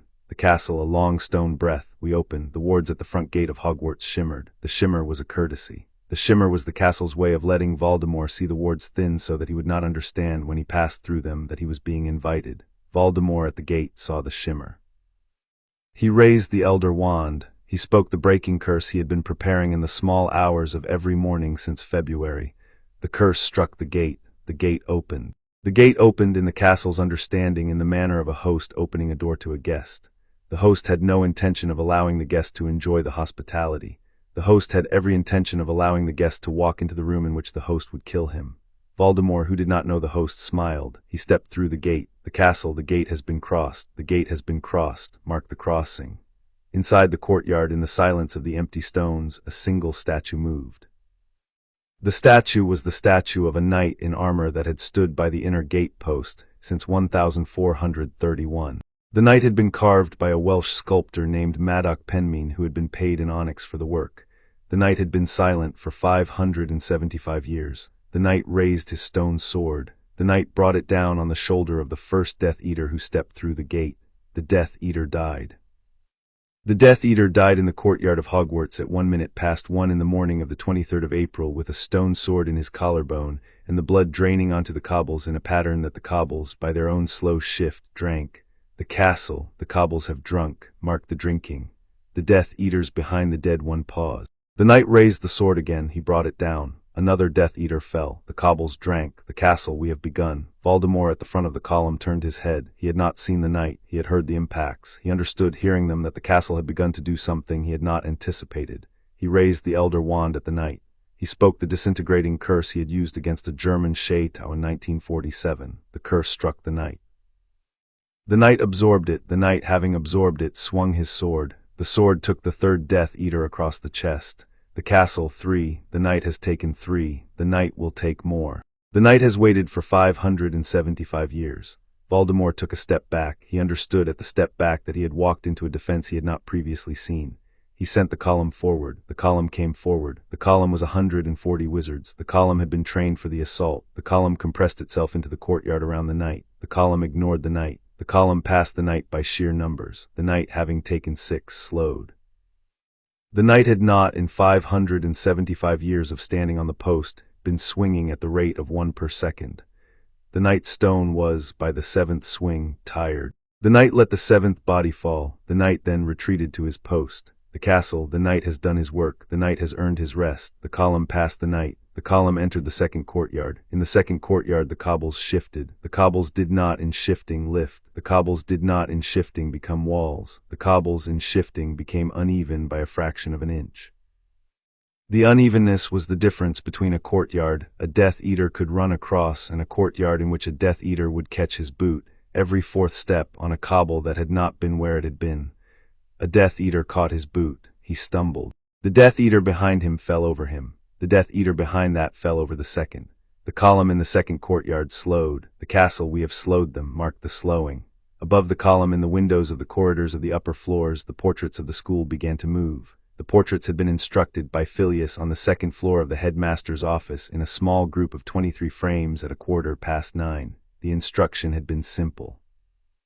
The instruction was that each portrait would, when the assault began, leave its frame and travel along the network of canvases that connected the castle. The instruction was that each portrait would, at its station, perform a single act. Sir Cadogan in his armor on the 7th floor had been instructed to ride the corridor at full charge, with the giant chess-piece horse he had been borrowing from a tapestry in the east wing, and to ride down the first 3 Death Eaters who came up the staircase. Sir Cadogan, hearing the bell that Phileas had set ringing in the office at the moment of the gate's opening, rode. He rode through the canvases. He emerged in the frame at the head of the staircase. He set his lance. He charged. The first 3 Death Eaters up the staircase did not see Sir Cadogan coming because Sir Cadogan was a portrait. The first 3 Death Eaters up the staircase had been raised on the stories of how portraits could not, by the laws of magical art, leave their frames in any but the most trivial sense. The first 3 Death Eaters were therefore astonished when the lance came at them out of the frame. They were astonished for the count of 1 second. Then they were dead. The castle, the portrait has charged, marked the charge. In the corridor outside the kitchens, the painting of the small girl with the lamb watched. The small girl with the lamb had been a Hufflepuff of 1683. The lamb had been hers. The portrait had been commissioned by her mother in 1684. The portrait had been hanging in the corridor outside the kitchen since 1684. The small girl set the lamb down. She walked in her painted dress out of the frame and along the corridor and onto a tapestry of a hunting scene that hung at the end of the corridor. She emerged from the tapestry at the moment when the first Death Eater entering the corridor stepped onto the stone floor. She walked out of the tapestry and onto the floor. She walked out of the tapestry and into the corridor in 3 dimensions. The Death Eater stared at her. He had not understood that a portrait could walk out of a tapestry into a corridor. The portrait could not, by the standard laws of magical art, walk out. The portrait could walk out by the special exception granted to a headmaster on his own ground. The small girl walked up to the Death Eater. She set her hand on the Death Eater's robe. She did not speak. She did not, in her hundreds of years in the corridor, ever speak. The Death Eater looked down at her hand. The hand was warm. The hand burned through the robe. The hand burned the Death Eater to ash in the time it takes to count to 4. The castle the girl has burned marked the burning. The small girl, having burned the Death Eater, retreated to the tapestry. She gathered herself back into the canvas. She returned along the corridors of canvases to her portrait. She lifted the lamb. The lamb licked her cheek. The small girl in the portrait did not smile. She had not in 523 years smiled at anything except the headmaster who had in December bowed to her. She permitted, for the work of the night, the smile to remain absent. The ghosts had been waiting. The bloody baron had been at his post in the dungeons. The fat friar had been at his post in the corridor outside the Hufflepuff common room. The Grey Lady had been at her post in the tower. Nearly Headless Nick had been at his post in the corridor of the 7th floor. Myrtle had been at her post in the bathroom on the 2nd floor, which was, in the ward's new geography, a forward redoubt against any breach by the cliffside. The ghosts had been told by Phineas in the small briefings of February that they would be summoned by a sound that was not a sound. The sound that was not a sound was the castle's slow stone breath, which they had felt under their non-feet for 4 months. The breath had been breathing. The breath at 1 in the morning took a different cadence. The ghosts understood the cadence. They moved to their stations. The bloody baron at his post took the form of a man with chains. The chains were not, in the ordinary sense, weapons. The chains were the chains of a man who had murdered a woman in 990 and had spent 10 centuries trying to remember why. The chains had become, in the 10 centuries, his anger. He set the chains. The first Death Eater who came down the stairs into the dungeons walked into a corridor in which the air at his shoulder height was cold in a particular pattern. The pattern was the pattern of a chain. The chain closed. The Death Eater was thrown against the wall. The Death Eater fell. The bloody baron, drifting along the corridor, smiled. The castle. The baron has set his chain, marked the chain. In the courtyard, Voldemort had grown angry. The anger was not, in his case, a useful condition. He had been a wizard whose discipline had been, for 50 years, the management of his own anger. The discipline had failed him only at the small moments at which he had been most successful, and at those moments the failure had been the small private pleasure of releasing the discipline. The failure tonight was not a pleasure. The failure tonight was the surprise of a man who had not been surprised by an institutional system in a long time. He stood in the courtyard with the column massing around him, and he raised the Elder Wand. He spoke a word that he had been keeping in reserve since 1979. The word was a word he had built himself by long work, in the manner of a wizard who had decided in 1947 that he would invent a curse so terrible that the curse would, at the moment of his greatest need, become his admission ticket to any defensive structure he could not otherwise breach. The word was not, when he spoke it, in any tongue that the castle could hear. The word was a word that, in his understanding, would break the binding of any institutional ward on the Atlantic shelf. He spoke the word struck the castle, a pause, a long pause, the castle in the pause. We have heard, the castle after the pause, we have heard. We have not in 900 years heard such a word. We mark it, we mark it, we mark the speaker. The word having been heard did not break the binding. The word having been heard was reflected. The reflection was not, in the castle's calculation, by Voldemort's own logic, supposed to be possible. The word had been a word built to evade reflection. The word had been built by Voldemort over 35 years to be the kind of word that no shield could redirect, because no shield could even register the word's existence in time to redirect it. The castle had registered. The castle had registered because the castle had been built by the 4 founders to be the kind of defensive structure that registered any spoken magic touching its outer stones, regardless of whether the magic was registrable by the standard laws of warding. The castle was older than Voldemort's laws. The castle reflected. The word came back at him. The word struck the giant on his right flank in the chest. The giant disintegrated. The disintegration was not, in the standard sense, an explosion. The disintegration was an absence. The giant became, in the moment of the word's return, the air that the giant had been displacing. The air did not, at the giant's collapse, rush in. The air was already there. The giant had been replaced by the air the giant had been displacing. The two giants on his left flank looked at the empty space. They understood. They left. They turned by some mutual silent decision of giants, and they walked away from the castle into the forest where the centaurs, having been told of the agreement Harry had brokered with their council in February, did not impede their retreat. Voldemort stood in the courtyard. He understood in the moment of standing that he had lost the giants. He understood that he had lost the giants because the castle had reflected a word he had not believed could be reflected. He understood that the castle was older than he had calculated. He understood that he had to take the office before the castle continued to learn what he could do. He moved through the courtyard with the column behind him toward the entrance hall. The cobbles were uneven. He stepped between them. The wizards behind him stumbled. He did not look back. He let the column thin. He reached the door of the entrance hall. The door of the entrance hall was open. The door was open because the castle had decided to let him in. He stepped through. The entrance hall was lit by the candles in the brackets and by the moonlight through the window above the staircase. The hall was empty of staff. The hall was empty of students. The hall was not, however, empty. The suits of armor were standing along the wall. The suits of armor had been standing along the wall for centuries. The suits of armor had always been standing along the wall. The suits of armor shifted their helms a quarter-inch in his direction. He understood the shift. He did not, in understanding, slow. He walked across the entrance hall. He reached the door of the great hall. The door of the great hall was open. He stepped through. In the great hall, on the chair of the office, Harry Potter sat. He sat in the manner of a headmaster. He had the sorting hat on the bench beside him. The sorting hat had been brought down from the cupboard at 12:45 at his request and had been set on the bench at his right hand. The hat had, on being set, opened its brim a fraction. The hat had not, in the 4 months of Harry's tenure, spoken to him. The hat spoke now. The hat said in a voice that the staff in the gallery above could not hear, "I have been waiting." Harry in his thoughts said, "I know." The hat said, "I have waited for 996 years." Harry said, "You will not wait longer." The hat said, The hat said, "You are the right headmaster for this work." Harry said, "Thank you." Hat said, "I will, when he comes through the door, give you my blessing." Harry said, "Thank you." The hat said, "I have given my blessing once before in 996 years. The blessing was to Godric on the day of the founding. I have not given it since. I am giving it now because the night requires it." Harry said, "I am honored." The hat said, "Be ready." Voldemort came through the door of the great hall. He came through alone. The column behind him did not, in the moment of his stepping through, follow. The column was being held in the corridor. The corridor had decided, in the last 15 feet, to narrow. The narrowing was a fraction of an inch per step. The column had not, in entering the narrowing, noticed. By the time the column noticed, the column was wedged. The column would, in the next 2 hours, be removed by the staff in the gallery and by the ghosts and by the portraits and by the suits of armor. The column would not, in the next 2 hours, do anything useful. The column would not be present at the duel. Voldemort, alone in the great hall, came down the central aisle between the empty tables. The hall, a long stone breadth. The ceiling above, the night sky with no moon, with no stars, with a black that was the black of a held breath. The candles in their floating brackets, extinguished. The candles had been extinguished by the castle at the moment of his stepping through the door.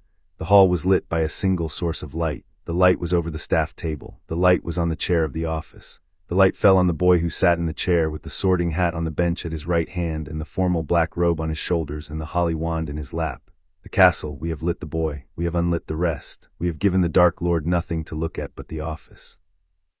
Voldemort came down the aisle. Came down with the elder wand in his hand and the discipline of 50 years on his face and the small white twist of his mouth that he had developed in his 20s when he had been trying to look like a man older than he was.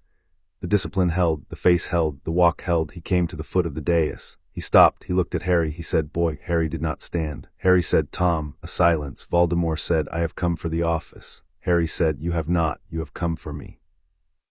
"They are the same, they are not. The office is not me. I am the keeper of it. The office will refuse you regardless of what becomes of me. You will not in this castle after tonight ever hold the office. The office has been bound by ritual to a wizard who is not you."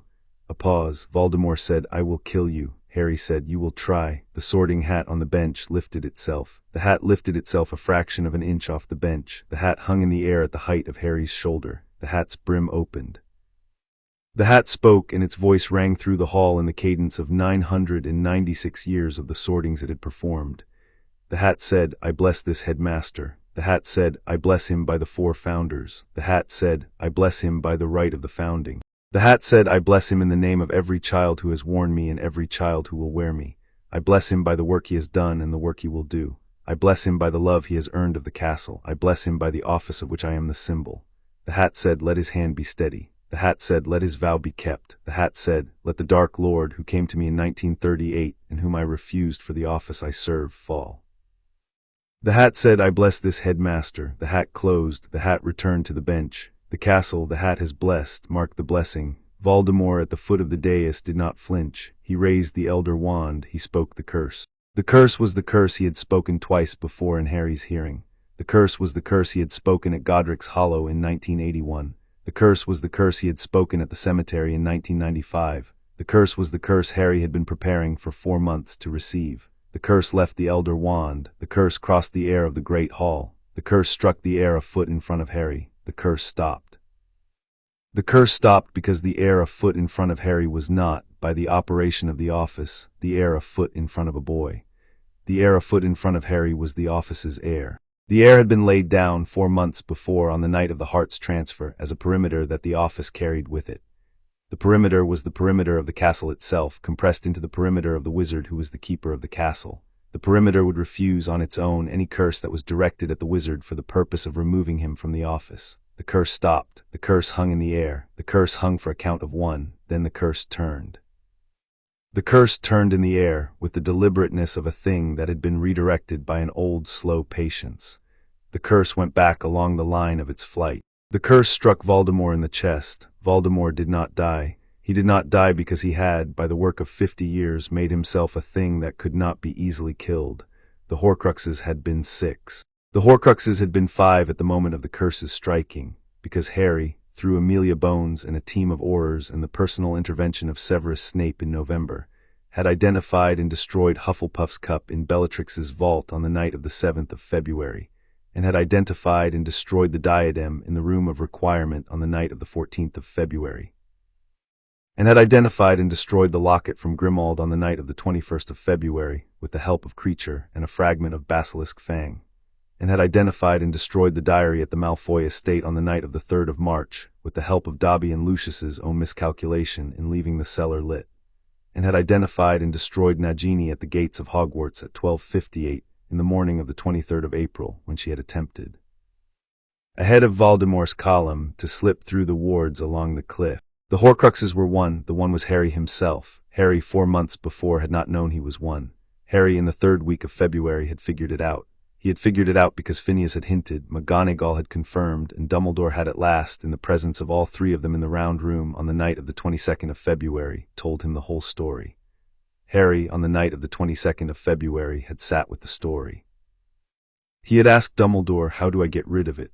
Dumbledore had said, "You would have to die." Harry had said, "I will not die." Dumbledore had said, "Then you would have to find another way." Harry had said, "I will find one." He had found one. The way had been a piece of magic he had developed himself in the small room behind the door on the 5th floor in collaboration with the school.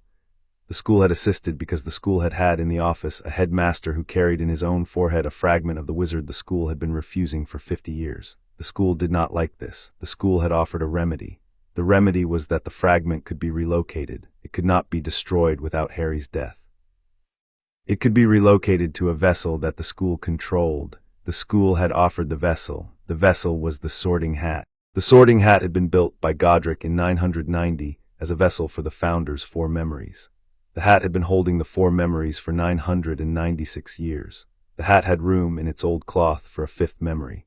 The 5th memory had been transferred on the night of the 2nd of March in the small room behind the door on the 5th floor, in a ritual that had taken 6 hours and had been the most painful single piece of magic Harry had ever performed. The fragment had left him. It had gone into the hat. The hat had accepted it. The hat had said on accepting it, "I will keep him in my keeping for the rest of my life. I will not let him out. I will not let him speak. I will, when the time comes, give him to the castle, and the castle will dispose of him as the castle disposes of all things that have been refused." Harry had said, "Thank you." The hat had said, "I have wanted for 996 years to refuse this wizard properly. I now have him in my keeping. I will refuse him properly. The hat had not, until tonight, refused him. Tonight the hat refused him. The curse, having struck Voldemort in the chest, did not kill him because of the Horcruxes that had been. The curse, however, found in Voldemort a creature that had no further Horcruxes outside himself. The curse, in its design, was specific. The curse was Voldemort's own design. The curse was set by Voldemort's own intent to find the soul of the wizard at whom it was directed and to extinguish it. The curse extinguished the soul of Voldemort in his body. His body fell. It fell to the flagstones of the great hall at the foot of the dais. It fell at 26 minutes past 1 in the morning of the 23rd of April. The body lay, the hall, a long stone breath. The candles in their brackets relit one by one in the order of the corners of the room. The castle, he has fallen, marked the falling. The sorting hat on the bench vibrated once. The hat said, I have him. Harry said in his thought, hold him. The hat said, I will hold him for the rest of my life. Harry said, thank you. The hat said, do not thank me, do the work. Harry stood. He stood from the chair. He walked down from the dais.